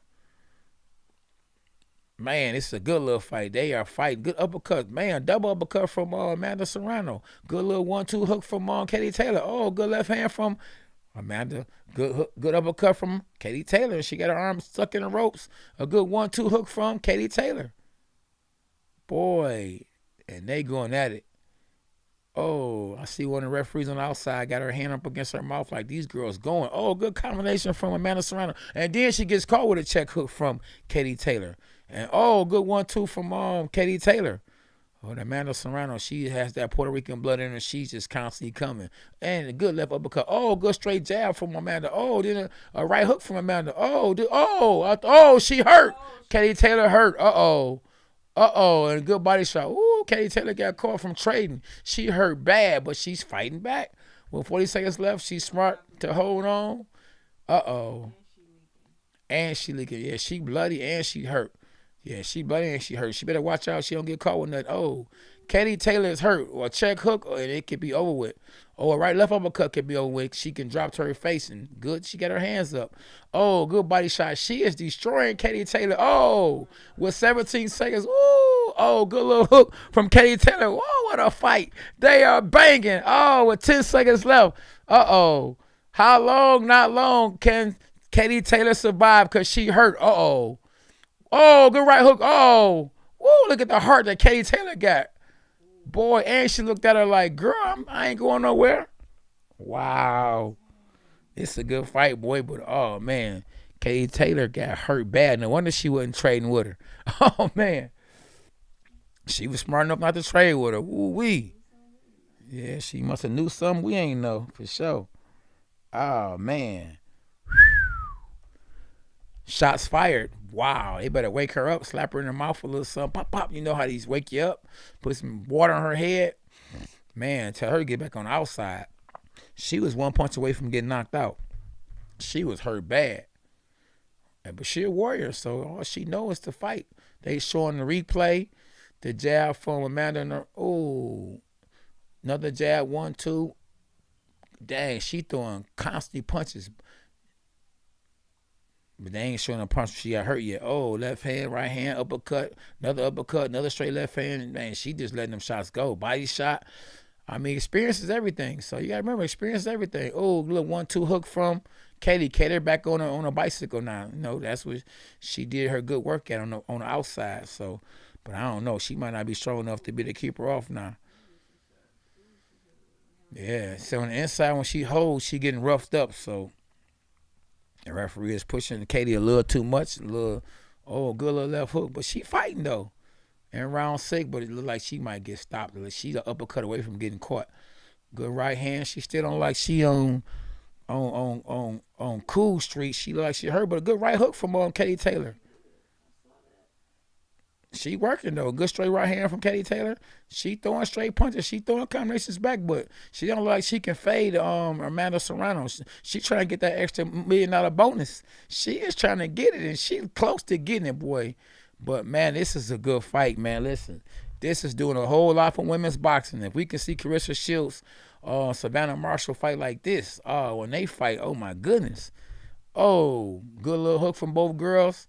And, man, Katie Taylor's nose could be broke because that blood is coming out her nose. And, man, Amanda Serrano is not stopping punching. Good little check hook from Katie Taylor. Man, these girls is going, boy, this is a fight of the year type fight. This is a fight of the century type fight. This will go down in history as one of the best female fights of all time. One of the best fights of all time, not just female fights. These girls is going. Boy, oh boy, and Katie Taylor, you don't know. She giving her all. They both just threw combinations. Both girls landed. And if Katie Taylor can get out this round without getting hurt, I mean, she could bounce back possibly. Both girls are throwing combinations, and she's bleeding. Katie Taylor bleeding a lot. And I got Katie Taylor losing now. At first I had her up, but she's definitely punching hard and fighting hard. Is that the bell? What is the referee doing? He caught up in watching the fight. Because the bell ringing and he ain't stopping nothing. Wow. What a good fight. Oh, man. I see why ESPN holding on to show the first fight. Because this was a good fight, boy. They ain't going to get no views if they actually show a fight right now. While these girls fighting, boy, it's up there. Wow. Woo, it's a good fight. Oh, my goodness. Man, I respect both girls, man. Listen, they deserve that bag they getting tonight. And, man, listen, this is a good fight, bro. I ain't going to lie to you. I'm happy to be calling this fight. It's about to, listen. I don't know if we're going to get a knockout. But I know one thing we're getting right now. It's a great fight. Katie Taylor, boy. Katie Taylor is forced to fight now. She done had to go from the game plan of boxing to actually get some respect. And now it looks like Amanda Serrano is actually going out there trying to box now. She's out there jabbing. You know, she's trying to get that distance. Like, she's a walk 'em down type female fighter, you know, and she's experienced. You got to remember, like, Katie Taylor is a baby in the game. Even though she's older than Amanda Serrano, she don't have the same experience. Amanda done been in UFC, and she done had over 40 pro fights. You know, Taylor is a baby in the game. She tough, but she a baby in the game. And on unofficial scorecards, Chris Mannix has Serrano up 59-55. I think it's a lot closer than that. Oh, good little right hand from Katie Taylor. Another good right hand from Katie Taylor. She better use her speed and, you know, and try to, you know, win this fight, you know, just off hitting and not getting hit. But I don't know if I would want to trade with Amanda Serrano because she's definitely the stronger, heavier-handed fighter. But good little right hook, a good little right hook from Amanda, and a good little left hook from Katie Taylor. A good little left hook right hand from Katie Taylor. She done settled down, but she's still one punch away from getting hurt real bad because she done got hurt already one time. And dang, man, this Amanda Serrano, she can take a punch. This girl is tough skinned. She is real Puerto Rican, tough, strong. And I don't know if Katie Taylor got she got faster hands, but I don't know if she got the pop or the power to be able to hurt Amanda like Amanda hurt her. And constantly, good double jab left hand from Amanda. And Katie, she's landing a lot of punches, and she probably landed more punches in the fight than Amanda Serrano, but she just can't seem to hurt Amanda Serrano, and she just keeps coming like the Terminator. And good body shot from Amanda Serrano. Good straight left hand from Katie, but Katie just can't seem to actually get the respect from Amanda like she's trying to get. But that was a good little round from her. I mean, even though Amanda put the pressure on Katie won that round in my eyes. But Katie looks like the beat fighter. She look like she don't know where she at and why she here. And it seems like her trainer is panicking, because he's not used to seeing his fighter in this position. And Amanda has been here before, and you can just tell. And them body shots, which we about to get ready to watch in the replay, are crucial, man. She threw a good straight left hand to the body. Whoa, and I know Katie felt that, but I mean, she didn't show it, but she felt it. That was a good straight left hand, but that's just tell you, experience is everything. And, hey, both girls deserve that bag. And I hate to see either female lose, but right now I definitely got Amanda Serrano up. Because she been coming, man, like a Terminator. She's been coming. And Katie was definitely smart not going 3-minute rounds for sure. Because in a 3-minute round fight, 10 rounds, boy, oh boy, I don't think she would survive. And it's going to be hard to survive now. Combinations from both girls. And man, listen, Amanda just constantly keep coming. Oh, good little right hook from Katie. Katie don't have the power to even though she's built like she's a little Mike Tyson, she don't have the power to keep Amanda off of her. And Amanda is just constantly pressing. I mean, but she's being beat to the punch, but she has the heavier hands. And you can just tell, like, she hurt Katie. Katie hasn't hurt Amanda. But Katie's throwing a lot of punches, but she just don't have the power or the experience to keep Amanda off. And Amanda's getting hit on the ropes with good little combinations, but no power is on the punches coming from Katie Taylor. If she had the same power that Amanda Serrano had, it'd be a different story because she is landing punches. It's just not nothing with power on it. Even with the straight jab that Amanda just landed, it seemed like it knocked Katie Taylor off balance. Good little combination from Katie Taylor, but she just throwing combinations and she getting points, but it's not effective because Serrano is not going anywhere but forward. Good little combination from both girls, and once again, Katie Taylor's up out of there. She like, man, this girl is tough, and man, will we see a rematch? I definitely doubt it because she probably like, man, this girl is tough as nails and got power. Good combination from both girls. Good right hand from Katie Taylor, and she's moving. And I don't know if you can win a fight like this in New York, where Amanda Serrano is from, going backwards when Amanda's going forward, and especially with Katie getting hurt a few rounds ago and bleeding, bloody. Man, these girls is fighting, man. Listen, they definitely putting female boxing on the map with this fight. And it's definitely worthy of being at the Madison Square Garden. I was about to say on pay-per-view. I actually got Katie Taylor winning that round, but I mean, I think Katie Taylor is being forced to fight. She not fighting the way she's fighting because this is a good style for her. She's fighting the way she's fighting because she don't have no choice, because Amanda Serrano was on her like a K9 t-shirt. I'm telling you, man, listen, that girl is tough as nails. That girl is fighting like a dude. Yeah, I got Serrano winning the fight. Yeah, it ain't no dude in the game, and unless Katie Taylor can get some some respect. It's gonna be the same fight for the rest of the fight. But she have to be careful because Katie Taylor is open for a left uppercut. A left uppercut. But she throwing combinations. She throwing good combinations. It's just that she throwing arm punches. They fast arm punches. And she a good little fighter, but she can't get no respect. Good overhand, good hooks that she threw, but it ain't no power on it. Like the stronger and the bigger and a more effective puncher is Amanda Nunes. Amanda Serrano. The left hand, like it startled her. Like she just caught on Katie Taylor with her left hand.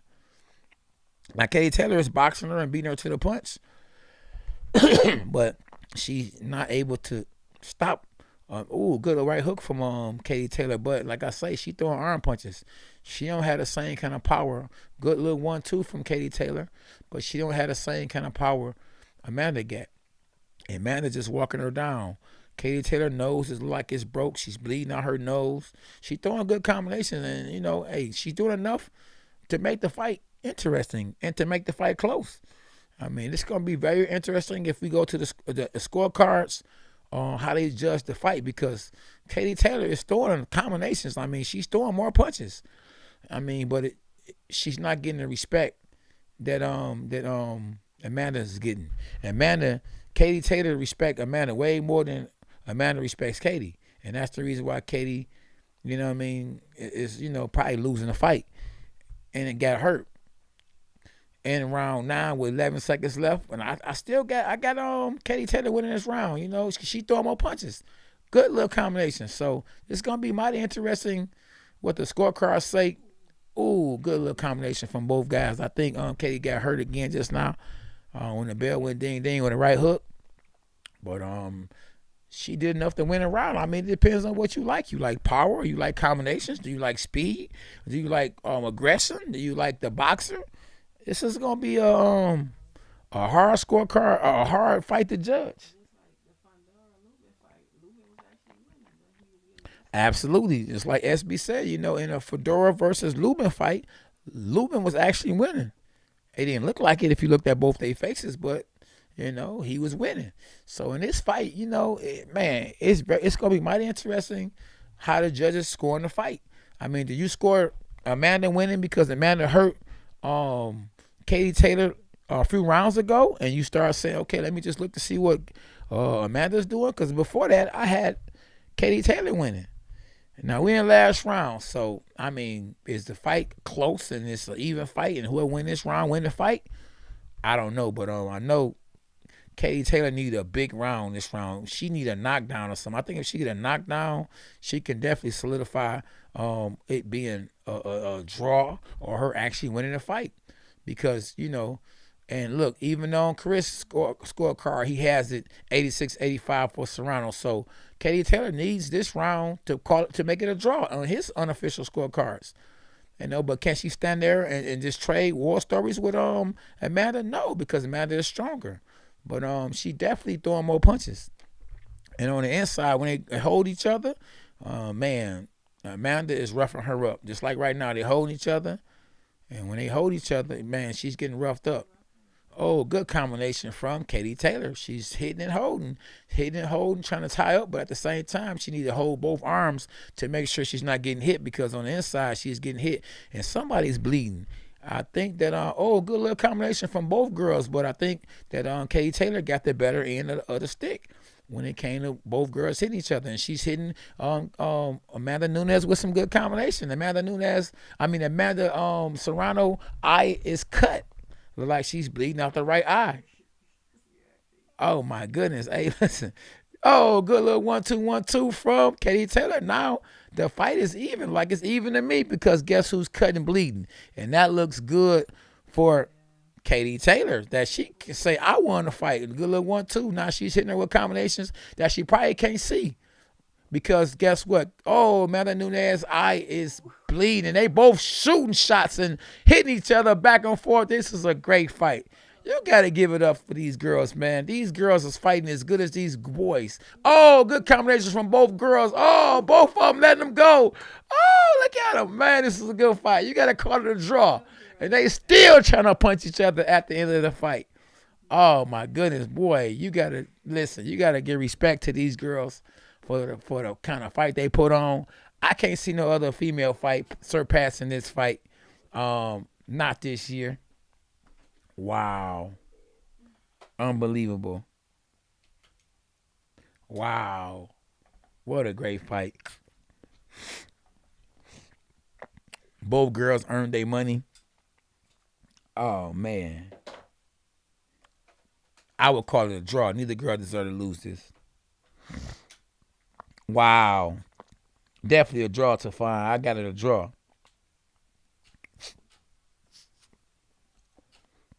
Man, I definitely got it a draw. What y'all got it? How y'all see the fight? JP, I think it's a draw. Hey, Katie Taylor was doing her thing early on. Then Amanda knew that. I mean, Amanda, I keep on saying knew that because she a scrapper. Hey, look, you got to remember too, Amanda did go in the UFC, like Amanda.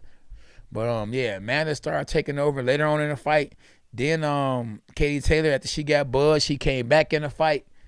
Man, this should be a draw. I don't think neither female deserved to lose this, But I mean, if you're gonna give it to somebody, they gonna give it to Amanda because Amanda is at home, and she was the aggressor. I mean, come on, man. If it's a winner, I think the winner is actually Amanda because you gotta remember she was at home, But if I'm not mistaken, she ain't got no belts though. So the champ, you gotta take it from the champ, and I don't think that Amanda did enough to take it from the champ. So when you a champ, you gotta take it from the champ. To be honest with you, I wouldn't mind seeing a rematch. I don't think that Katie would want a rematch because Amanda was strong. I don't think that Katie thought that she would be as strong as she was. Both girls fought a good fight. I mean, listen, I think it was a draw. And it's good for boxing because we definitely need to see great fights. We need to see the best fight the best. So I mean, hopefully the men will learn from the women to get in the ring and fight the best. The best fight the best. I want to see Terrence Crawford versus Errol Spence. I want to see Clarissa Shields versus Savannah Marshall. I want to see the best fight the best. I mean, if Tyson ain't done, I want to see Tyson versus the winner between Usyk and Joshua. I mean, no more cherry picking. Hey, the money is there. We want to see the best fight the best. Now, when it takes a long time to say who the winner is, a lot of time it's some in the game. So, hopefully it's no doodle in the game. And, man, you got to call it a draw, man. That's a draw all day long. I got it a draw. What you got at SB? Uh-oh. Oh, they saying who the winner is quick, so that look like Serrano got this. Yeah, this is a great fight. You got people on their feet giving it up for the women, boy. The women done took. Hey, listen, they about to make some money now. They just need a few more female fights like this, and boy, they gonna be all right. But they need more female fighters that's champions, on a higher level. Yeah, they definitely put pressure on Clarissa and Savannah Marshall to compete on a high level and make it a great fight like this because this is a great fight. And the winner is the fans and both girls. Uh-oh. Here we go.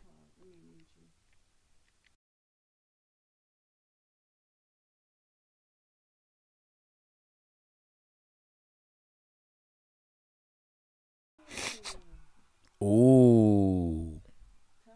The winner is Katie Taylor, y'all. Ooh, they said, and still. Oh man, I don't know about that one, y'all. Hey, I think somebody got stiff armed. Ooh, oh man.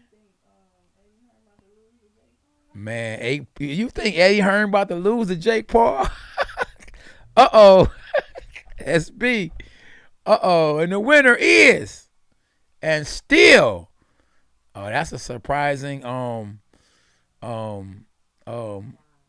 that's a surprising decision. But I mean, don't get me wrong, it depends on what you was watching. You gotta remember though, Katie was throwing more punches. You know, the effective and harder punches was landed by Amanda Serrano, but the person who threw the most punches was Katie Taylor. And I mean, you got to give Katie Taylor some respect from coming over here to fight Amanda Nunes, and she's a champion in her own background. So that means a lot too. But I think the fight could have went either way. It's just that one person got hurt, the other one didn't. So maybe I was looking at the fight because of that, and Amanda was putting the pressure on Katie. But hey, listen, Katie did do enough, to win a fight or to be a draw. I mean, you got to think early on, I had Katie winning. But once she got hurt, I started looking at, Amanda and what she was doing. And that's probably why they gave it to Katie, because them rounds in the later rounds was close. Absolutely. So, yeah, absolutely. So, hey, I'm happy for both girls. Both girls got paid. Amanda could have got another $1 million because Jake Paul bet $1 million. But you can't come in the game and think you know the game like a real promoter. You know what I mean? You just think about it. Eddie Hearn is a real promoter. Jake Paul, he just got in the game. I can't really say he's a real promoter. He's a licensed promoter, but he don't know the game like Eddie Hearn. And man, it was a great win for boxing and for Katie Taylor. And Amanda Serrano have no need of putting her head down. She fought a good fight. She was shocked at the decision, but it is what it is. Let's see what they saying. Let's see what Amanda got. Let's see what Katie got to say.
Man, listen, this is a great fight. Katie Taylor is giving props and respect to her opponent, Amanda Serrano, and she definitely deserves the respect and the props for fighting a good fight. Definitely looking forward to hear what Amanda has to say. I'm quite sure she believes that she was robbed. Hopefully she gives respect to her opponent, and let's hear what she has to say, and I will tell you guys what she has to say.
Yeah.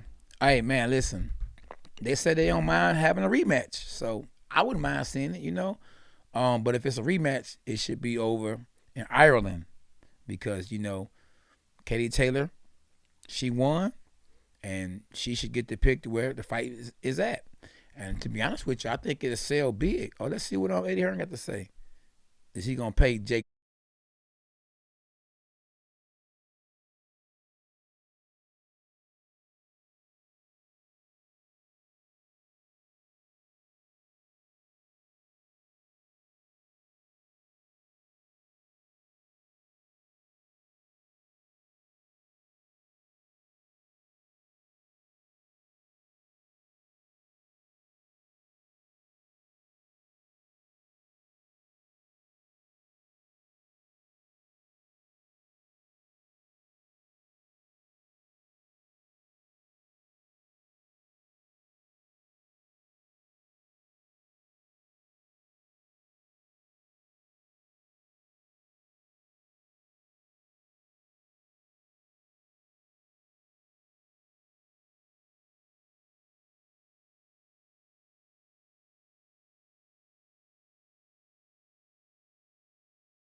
Yeah. So I really want to hear if Eddie Hearn, was gonna get paid by Jake Paul. If Jake Paul was gonna say, okay, I got your million for you, he's gonna say, give me my $1 million. So I was waiting to hear that. So Jake Paul said that he felt at best, it was a draw.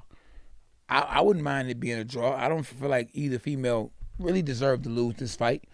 I thought if it was gonna be a winner, that the winner was gonna be Amanda Serrano, because she's at home. She was aggressive, and she landed the harder shots.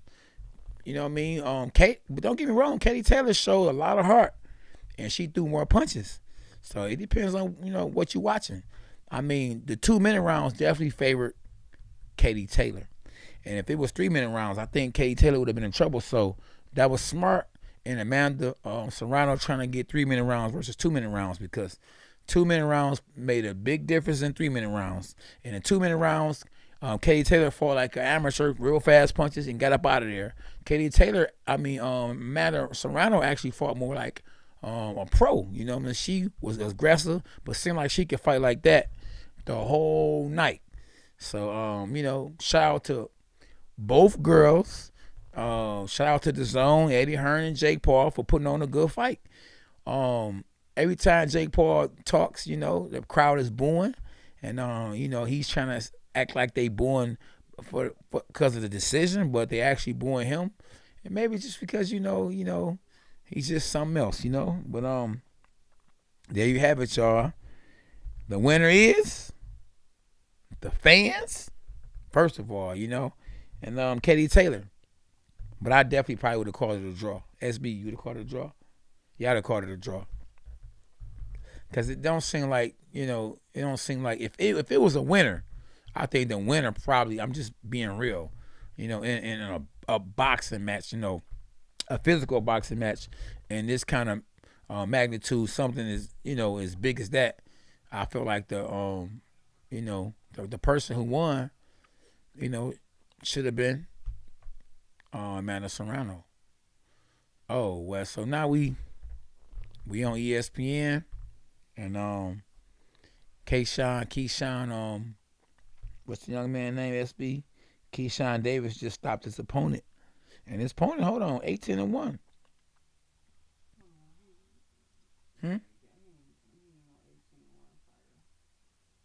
Okay. Well, hey, Keyshawn Davis won with the stoppage, and I don't know what round it is because we just not getting on here. But I see he got the same trainer as Terrence Crawford, and he's pumped. And maybe they showing the trainer, like showing this trainer because he's Terrence Crawford's trainer, huh? Yeah, but I'm still saying they still showing him because he's his trainer. They need to get it together because they ain't showing it in the right view. Look at the view. Yeah, top rank. Yeah, top rank is tripping. I think they might, they might just trying to get, just not getting to it. Yeah, we own it. Yeah, Bo Mac. Man, Katie a beast though. I ain't gonna, man, listen, both girls are beasts though. Both girls are beasts.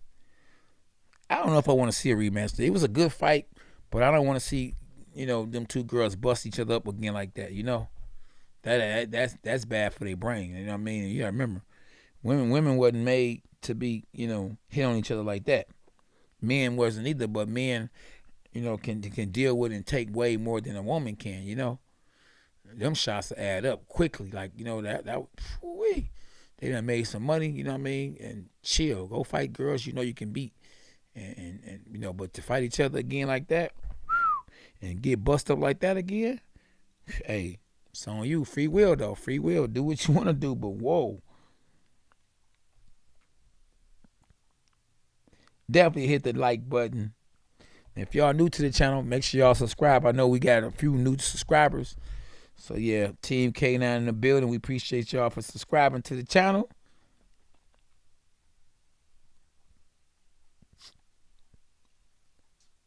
What? It's up from here, though. Listen, we still got a great fight coming up. The main event between Valdez and Stevenson. Yeah, I kind of got that fight one-sided. Yeah, I got and both guys undefeated, so somebody old gotta go. Now, just because Oscar Valdez has more pro fights, don't mean that he's more experienced. We gotta remember, Shakur Stevenson is I believe he's a silver medalist. So that you get a lot of experience when you win a silver medal or a gold medal in amateurs. Mean that you were the top of the top. Dogs out of all the guys that fought. So you got to roll with. That's why you got a lot of fighters when they turn pro. Like for instance, the young man that fought earlier only had one pro fight, and his very first one pro fight that he had, he went 12 rounds. He fought a 12-round fight. In his second fight, he fought against a guy, 17-6, something like that. It was a great record. So when you got all that amateur experience, well, I'm trying to get my son to get as much amateur experience as possible. So when he go pro, it ain't like nothing he ain't never saw. He ready for whatever. But you got to get better. You got to continue to get better. And you got to be one of the best, anytime you win a silver medal, you know what I mean? Or a gold medal or even a bronze medal. You one of the best in the country. So after that, it's time to go pro. This guy said, thank you so much. We'll think of you when I remember this momentous fight. Yeah. Who said that? We weren't able to watch it, and we helped him. Okay. Yeah, I appreciate whoever just said the wonderful things just now. He said, what again, SB? Okay. Yeah, I appreciate it too, though.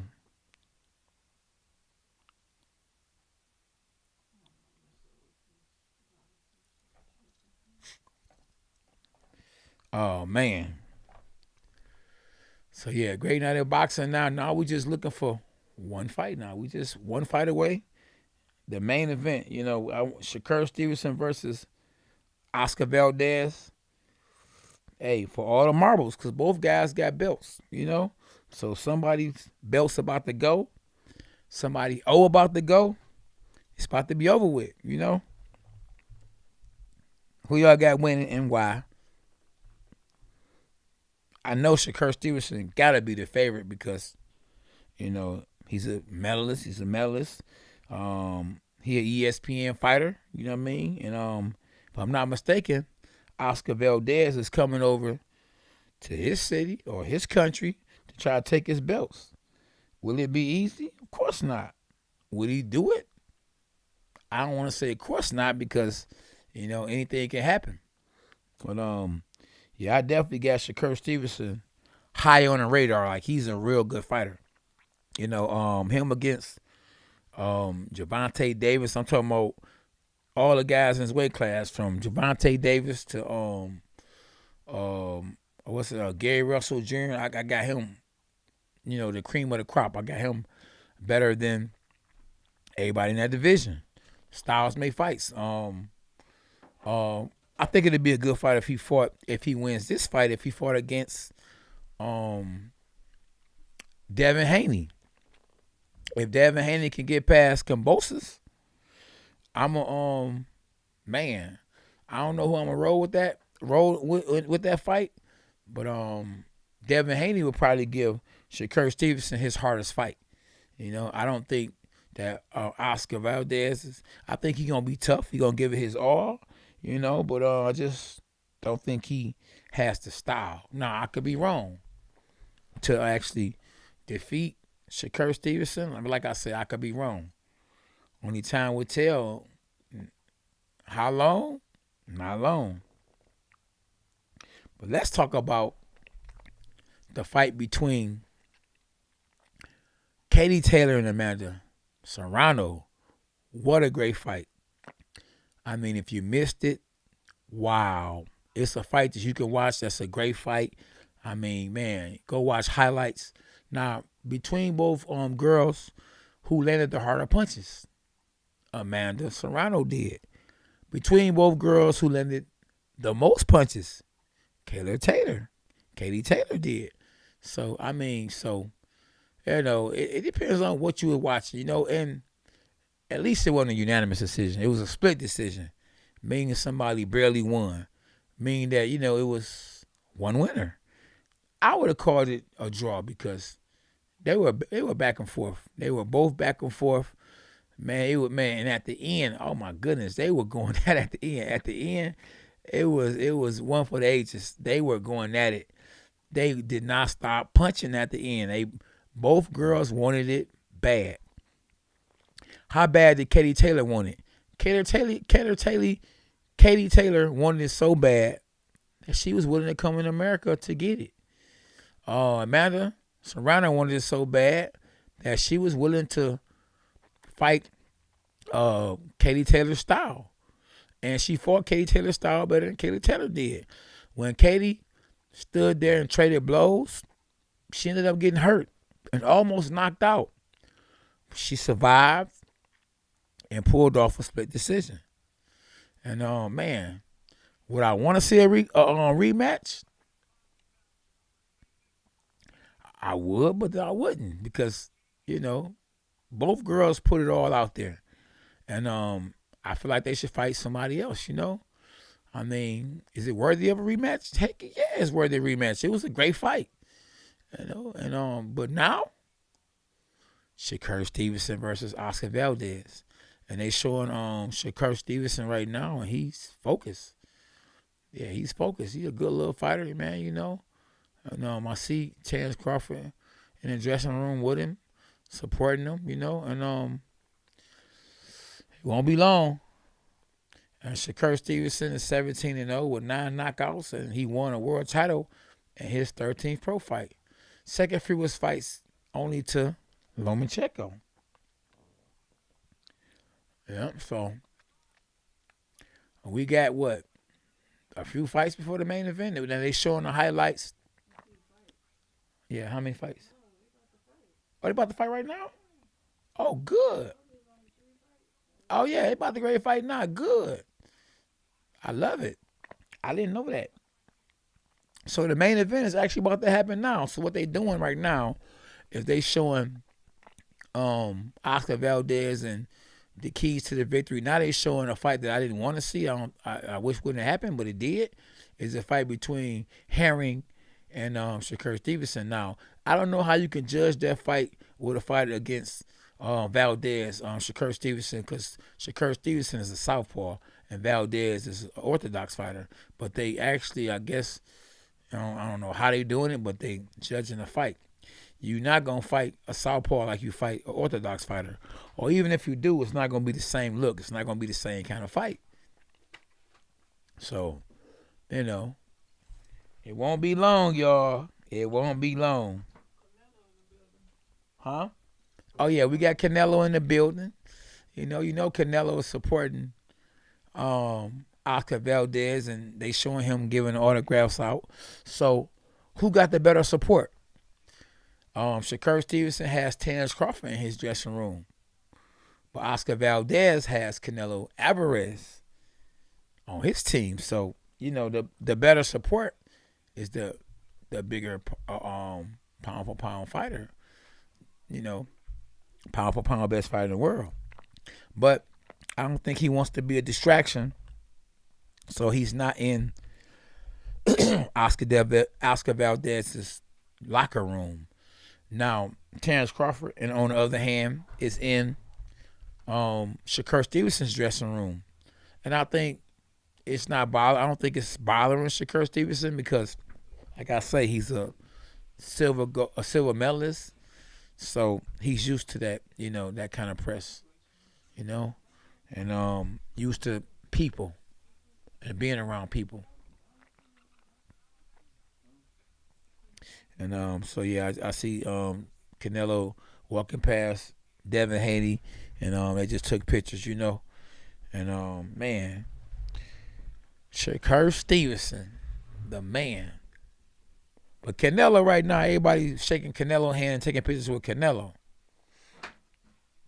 Yeah, he's the GOAT right now in the sport. What's up, little K Nizzle? You good? Oh, you made it just in time for the main event. So I see Bob Arum and Canelo hugging each other. Good look. You made it just in time for the main event, boy. I should have known you. You always good for that. If you ain't gonna make the preliminaries, the undercard, the co-main event, you gonna make the main event. That's right, because you know why? Lil K9 is the main event. So main event support the main event. Here we go with these national anthems again, But hey, it is what it is. You gotta do what you gotta do. And definitely Canelo likes this national anthem because they singing it in Mexican. It's the Mexican national anthem. And hey, he's rooting for his homeboy, his youngin. Yes, indeed, Douglas. Chief, appreciate everybody in the chat. Any new ones, any new people in the chat, y'all make sure y'all hit the like button and subscribe to the channel. Let's go. We up from here. How long? It won't be long. It won't be long. Man, y'all missed a good fight. Lil K now, you missed a good fight. Listen, Amanda Serrano and Katie Taylor, they was banging. Amanda almost knocked Katie Taylor out. She hurt her bad. But Katie Taylor came back strong. I mean, that was a great fight. That was a great fight. But the winner, you know who won, though, right? Yeah, Taylor won. How you know? Instagram. Oh, you follow me on Instagram? Yeah. So, yeah, wow. Boy, they be taking all day, boy, with the national anthems, boy. I just want to see the fight already. Who y'all got winning, though? Talk to me. Well, who y'all got winning? Y'all got Oscar Valdez winning? I think if y'all go with him, or if y'all was betting on him, you would actually double your money because, but I'm not encouraging bet. Don't bet because people have lost their life for betting. You mess around and feel like your guy really won and they give it to the other guy. Kind of like the last fight. Just think about it. If they went through with the bet, Jake Paul and Eddie Hearn, Jake Paul got to give Eddie Hearn $1 million, even though he don't feel like Amanda Serrano lost. But the judges said that she lost, and he might say it was a draw. It could have been some doo-doo in the game, or they just feel like that look, Katie Taylor won. At the end of the day, that's $1 million you're going to have to give up. That's why I don't bet. And I don't care if you're rich. $1 million is still a lot of money. You know what I mean? So, it was a good fight, but somebody going to be mad. A lot of people going to be mad because they be getting so caught up in a fight that they willing to bet their house on a fight. They willing to put it all on the line. And that's one thing I'm not willing to do. SB. You forgot about me. You talking about my stomach on 0. Hey, she told us I gotta toughen it out. I'm hungry, like hungry hippo. You say what? Oh man, SB said this is not going long because Oscar is about to knock Shakur out. Bet money on that. I bet you $1. Bet you $1. Oh man. Oh man. Who you got winning? Lil Niner? Shakur. Oh, he going with Shakur. Tupac name is Shakur. Ain't it Shakur? Tupac Shakur? Something like that. Uh-oh. Still a great fight. Uh-oh, nah, come on, let's fight now. I'm happy. I thought I was going to have to go wait for 2 more fights to go for the main event get here. Oh, man. Yeah, somebody need to, put some of these young boys on notice, because they got it too good. And when I mean too good, it's like they need somebody that's going to test them a little bit, They showing highlights of Oscar Valdez. He tough. I think you have to be more than tough, though. And, Shakur been calling him out, calling Oscar Valdez out for a minute. He sees something that, he can expose, And we about to find out. Yeah, hey, Wilson Brown. Oscar record is scary, but has he beaten anybody on the level of a Shakur Stevenson? You got to remember, styles make fights.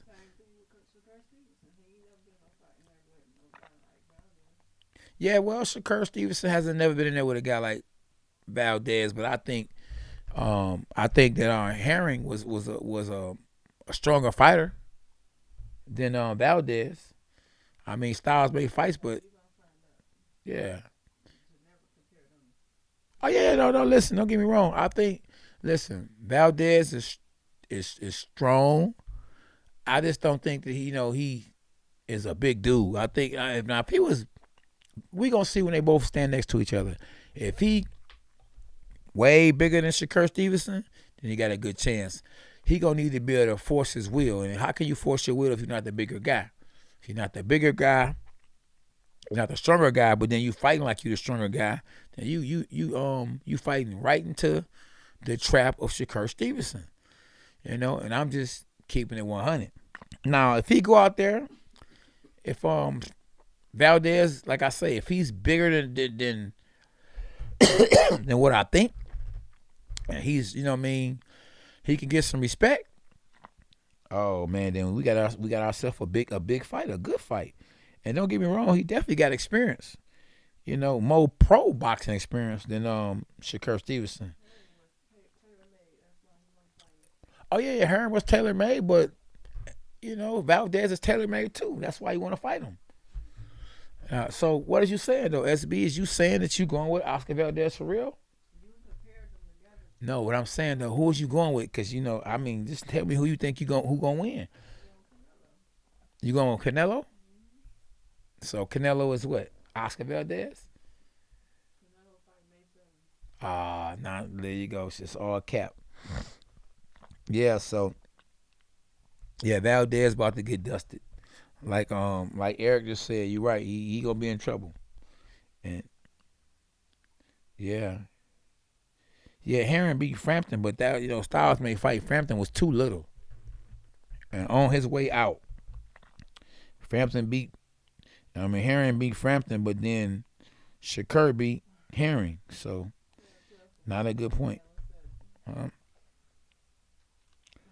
Yeah, toughen. Stop speaking to SB. SB said, what up, though?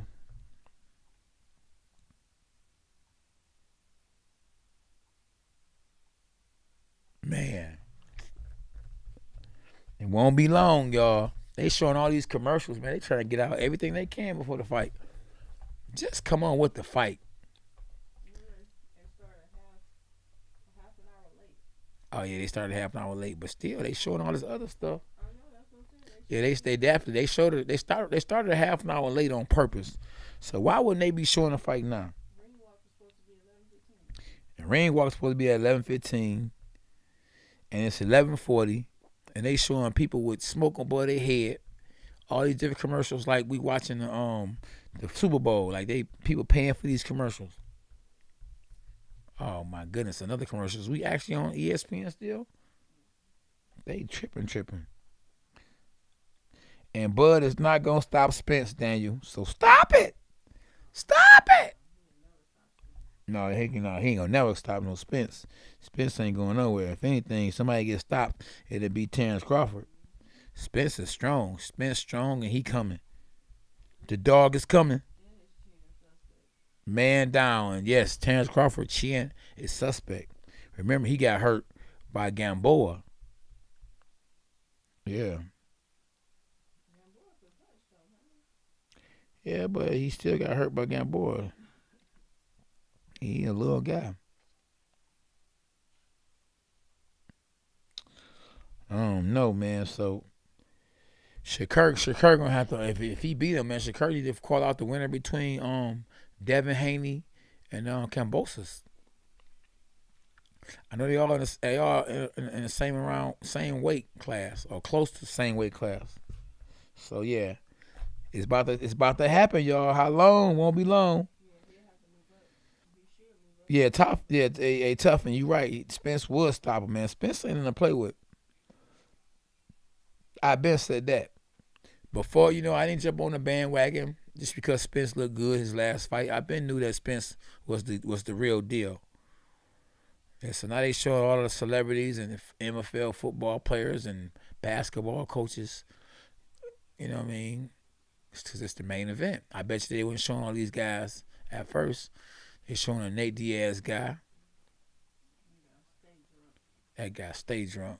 They showing a former opponent of Shakur Stevenson, Jamel Herring.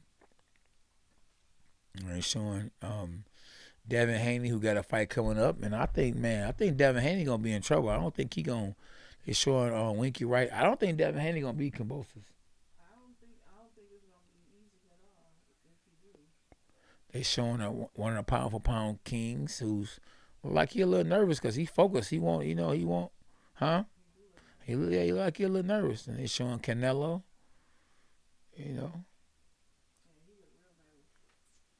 Yeah, Oscar Valdez. Oh, is he coming into the ring? Like he coming to the ring to me. He hasn't fought 230-something days, they just said. Oh, man, that's not a good look. Yeah, if he ain't fought, and I don't know how long, it's not a good look. Especially against a sharpshooter. If you in there against a sharpshooter, you got to be, and the style you got, you're going to be going forward and you're going to be pressing the issue. You need to be done have fought in the last 3-4 months. But hey, the fans want to see him win. A lot of these guys, that be just arrogant, they get a lot of boos from the fans. And a fan-friendly style like Oscar Valdez is good for TV, and the fans appreciate it and love it. They love to see guys that, fight that Mike Tyson type style, go straight forward, That's why they love Katie Taylor. And they love Amanda Serrano. Now, I don't think this is going to be that kind of fight, but we're about to find out. We're about to find out. And they got a good referee, thank God, because I don't want no trickery in the game, no cheating. I want it to be a fair fight. I want the winner to win fair. I think it's going to be a stoppage. I don't think it's going the distance. You think it's going the distance, Lil K? 20 push-ups, it don't go the distance. Huh? Oh, he talking about some They scared to go against me. What? Yeah, but you said that oh, you got a rapper bringing him in the ring. Who is that? Lil Baby or something?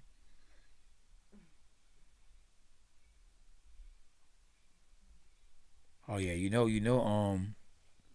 Shakur Stevenson got his manager is Jay Prince, and Jay Prince own Rap A Lot, which is a record company. So Jay Prince is cool with all the rappers. Well, he fought in 7 months. So yeah. So yeah, he got one of the hottest rappers out to date, bringing them in the ring. Who was that? What's the guy? Baby, what's his name? Baby something. Little baby, yeah. Oh, the baby. Oh, I knew it was some kind of baby. Some baby. It ain't my baby. My baby over there. So I knew he was a baby, but I don't know what kind of baby. I don't know. Is it the baby with the bottle? I know you're a rapper. Yeah, Oscar's last fight was in September 21. Okay, so how long was it? Stevenson fight was October 21. Okay, yeah, but see, when they both fought, closer to the same time, that's bad news for a guy that's going straight forward than a guy that's a boxer, a guy that's a sharpshooter. The guy that looks forward to a guy coming at him. Like, you got the style Shakur Stevenson that's tailored, that's, straight, like ready for a guy that's coming forward. Styles make fights. Yeah, this other guy just going straight into punches. Like, and we ain't talking about he going into punches against a guy that's orthodox. He going in there against a guy that's a southpaw doing that. Neither one of them ain't no joke, though. But Valdez ain't no joke. He's no punk. Nah, Valdez ain't no punk, but it's a reason why Shakur Stevenson been calling Valdez out. Shakur Stevenson is a little bully. Guys he know he can beat, he be calling them out. He want them. Who else got the belt? I don't know. Them boys want some paychecks. That's what they want. Yeah, but they want easy fights too. They want fights that they know they can win. And I think this fight is a fight that Shakur Stevenson know that he can win. Now I take my hat off more for Devin Haney than I do Shakur Stevenson calling out Valdez. This man going into another guy's country, and he said all he want is fair judges. So he might not be as skilled as Shakur Stevenson, and he might not, he not probably he getting the fight that he want. But look what's on the line. Yeah, the belts are on the line. Yeah, belts. Yeah, but I'm just saying, I think that Canelo Let me ask you this. told him take that fight. Was Devin Haney trying to line up to fight Lopez? Oh no, He wasn't. nobody wasn't trying to fight Lopez. Okay, then. Shakur Stevenson wasn't trying to fight Lopez. Haney wasn't trying to fight Lopez or Davis. To my point, of course he'd go to Australia to fight Cambosis. Yeah. That ain't nothing hard to do. I mean, that's not nothing that he had to think about to do. I mean, I don't If know. he had to fight over there, he wouldn't go over there and fight Lopez. He wouldn't have to. He could fight Lopez here. I'm saying if Lopez was Yeah. Australian. Okay. Australian. Yeah. But he think he can beat him, so he don't get no credit for that. Cool. I give him credit because look, I give Devin Haney credit for because Cambosis can fight. Cambosis and you remember he been sparring with Manny Pacquiao all them years. He can fight. CJ Prince always got that little one finger up, and he's draped in a gang of diamonds too. Trademark. What? That's his brand. That's what he do. Oh, okay. Look, guys, he always behind Stevenson putting the one finger. Oh yeah, I already know about the one finger. Yeah, I know that.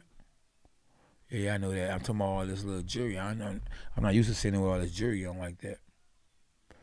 Hey, it's about to go down, y'all. That boy, like he focused in. This ain't going all day. It's about to be over with. Yeah. His family, I don't know if it's a little girlfriend or what, but they all rooting for him. They listen. They already know. And I think they know what I know. It's gonna be a short night, but you never know though. Hey, look, I'm pulling for Oscar Valdez. I always like an underdog. I wouldn't mind an underdog winning. He 30-0. You know what I mean? With 23 knockouts. Yeah. So hey, he been sparring with Canelo, even though Canelo wasn't really trying to hurt him or hit him. That's still some good work. gonna see, boy. But yeah, I just think I think he too little. You know, we got to find out if they the same size. And listen, it's gonna be a good fight anyway. Early on, this man is determined. He ain't out there fighting to be fighting. He know what's on the line, and he's 30-0 for a reason, so he can fight. So early on, he got to get some respect though. He got to go out there and make a difference. He got to go out there and yeah, Oscar Valdez has to go out there and get some respect and make it the fight he want.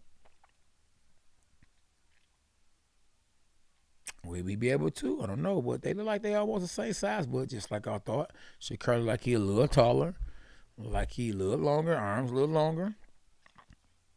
And I think that might be the advantages right there. Yeah, and Kenny Bates is a good referee, Vinny. Uh-oh. He's waking little K9 up. Uh-oh, here we go. And then, Shakur look kind of dry. So it might take him a few rounds to get warmed up. Yeah, I don't know why he dry like that, man. Hey, I ain't his trainer, so I ain't got no worries. And look like Valdez is trying to get in Shakur's chest.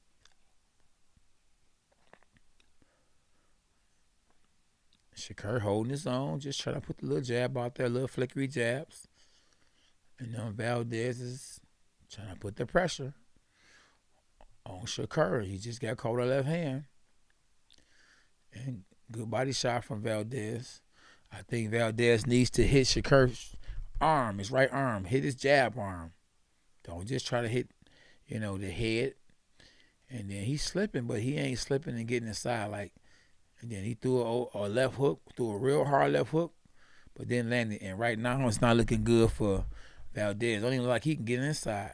Jab, overhand left from Shakur Stevenson.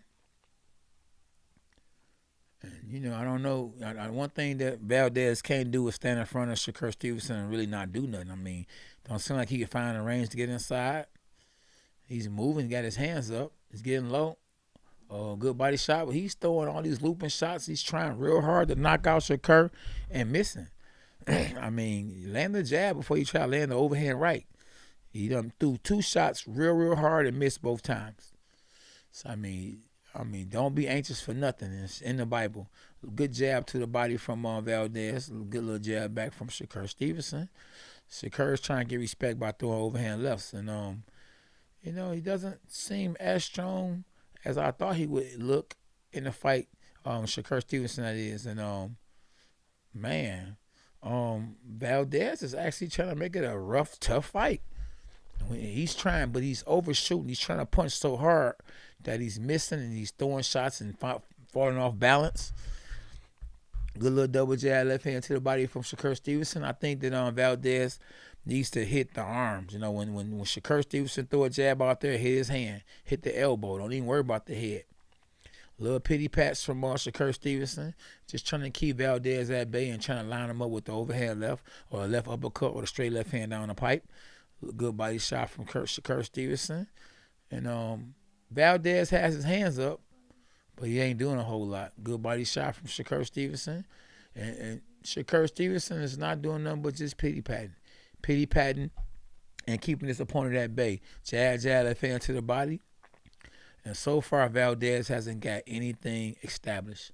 And looks like to me that Shakur Stevenson is getting his good left hook from Valdez. But it look like he's establishing his distance pretty good in this round. And I don't know what Valdez was doing just now with putting himself on the ropes. But now he's back to where he should be. And nice little round for both guys. I would give that round to Shakur Stevenson because he controlled the fight in round 1. Yes, indeed, Chief Debo. Round 1 goes to Stevenson. Yep, round 1, Stevenson all day. Valdez, Oscar needs to get a little closer, start throwing more jabs. I'm talking about get behind the jab. Jab, slide in, move your head, get close, cut the ring off, and then go to the body. Forget the head, hit the arms. Hit the arms, hit the elbows. We got to rough up Shakur Stevenson, Shakur has never been, so far in his career, has never been in a hard fight. So he needs to be in a hard fight for Oscar Valdez to win. If Oscar can't, rough Shakur up, it's going to be a long night for him. And eventually, the shots that Shakur Stevenson is trying to set up is going to start landing. Especially once he see that Valdez can't get no shots off. Good little pity pat left hand to the body from Shakur Stevenson. He just taking whatever Valdez gives him. Holding his ground and keeping Valdez at bay. And when Valdez is throw that two, he leaves himself open for a counterpunch. So that's why it's so important not for Valdez to just only have his hands up, but to start throwing more punches with his left hand. He need to throw more jabs and hooks. And he just can't get the distance. He can't seem to find a range. And Shakur Stevenson is keeping him at a distance. And he can't seem to get the clean shots himself, Shakur Stevenson is. So that's why he's throwing left hand straight to the body. He's pity-patting, pawing with the right hand, and then throwing the left hand straight down the middle. He just threw a little left hook, and he landed, I think, against Valdez. I mean, he didn't get a lot of respect because Valdez has his hands up, and he's not getting caught with anything flesh. But Valdez's hands is up, but he ain't doing a whole lot. And he just got caught with a good left uppercut. Oh, good left hand to the body, right hook from Shakur Stevenson. And Valdez isn't doing anything because he can't get nothing started. He got his hands up, but he can't find a distance, can't find a range. And he's trying more to not get caught than to actually catch his opponent. He just landed a good right hook to Shakur Stevenson's arm, but that wasn't enough to get the respect of Shakur Stevenson, who was jabbing Valdez in the middle of the ring. And now he's starting to get some confidence because he's starting to throw combinations to Valdez. But he definitely respects Valdez because Valdez is there and he's throwing good body shots. Valdez, that is, and he's looping in. But you got to make sure he don't, he watches his balance because he's looping in with left hooks. Valdez, that is, good little straight right hand to the face from Valdez, and Valdez is making it interesting right now. Good little jab to the body from Shakur Stevenson. And with his mouth open, Shakur Stevenson is throwing punches, and it's dangerous because if you get hit with your mouth open, you can get your jaw broke. At K9 Boxing, with 20 seconds left in the round, good little combination from Shakur Stevenson. Look like he's starting to get warmed up, and not a bad look for Valdez so far, but good right hand for Valdez, right hook from Shakur Stevenson. Oh, good left hand from Shakur Stevenson. And that's the end of the round.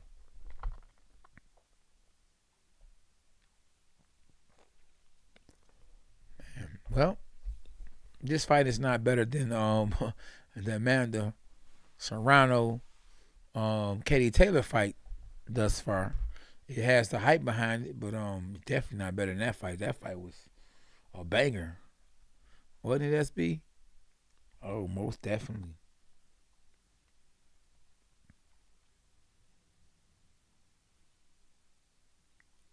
Yeah, Oscar definitely swinging from Mexico. And swinging from Mexico when you actually in whatever city they in, it's not going to get it. So he better swing and go to the body. See, he need to go to the body. He's head hunting a little too much. He can't find a distance. It's like he's just in there. And so far, Shakur Stevenson is giving him some respect. But I think eventually with all these misses and Shakur realizing that, Valdez can't get the distance, he going to start trying to take Valdez out. He's getting comfortable, and he's settling down even more. Good body shot from Shakur Stevenson. A good jab, though. One thing you got to remember, though, is that Oscar is 30-0, so it ain't like, you know what I mean, ain't like he, a bum. He's a champion for a reason. And Shakur Stevenson is definitely moving. And Oscar's throwing real good body shots. I like the body shots. He's throwing a good straight right hand. And another good straight right hand from Valdez. And the right hand is the punches you throw against the southpaw. And he's getting a lot of respect. I mean, maybe he's exposing Shakur Stevenson for the fighters that's looking to fight him in the future, to what you can and can't do against him. Good little body shot from Shakur Stevenson. Good double right hand from Oscar Valdez.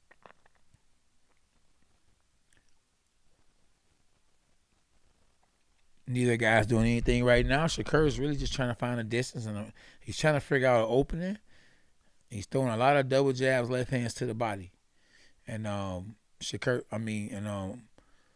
Valdez should see that. So once Shakur throws the jab, Oscar Valdez should throw a hook, or he should trade with Shakur. I mean, he should have a rhythm by now. Straight right hand lead from Oscar. Good little feint. And he's fighting a good fight. I mean, he's not winning a fight in my eyes, but he's definitely getting a lot of respect. And good little counter punch from Shakur. Good right hand from Oscar. I would definitely have Oscar winning this round so far. And he's throwing good little straight right hands. Ain't no power on it, but he's landing good little jab. He's throwing good little good little lead shots. That is Oscar Valdez. And he's starting to get a little distance. He's starting to get a little closer. And he's not doing bad at all. Good right hand lead from Oscar Valdez. Another good right hand lead from Oscar Valdez. And a good left hook to the body from Oscar Valdez.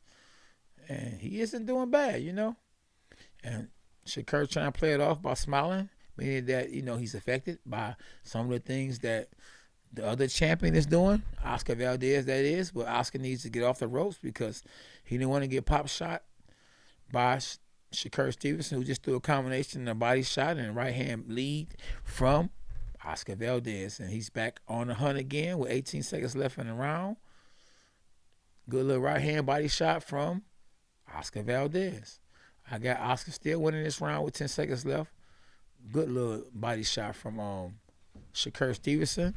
But the ref said it was low, so Shakur Stevenson must watch it before you get a point took, because anything can happen. And a point getting took in a big fight like this could be detrimental to the scorecards.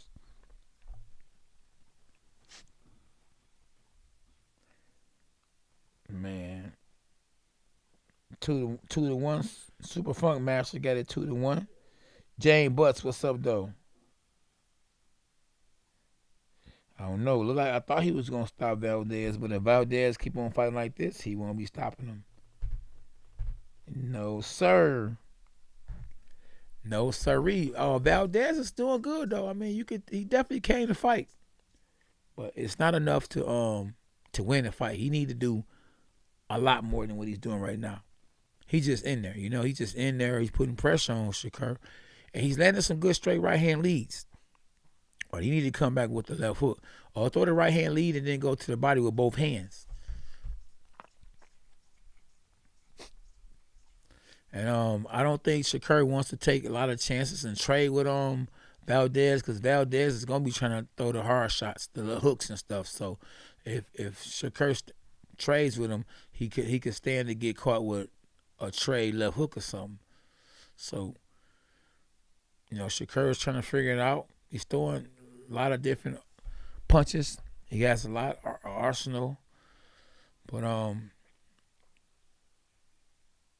Oscar's making it interesting, but he's not doing enough, like I say, to get the respect. He's landing little pot shots here and there, but he's not landing enough of them. And eventually, if he doesn't land the shots that he need to land, I mean something killer, something that could stun Shakur, then Shakur is gonna start picking it up and start landing the home run shots that I think he's gonna land to end up stopping Oscar Valdez in the later rounds. We in round 4.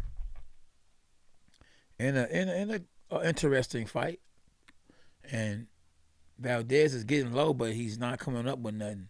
He got his hands up, but that's it. He got his hands up. He blocking shots, but he ain't throwing shots. Every now and then he'll land a straight shot, but it just don't seem like he know what to do. Like, did he prepare for a southpaw style? I mean, he's rushing in and throwing punches. He just headbutted, I think, Shakur Stevenson, because Shakur complained about it. And on the inside, I'm like, Shakur won't no problems, because as soon as they get on the inside, you know, Shakur holds. And but after that, you know, Valdez takes a long vacation on punching. And that is not what he can afford to do. Because in this fight, you know, he is not the A side. Little jab, hook, left hand combination from Shakur Stevenson. A jab to the body, and he has Valdez going backwards instead of forward. A left hook from Shakur Stevenson with a straight left hand lead, and a left hand to the body after that. And Valdez says it's nothing. He nods his head, but doesn't do anything afterwards. So that means that it was something. Because if it wasn't, he would have did something after that, and he would have said it wasn't nothing. So, Shakur Stevenson threw a jab, and Valdez grabbed his hands.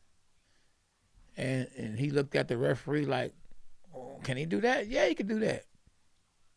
So, yeah. So, Valdez is a good little fighter. But he's just not doing enough to win the fight. I mean, he's there, and anything can happen, but, you know, it looked like he needed a longer training camp or a better sparring to be able to land the shots he needed to land, you know? Or maybe he could have had a fight in between this fight, a fight before this fight to get sharper, because he ain't as sharp as he needed to be to win this fight. Yeah. And it's not compared to Amanda Serrano, Katie Taylor fight. This is a boring fight, to be honest with you. It's not nowhere near the fight that we just watched. Yeah, he definitely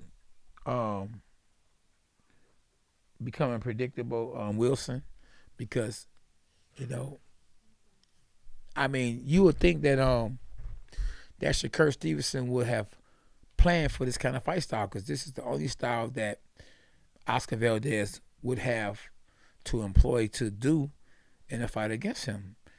And I don't know how prepared he is. You know, did he spar with the right kind of guys or somebody that's on a level of Oscar Valdez to prepare him for this? I mean, you knew he knew what he was getting himself into and who he was going to fight. And I definitely don't think that Oscar Valdez had the kind of look that Shakur Stevenson had. It was just easier for Shakur to get the kind of look or the right kind of sparring than for Oscar to get the right kind of look and right kind of sparring, in my opinion. So we in round 5, and good left hand from Shakur Stevenson, and then a good jab, and he's going to the body. Overhead left, but his hands is up. You know, Valdez is catching a lot of the punches with his gloves, and that's good for him, because if he get caught with some of these shots that Shakur is throwing, the overhand shots, you know, it could be bad for him. On Andre's scorecard, he has it 38-38, and I think it's an even fight, because neither guy is pulling away and showing that they actually are, you know, leading the fight or winning the fight. And Valdez is, you know, he's throwing the harder punches. He's throwing the combinations and opening himself up, and don't mind to take trade punches. And Shakur just pity-patting and throwing a punch here and there and just trying to set something up. And if Valdez continue to fight the way he's fighting, it can just pick it up even more than what he's doing right now. Who knows? He can mess around and pull off the upset. Finally, Shakur Stevenson threw a good right hook to the body, but too little too late. He's throwing, you know, good straight punches now, every now and then here and there, but he has to respect, you know, his opponent that's in front of him, and that's Oscar Valdez, who's, you just know who, when it comes to who's throwing more punches and who's throwing combination punches, Oscar Valdez is doing that. Now Shakur Stevenson, Shakur's looking a pot shot and to go from there, and they probably catch Oscar Valdez coming in. And Oscar Valdez, what he has going for himself is that he's keeping his hands up. So it's really hard, I think, for Shakur Stevenson to catch Oscar with anything clean. And now, look, on the inside, look, we got Oscar Valdez roughing Shakur up. And Shakur is smiling, but he ain't doing nothing. And it's a good little fight. I mean, Oscar is making it very interesting because he's not being overwhelmed like I thought he would be. Oh, but he did get caught coming in just now, but, he caught Shakur going back too at the same time. So he's getting caught coming in, and I think he prepared for, coming in. Shakur throwing punches, trying to catch him coming in. And he's fighting good, but now Shakur is unloading and unleashing and throwing shots, and Shakur won around, in my opinion.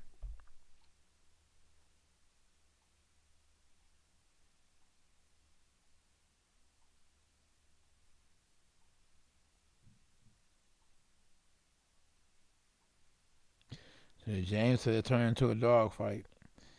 I mean, you want to watch a dog fight, go watch the replay of Katie Taylor and Amanda Serrano. That was a dog fight. This isn't turning into a dog fight, but it isn't a bad fight. But hey, make sure if y'all tapping in, y'all new to the channel, subscribe to the channel and hit the like button. Yeah, we up from here. And the shots that Shakur Stevenson are landing, it don't seem like they really landing flesh, but Valdez has like a little cut on his eye, so. And Shakur Stevenson, like he trying to catch Valdez, while he's not ready. I don't think the team has put Valdez's mouthpiece in his mouth. They showing a replay. Yeah, he showed taking a long time to put that mouthpiece in his mouth. And finally, Valdez is trying to put the mouthpiece in the mouth. I don't know if that was done on purposely to give Valdez a little more time to rest. On Andre's unofficial scorecard, he has Stevenson up 49-43.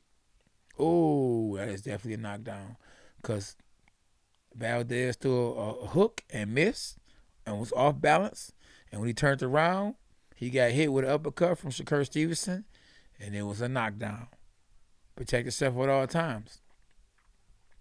And quit punching off balance, this is a boxing match, your opponent's not going to let you keep on throwing shots and missing, then not going to make you pay for it, especially hard punches and making yourself off balance. And seemed like that spurred Shakur Stevenson, and now he's throwing more punches now, and he's not landing clean, but he is punching now. He's punching a lot more now, and maybe it might turn into a good fight now, a big fight, the fight that it is. And the referee is looking at Shakur Stevenson carefully and looking at Valdez carefully, but he's still allowing Shakur Stevenson to keep that hand out there to measure his opponent, when at first he wasn't wanting him for it. But now, since Shakur Stevenson done knocked his opponent Oscar Valdez down, he's not saying anything now. But if you wanted him, you got to continue to warn him. But I don't know. Oh, good right hand from Valdez out of nowhere, straight on the chin, and looked like it actually hurt Shakur Stevenson, or temporarily stunned him. Good left hand to the body from Stevenson. And it's actually turning into a good fight. And Oscar Valdez's face is real red. And he's cut under his eye. But he's trying to find a rhythm. He's moving side to side with his hands up. He threw a good right hand and a good right hook, but he missed. And luckily for Shakur Stevenson, good body shot from Valdez and good uppercut from Stevenson. And Stevenson is starting to feel himself and like that might have been a low blow. But the referee said, hey, you hit his hand down. Shakur Stevenson is going in for the kill, and he's trying to finish Valdez. And Valdez is not falling for it. He's punching back. Hands up. And we say hand down, man down. And Valdez hands up. And remember, he's a Mexican, so he's going out on this shield if he's going to go out. And he's throwing good straight right hands. The southpaw killer punch is the right hand. He's throwing good right hands, but good straight right hands too, and he's landing. And that was a low blow. And after the bell, so wow.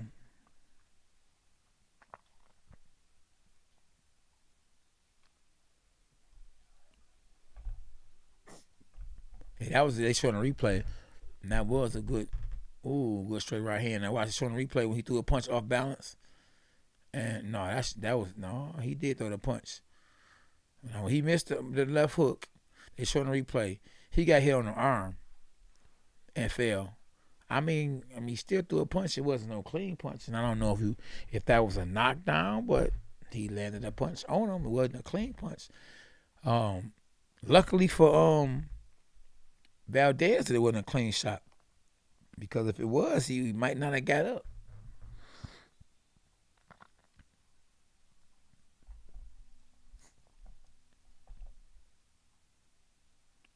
Oh yeah. Jake Paul would be easy work for me. I mean, that's real talk. I mean, I would have to get sharp because he is a big boy. He's a lot bigger than me. So when I say easy work, I would beat him. I don't know if it'll be easy work, but I would definitely beat him. Now, in round 7, we finally getting a real fight now. Like, these guys are both trying to get each other now. And Shakur Stevenson is sweating real good now, so he's warmed up real good now. So, and then he's southpaw, so he can see the punches coming and the angles that Valdez is coming in. Valdez is landing shots here and there, but it just isn't enough to get the respect that he definitely deserves, or desperately deserves, from Shakur Stevenson.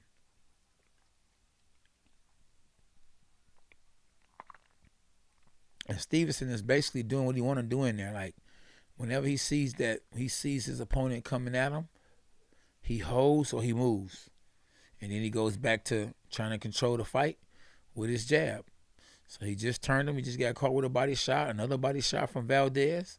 And Valdez is, he's trying. He's just, I don't think he's big enough, strong enough, and has the right style to really do anything to, good left uppercut from Shakur Stevenson to be able to get the respect, good another right hand. I mean, he landed some shots. Good right hook to the body from Valdez, and a good right hook from Valdez. I mean, don't get me wrong, he's making it interesting. He is landing some punches, but far too few than what he needs to win a fight. I mean, hey, one punch and you never know. Anything can happen. Will he be able to land it? I don't know. Shakur Stevenson has good eyes, and he's looking good. Yes, good warning from the referee, because Shakur keep on putting that hand out there and he's measuring his opponent. They warn me about that all the time, about measuring my opponent. You're going to put it out there, you got to use it. So the referee is telling, I think it's Keith Bayless, good left hand, and he's pity-patting, pot-shotting Valdez a lot. Valdez is there. And, Shakur is landing the harder punches. Valdez is out there, but there you go. Good job from the referee to warn Shakur again from just putting the hand out there and not using it. And that's why I say if Shakur Stevenson going to put his hand out there and paw, Valdez should be hitting his hands. And he put his hand out there, break his elbow. And good little pressure from Valdez, and he's on the inside, and he's hitting Shakur Stevenson with both hands. He's fighting. He's a tough little guy. He's definitely a tough little guy. He just needs a little bit more power. He's throwing punches and he landing punches, but iron punches is what he landing. It's not anything, that's really overwhelming. And I think, in the next round or two, Shakur Stevenson is going to probably try to up in Oscar Valdez, because all I see Oscar doing is just pity-patting, pop-shotting, but don't seem like he got the perfect punch that he can land that can actually do damage and put Shakur Stevenson on Twilight Zone. Don't seem like he got that in his arsenal. Not at this point in time. But hey, anything can happen.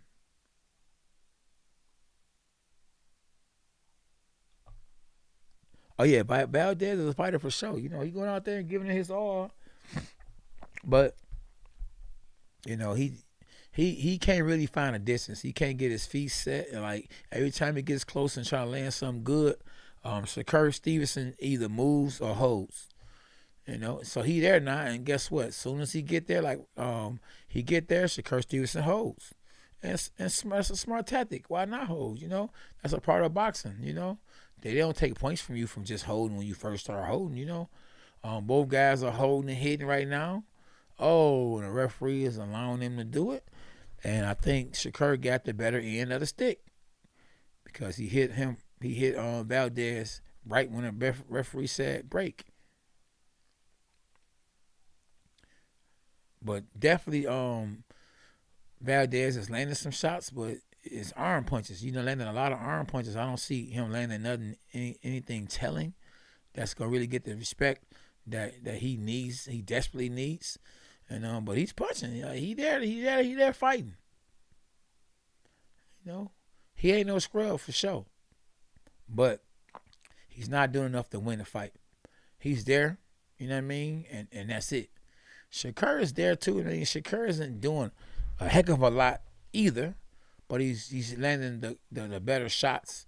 He's controlling the action. It's like Oscar Valdez is there, you know, and trying to give it his all, but at the same time just making the fight interesting. But you know, he's not landing those shots. The shots that Shakur Stevenson are landing is he's trying to knock Valdez out. Valdez is just trying to get some respect, basically, from what I'm looking at and I'm seeing, you know.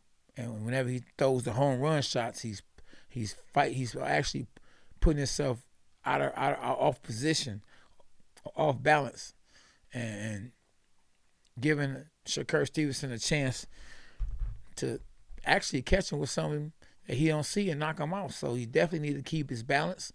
But he's getting hit a lot, and he's red. Real red. He's getting pot shot. He's cut. His forehead is red as I don't know what. Red as my shirt.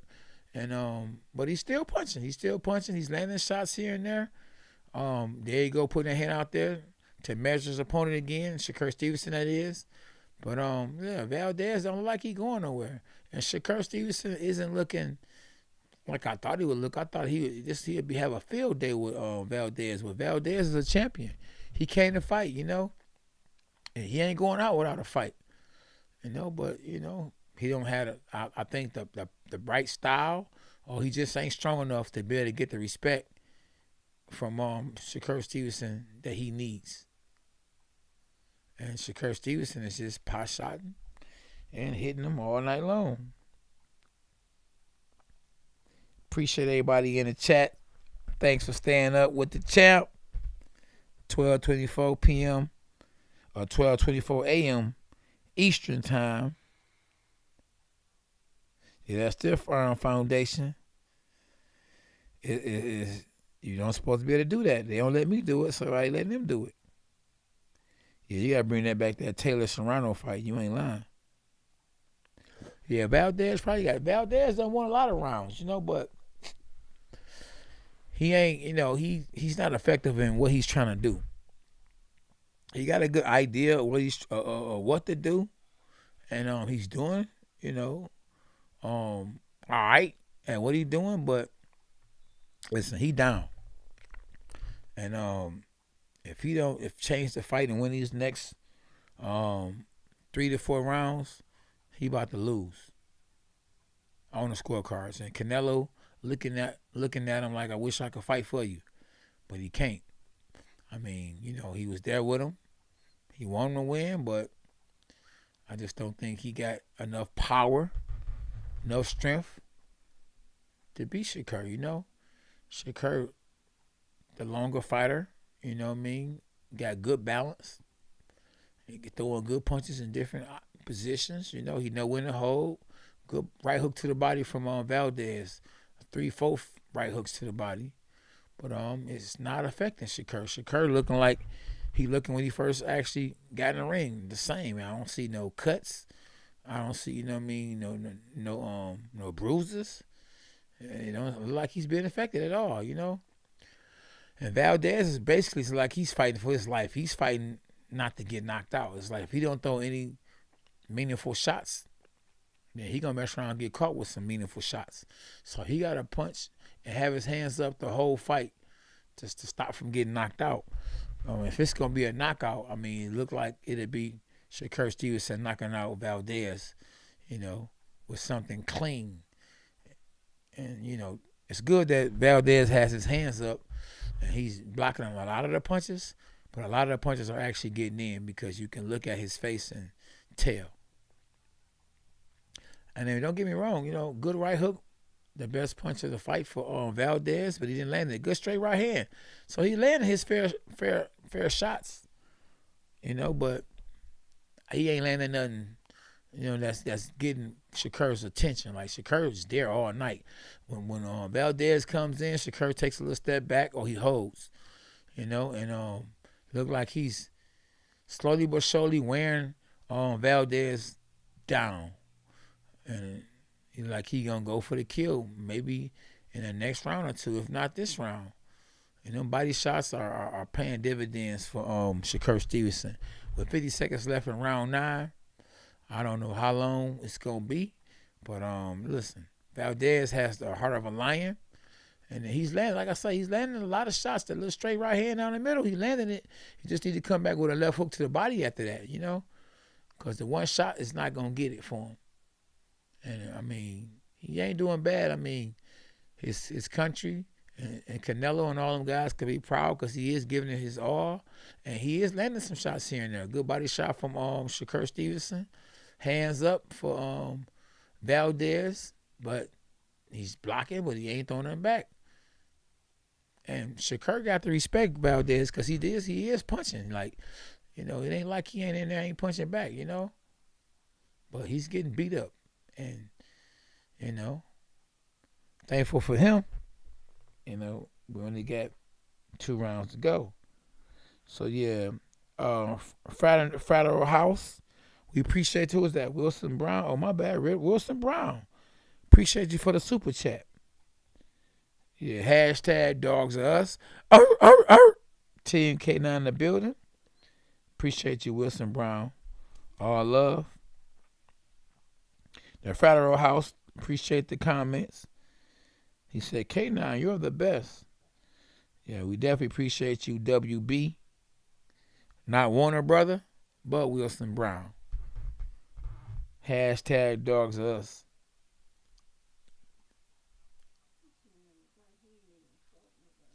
Yeah, he don't like he even been in the ring, exactly. I mean, like he got a little black eye up under there, though. Just a little something, you know. So he is getting them right hand leads are landing for Oscar. But he got to come back with something else. I mean, his team has to tell him, or had to be done told him that he is down by a lot. So on the unofficial scorecard, Andre Ward has him losing 89-81. And that's what he got to do. He got to throw punches and bunches. He got to keep going for the kill. Like 1, 2, 3 shots in a row ain't gonna get it for him. I don't know if he in shape to throw punches the whole round, but that's what he need to do. He need to throw punches and bunches constantly. Don't worry about keep throwing punches. But if you do that, you can leave yourself open and get caught with a counter punch. But I noticed though, every time we throw lots of punches though, Shakur don't punch back. You know, because he ain't trying to get caught with nothing clean, you know. And he's getting caught every now and then with clean shots, good little right hook. But like I say, ain't nothing on it. You know? And, you know, we got to do, like I think, what's that band called? Get down on it. You got to get down on it. You got to put something with it. Put something with it or throw it twice. He throwing some good little body shots. I mean, he there. I mean, he's doing a lot better than I thought he would do. And Shakur is not doing what I thought he would do. But once again, it's a champ versus a champ. And in the pro ranks, in the pro game, you know, Valdez has more experience. He got 30 wins. And he's fighting good this round. You know, and both guys are putting SB to sleep, I think. But hey, it ain't a bad fight though. It ain't a bad fight. It's just that Amanda Serrano and Katie Taylor had the bar high. And 1 minute, oh, is that low blow or what? So yeah, so the referee is definitely looking at Valdez carefully, even though, he's there, but he's getting pot shotted a lot with good, clean, hard shots. But he's fighting back. Good right hand lead. He landed some punches, it's just that ain't nothing on him. And I think that another good little punch combination, double point, a little right hand, right uppercut to the body from Oscar Valdez. So he there. Good little right hook to the body again. And then he comes back with a left hook. Combination from Shakur Stevenson. And definitely Shakur Stevenson is showing himself to be vulnerable. And you got champions that'll probably look at this fight and say, hey, we can take Shakur, And but man, definitely Oscar Valdez's face is swole, and you could tell he's getting beat up. And I don't know if his team should stop the fight or not. I mean, being a Mexican, most likely they probably won't stop the fight. And him having his hands up is not, stopping him from getting hit with good, clean shots. And that's the end of the round. Yeah, cool in the game. That's right. Get down on it. Come on now. Get down on it. He got to get down on it because he ain't got that much time left. It's over before it's over with. I said they putting the ice swell on Shakur, but Shakur getting caught with some good clean shots too, but it ain't the same kind of shots he's landing on his opponent. Yeah, so he definitely got a little black eye, a little shiny, a little shiner under the left eye. So, Valdez can definitely say, hey, Shakur knew I was there, because, definitely Valdez is giving Shakur a black eye, but he's not throwing enough punches. He should be punching in bunches, throwing punches in bunches, and he's not. And hey, maybe Shakur Stevenson got something to do with that, because he ain't easy to hit. Being a southpaw, fighting long, rangy, good slick southpaw, Olympian. Hey, he ain't no easy guy to hit. He's not an easy target. Now he's trying to fight toe-to-toe with Oscar Valdez, but the referee, we got to warn him again about putting that stiff arm out there. And Valdez is landing his fair shots. It's just that he can't plant and throw something big like he need to be able to, get Shakur Stevenson out of there, because he gonna need a knockout or a few knockdowns to win this fight. And in round 11, to be honest with you, to win a fight, he gonna need a knockout, because he's down. He's down by a lot, not a little. He's down by a lot. But I just don't understand why, if a guy put their arm out there, why you don't hit the arm, He put it, look, see how he measuring them? Every time he measure Valdez, Shakur Stevenson, Valdez should hit his arm, or hit him right up under the arm, right up under the armpit. And he won't measure him then. He won't measure him after that. I think Shakur Stevenson is looking for the perfect punch. I mean, once Valdez gets low, I think Shakur should throw an uppercut, and that's the shot that he's actually going to try to throw to get a knockout. I mean, but the referee warns him again from putting it out there, because he's trying to measure him and land something clean and flesh to be able to get his opponent out the way. Absolutely, yeah. He should have been took a point, No, he didn't. I don't think it's going to matter if he take a point, because he's definitely way ahead. So whether he take a point from Valdez or not, Valdez is going to need a knockout to win. And he putting his hand out there again. Yeah, you definitely going to have to take a point. If you do it, look, he did it again, but he came back with a punch after that. He did it quick. Yeah, so Valdez is going to have to fight fire with fire. The man fighting dirty, you got to fight dirty. I don't really call that dirty. I measure a guy all day long, but what you do when a guy measuring you like that, you hit his arm. And Valdez is there like he a tough guy. He a tough guy. Yeah, the man is tough, but his O seemed to be about to go. His belts, like they about to be around Shakur Stevenson's shoulder or waist. Unless he can land something, you know. Oh, he walked the dog. Unless he can land something very devastating that can change the fight. And we about to say, and the new, regardless, champion of the world is Shakur Stevenson. But Valdez is tough, man. One thing I can say, he did better than I thought he was gonna do. As far as like he survived the whole fight. He's tough as nails. He's definitely Mexican, and he don't have nothing to have his hang his head down for, because he came to fight. I mean, I didn't think he was gonna have the tools or the height or the strength to be able to do anything to Shakur Stevenson anyway.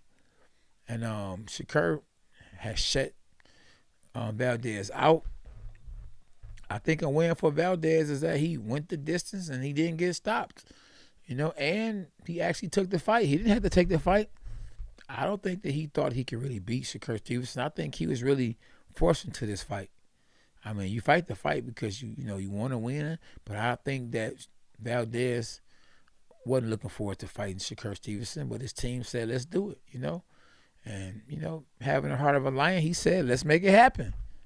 So he there, and it's just outgunned and just beat by a better fighter, Shakur Stevenson is the goods, He is a real good fighter. One of the best fighters in his weight class. Probably a top 20 pound for pound fighter. And he definitely up there. And he just got hit low, and Shakur Stevenson that is. And he looked at the referee like, bro, you gonna warn me from putting my arm out there, but you ain't warning him from hitting me with the low blows. And right about now, all Valdez should be doing is going for the knockout. I mean, swim or drown, because you only got 1 minute and 58 seconds left before your straps are gone. You're no more the current champ. And just think, he got all the way up to 30-0. Great record. To lose, on ESPN, hey, you win some, you lose some. I mean, he fought a good fight. And like I say, he just was outgunned. Styles-based fights, and I just don't think that he had the right style to be fighting Shakur Stevenson or to win, I mean, don't get me wrong. He did fight way better than I thought he would fight. Ooh, good little right hook on the inside from Shakur Stevenson. But, hey, Valdez definitely could take a punch. You got a chin on him. He is there for the long haul. And, ooh, that was a low blow. Another low blow from Valdez. And the referee didn't say nothing. Oh, man, Valdez is taking some good hard punches. And is Shakur Stevenson as good as we think he is? Because I thought he was going to get the stoppage. I thought he was good enough to get the stoppage. I thought he had the perfect style to get the stoppage. I mean, still winning probably by unanimous decision. And, and it's going to definitely give him a gang of experience to fight against a tough Mexican who was there, the whole fight. And to not knock him out, it's a good thing, because you need to know you can go 12 rounds with a tough guy, and you don't need to knock everybody out, You need to show that you can go 12 with a hard, good fighter, And I think if Shakur would have probably took more chances, he probably would have got the knockout. But he played this safe, and he did it the way he did it. And I think he's 13 seconds away from being undisputed. And now he's moving around knowing that he wanted to fight. And now Valdez is acting like he needs to act like he should have been acting to try to win the belts or keep his straps. And I just think too little, too late. Good little fight at K9 Boxing. I'm 2 for 2. Also, FH, Fraterno House. I had it right too. Shakur Stevenson and Katie Taylor. So we both like this 2 for 2. You heard? yeah, so there you have it at K9 Boxing. I appreciate the new subscribers that actually subscribe to the channel because I see we done went up some more. Hashtag dogs of us. Yeah, appreciate it. That's a little bark. I don't want to get too loud with the microphone right here. And little K9, the other one. Hashtag Noah in the building. Sleep, so we don't want to go too hard. Hope y'all appreciate me being on this boy in one spot for 5 hours. Calling it like I see it. And I say it's a unanimous decision in favor of Shakur Stevenson. Anybody disagree with me? Who they think won this fight? Holla at your boy. So yeah, they should come back with a decision like ASAP. It shouldn't be long at all because it's clear. It's a clear winner tonight. SB, you agree? Yeah, but hey, I take my hat off to Oscar Valdez. He tough as they come. Real Mexican fighter. I'm quite sure he made Canelo proud. He did the best he could, you know. But he ain't Canelo. You know what I mean? And Shakur Stevenson ain't Terrence Crawford. And you know, Shakur Stevenson should be the new champion, undisputed champion of the world. And I want to see Errol Spence versus Terrence Crawford. We need to see nothing but good fights. So y'all make sure y'all tap in though, May the 7th, because we will be having Canelo versus Bivol. And I think Canelo is going to stop Bivol in the later rounds. I think he really mad and got a lot to prove because, you know, his fellow fighter, friend, partner came up short. So he got to keep it going, you know. But hey, it is what it is. You win some, you lose some, you know. At the end of the day, he going home with some nacho. It's not Joe money, not my money. It's his money. And he fought a good fight for as long as it lasted, which it went 12 rounds. Some I didn't think would happen. I didn't think so. Look, K now, you'd have bet it was gonna, go the distance. You would have won. So happy I wasn't wrong tonight at all.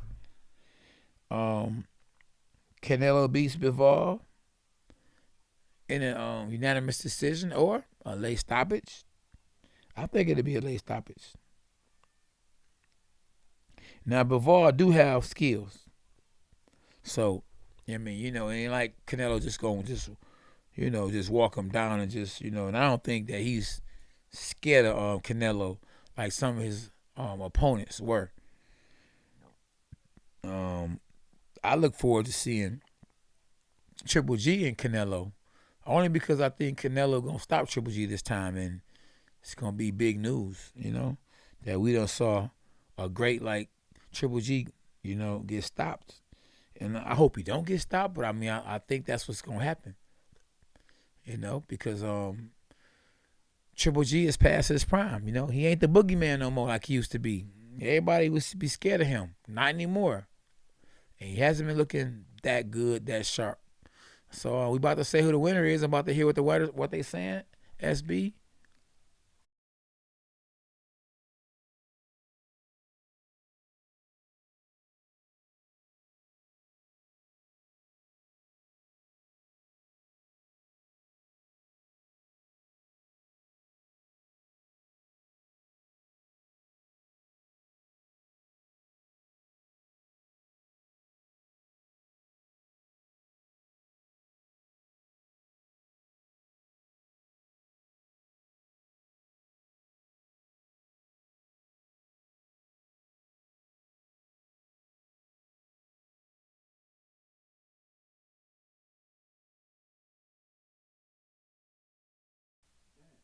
is Shakur Stevenson. The Ring Magazine undisputed champ of the world is Shakur Stevenson. So he took Oscar Valdez's belts. Oscar Valdez has no reason to hang his head. He fought the best fight that he could fight. He just didn't have the leverage. He didn't have the quickness. He didn't have quite the pressure that he needed to defend his belts and not to get his belts took. Let's see what Shakur Stevenson has to say.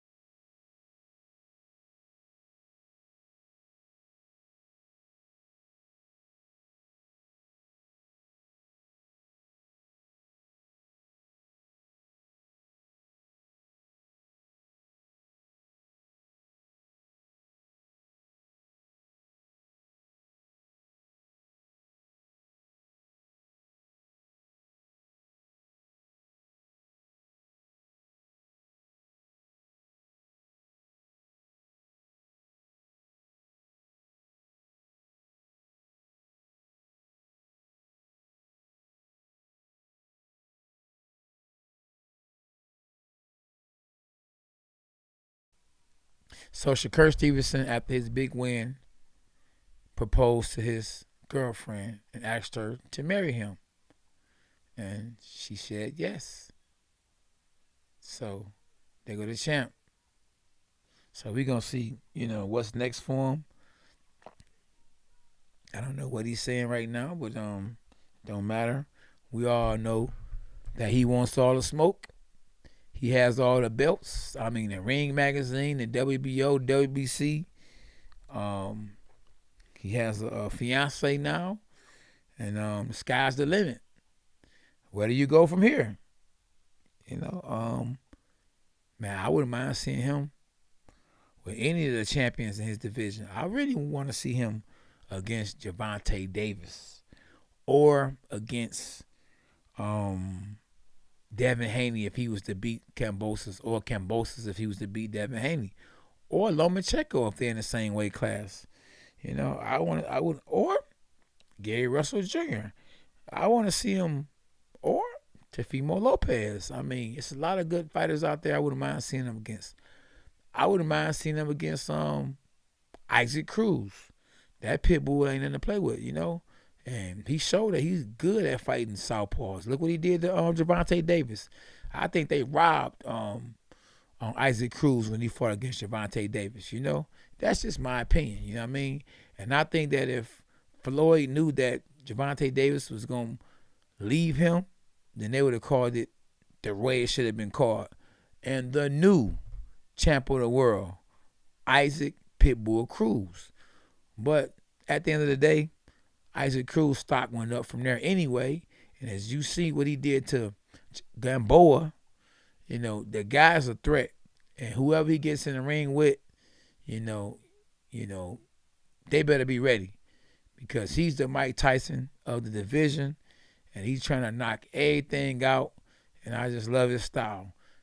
Pitbull fits him perfectly. And what's next for Shakur Stevenson? Vacation, a wedding, because he proposed to his fiance and she said yes. So,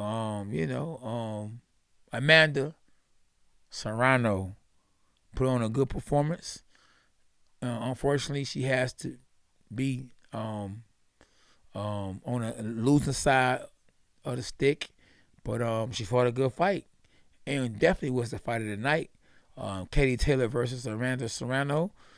Serrano hurt Katie Taylor real bad, but Katie Taylor took it and shook it. She came back like a warrior.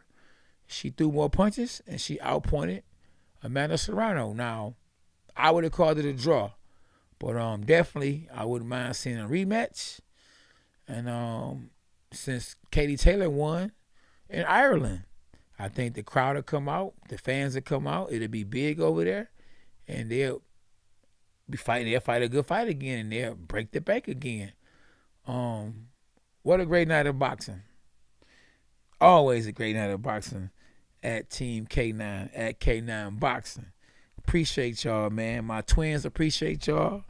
SB, Lil K9, AB, OB. We all in this boy tonight. Yeah, we all in this boy tonight.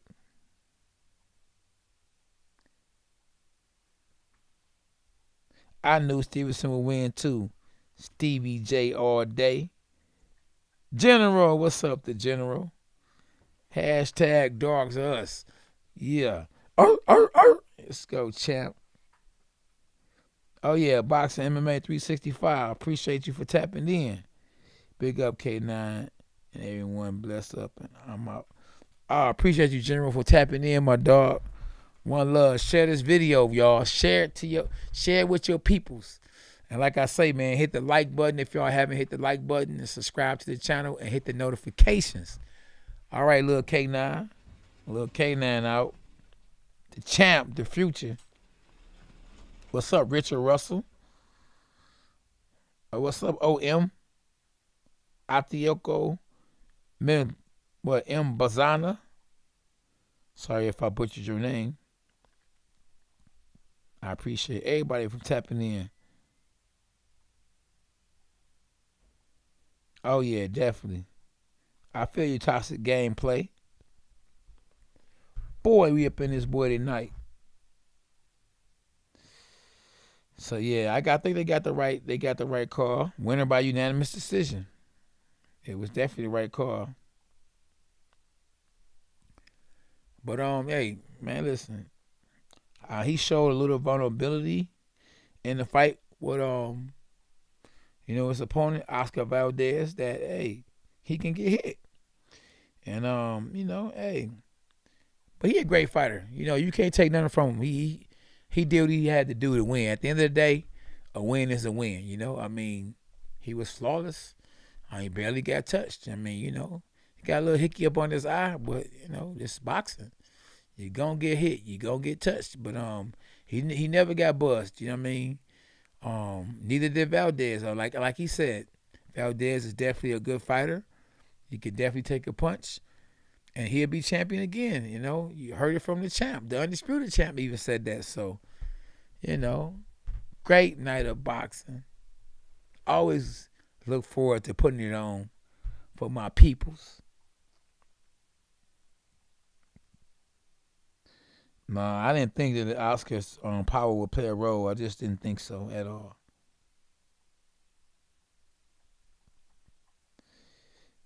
For sure. Definitely appreciate y'all, man. Y'all listen. Team K9 in the building. Y'all definitely make sure y'all tap in next week. Why they keep saying that? Saying what? Michael Clark wants to rematch. They said that last round. Hey, I don't know. Michael Clark, he might want a rematch, but that'd be stupid on his behalf. Because boy, I'm too big for him. Oh yeah, y'all put the money up. We'll do an exhibition. I wouldn't mind doing an exhibition. Not at all. We definitely could do an exhibition. I'd do an exhibition with Walter. You feel me?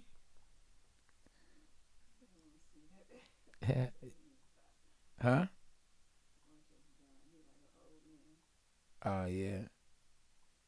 Oh, yeah, we're going to be sparring tomorrow. Definitely tap in tomorrow at 1 p.m. Eastern time. Yes, sir. Team K9 in the building, always. Tomorrow, we want Walter instead. I don't know. I'll take either one, but I really prefer Clark. Yeah, I prefer Clark.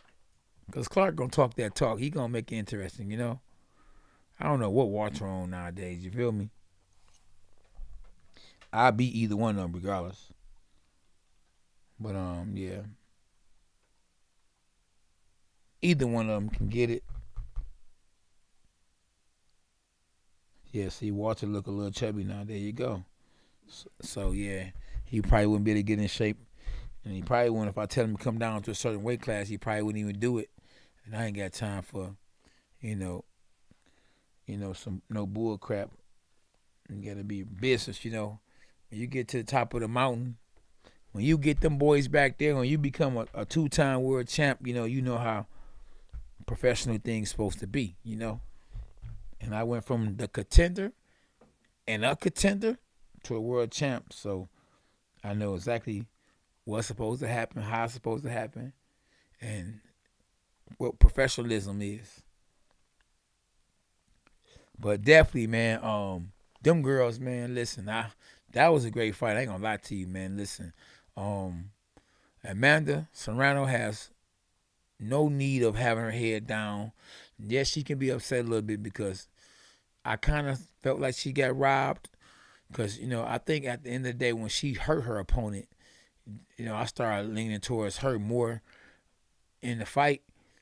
Katie Taylor did throw more punches, and I might have to watch that fight again on a replay to tell you who I think really won the fight, because it was back and forth, and Katie Taylor did throw more punches and landed more punches, but I don't think her punches were as effective as Amanda Serrano's. Yeah. Yeah, so that's what I'm saying.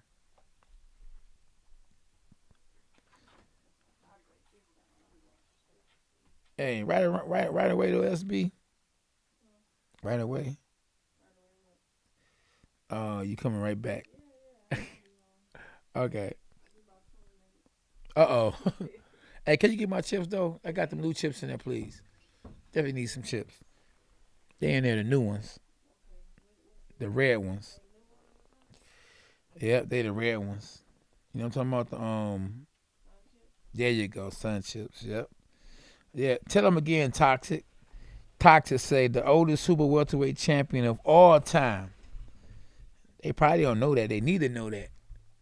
Some people don't know. They just think them just some Toys R Us belts. Them are not Toys R Us belts. Them are real world championship belts. Fresh to death. Now we gonna get the fight between. Tell the truth, y'all. Tell me for real. Do y'all think we gonna get the fight between Errol Spence and Terrence Crawford? Or do you think they both capping? Or you think they not gonna fight? I don't know. I don't think Errol Spence is gonna wait too long to fight Terrence Crawford. He ain't gonna be waiting for that fight. Either that fight gonna happen this year, or that fight ain't gonna happen at all. And I'm just basically, thanks SB, I'm just basically telling y'all what I think. And I would love for that fight to happen because that's a pick and fight. Either fighter can win that fight. I mean, I kind of think that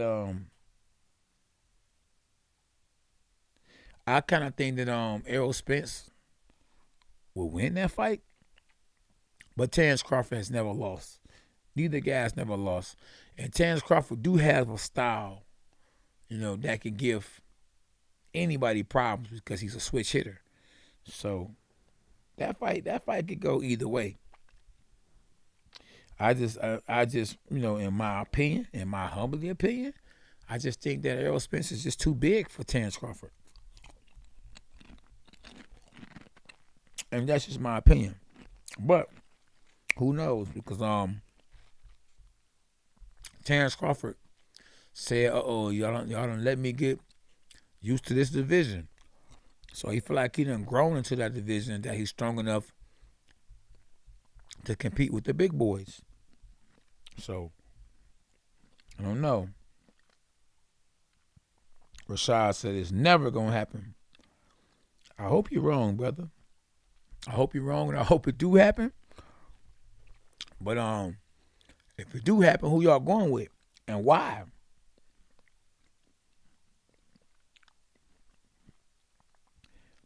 I don't know, Toxic. He could be 180, but it ain't solid 180 like Errol Spence. When he up in weight, it's solid.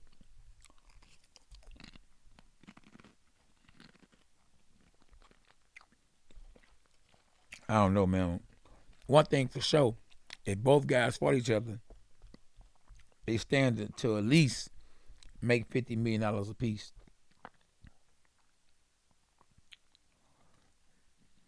For sure.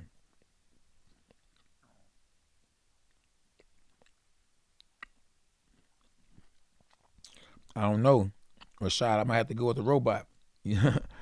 Hey, he may be roboted, but he know how to make that robot style work. He catch and shoot, catch and shoot, catch and shoot, catch and shoot. He good at that. Yeah, he definitely good at that. That's right, Toxic. Let him know. We don't play that. Homie don't play that. Oh, yeah, do 1,000,000 buys easy. Easy work. Yeah, he'll definitely do 1,000,000 buys. I just don't know if the networks would be willing to fish out all that money. Because both guys going to demand a boatload of money. It might take 2 networks to be able to produce or promote that fight and to be able to afford to pay both guys. So you might see DAZN and PBC and Showtime put that fight on. Yeah. I don't know. That was a good fight. I think Amanda might have got robbed. But the fight could have went either way. I would have called it a draw. Oh yeah. They gonna definitely want at least 10 million, but they they should get more than 10 million. 10 million ain't nothing. Not in these days. not for boxers. Not for no super fight. That fight is bigger than any fight today. Look how much money Tyson Fury got fighting Wilder, like 80 million. And don't get me wrong, that's a big fight, Tyson Fury versus Deontay Wilder. But I don't know if it's bigger than Terrence Crawford versus Errol Spence. That's the biggest fight we can make today.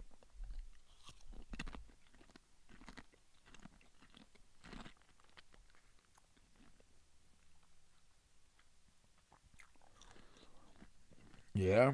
If the situation ain't right, Toxic, you gotta do what you gotta do. I sure did. I don't know, because the lead promoter, Toxic, was that's probably how she got robbed. If it was a robbery, I gotta watch it again.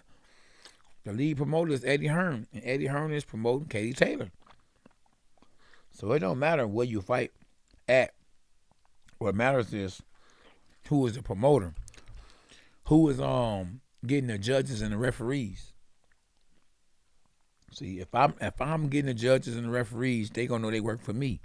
So if it's a close fight, they give it to me.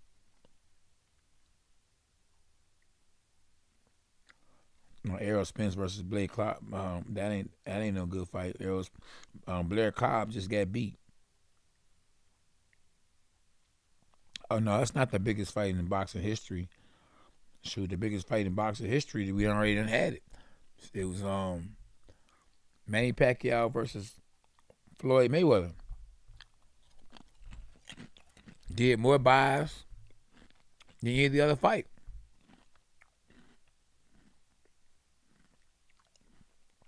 Oh yeah. Amanda Serrano, she definitely got robbed because of Eddie Hearn, but it's hard to say that she got robbed because it was a close fight. And don't get me wrong, Katie Taylor was throwing a lot of punches. And it just depends on what the judges was watching. Some judges favor clean shots. Some judges favor pressure. I don't know what the judges was watching. I mean, that fight could have went either way. But it's just hard to take a fight from somebody that's fighting in their hometown. And favored to win. And had the harder punches, landed the harder punches, and she hurt Katie Taylor. I think Katie Taylor was even shocked when they said, world that she won. I mean, I think she was shocked. I mean, I was shocked, because you definitely gonna think that you go to somebody else's country or somebody else's city, and it's a close fight, they give it to you. I mean, it definitely probably was some stuff in the game, but like I say, it should have been a draw. In my eyes, a draw. I think even a draw though would be kind not the truth, I still would think that still think Amanda won. But I ain't mad at the judges, because it was a close fight. And at some point I did have Katie Taylor winning, but when she got hurt, the fight changed a lot. And then I started favoring Amanda Serrano. Yeah, a lot of people were shocked when they heard the decision, especially Katie. I'm telling you, she was shocked. I didn't think Daniel Jacobs beat Triple G. I think he just did enough to show that Triple G was human. Because after that fight, Canelo fought him. Opportunist. Just like when Floyd saw that Andre Berto wasn't the same, that's who Floyd fought, Andre Berto. Yeah, so it's a lot of good fights coming up, man. I look forward to commentating the next big fight, which I think is going to be this weekend coming up. Because the day is the 30th. Tomorrow is what, the 30th first or the first? Yeah, but I think it's gonna be this weekend coming up. I think it's Canelo versus Bivol.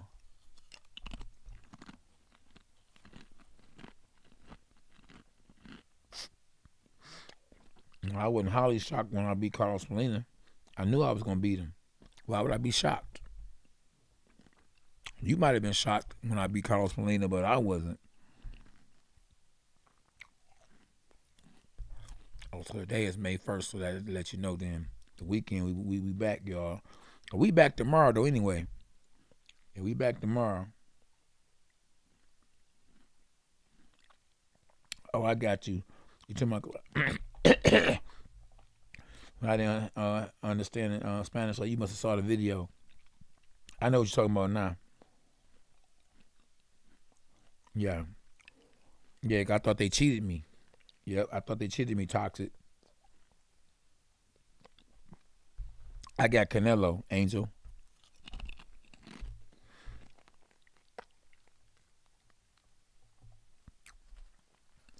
Yeah, I appreciate y'all for tapping in big time, for real. We was in this building tonight. Valdez-Stevenson, I'm not shocked that he won. I'm not shocked Katie won either. That's who I thought was gonna win. You know what I mean? And who I thought was gonna won.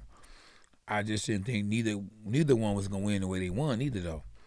I thought if Shakur won, that he was gonna win by, a TKO.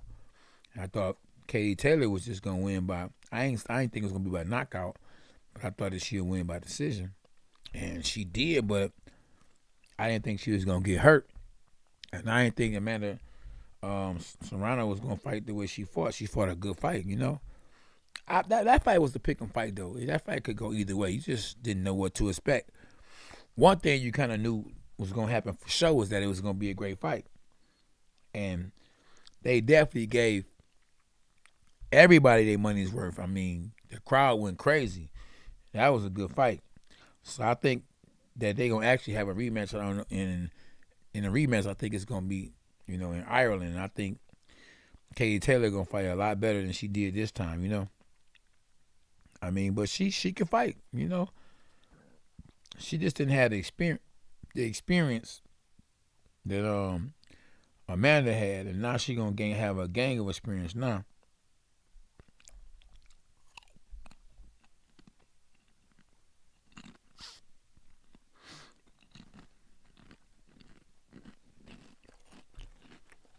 Y'all definitely make sure y'all tap in tomorrow because we going live tomorrow. We always do live sparring at 1 p.m. Eastern time at Gold's Gym.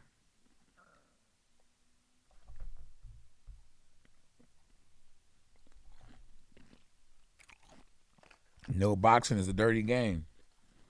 So definitely boxers gonna get robbed all night long. And with a fighter never losing, it ain't gonna be too quick to give a person that never lost an L. And with Amanda Serrano already having one loss on the record, it's easy to give her another one versus giving a fighter that she's fighting no losses or L. It's like when I lost my first fight, it was easy if the fight was close and I fought somebody that they'd give me a L, another L, because I already had one loss. So they say, hey, take another one. And as long as your zero stay behind, behind your record, you stand a chance to get some more zeros behind your record and your name and when you fight. So as long as Katie Taylor is undefeated, you can continue to say she's the pound for pound best female fighter in the world, the GOAT.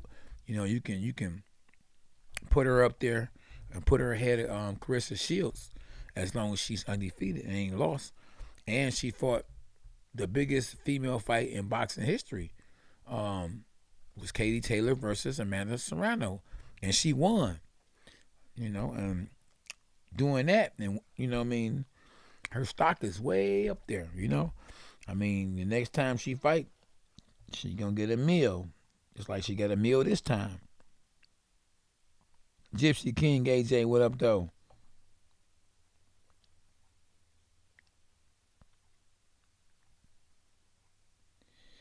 Yeah, Serrano did. She definitely caught Katie Taylor with some stuff, but I think the referee did a good job in not stopping it because they talking about a world championship fight. You gotta give a person that's a world champion a chance to recover, and she recovered.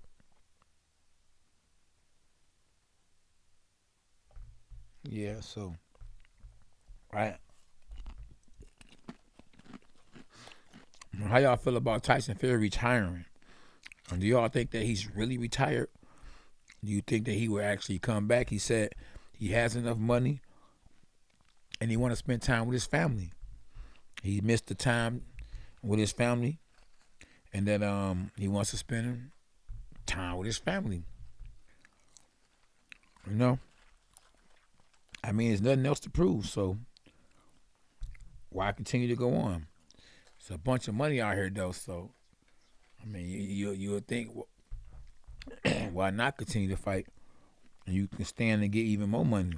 But hey, he said money is not the main thing in him continuing to fight. He got plenty of that. Plenty of that, trust me.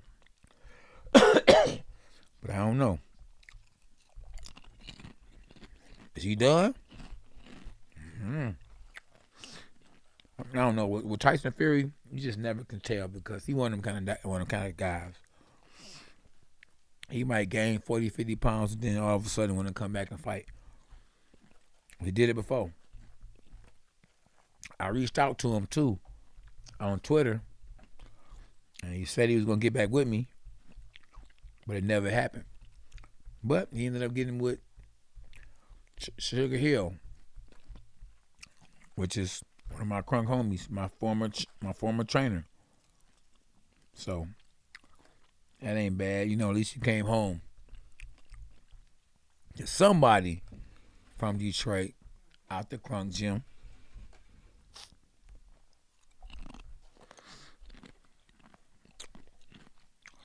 I've been on this way with you boys and girls for 6 hours. We lit up in this boy, you hear me? Appreciate y'all for tapping in, man. Y'all continue to hit the like button. Y'all continue to support your boy K9. Mr. Two-Time K9.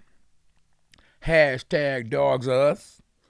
Hashtag Jesus for Life. Oh. I don't know. Charlo versus Castano.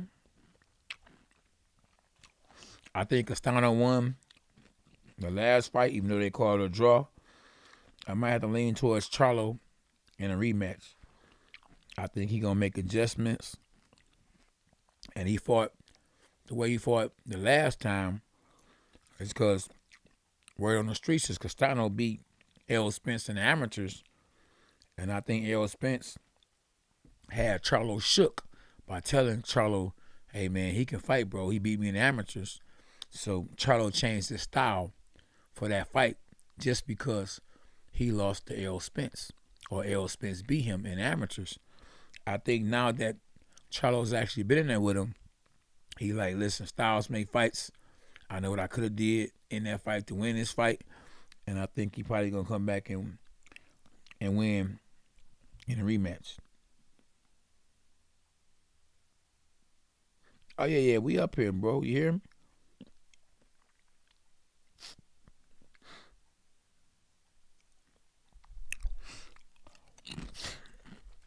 I don't know.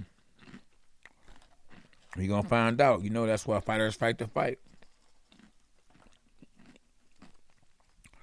I know I did it twice.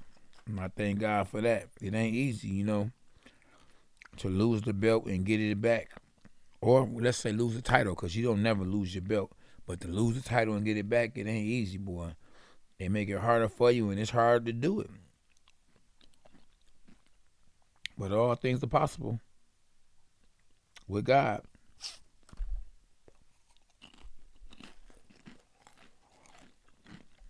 I've been on this boy for 6 hours, boy. Y'all know y'all better share the video and hit the like button when you tap in. Y'all ain't gotta ask me who won. Y'all already see on the post. Y'all already know what it is.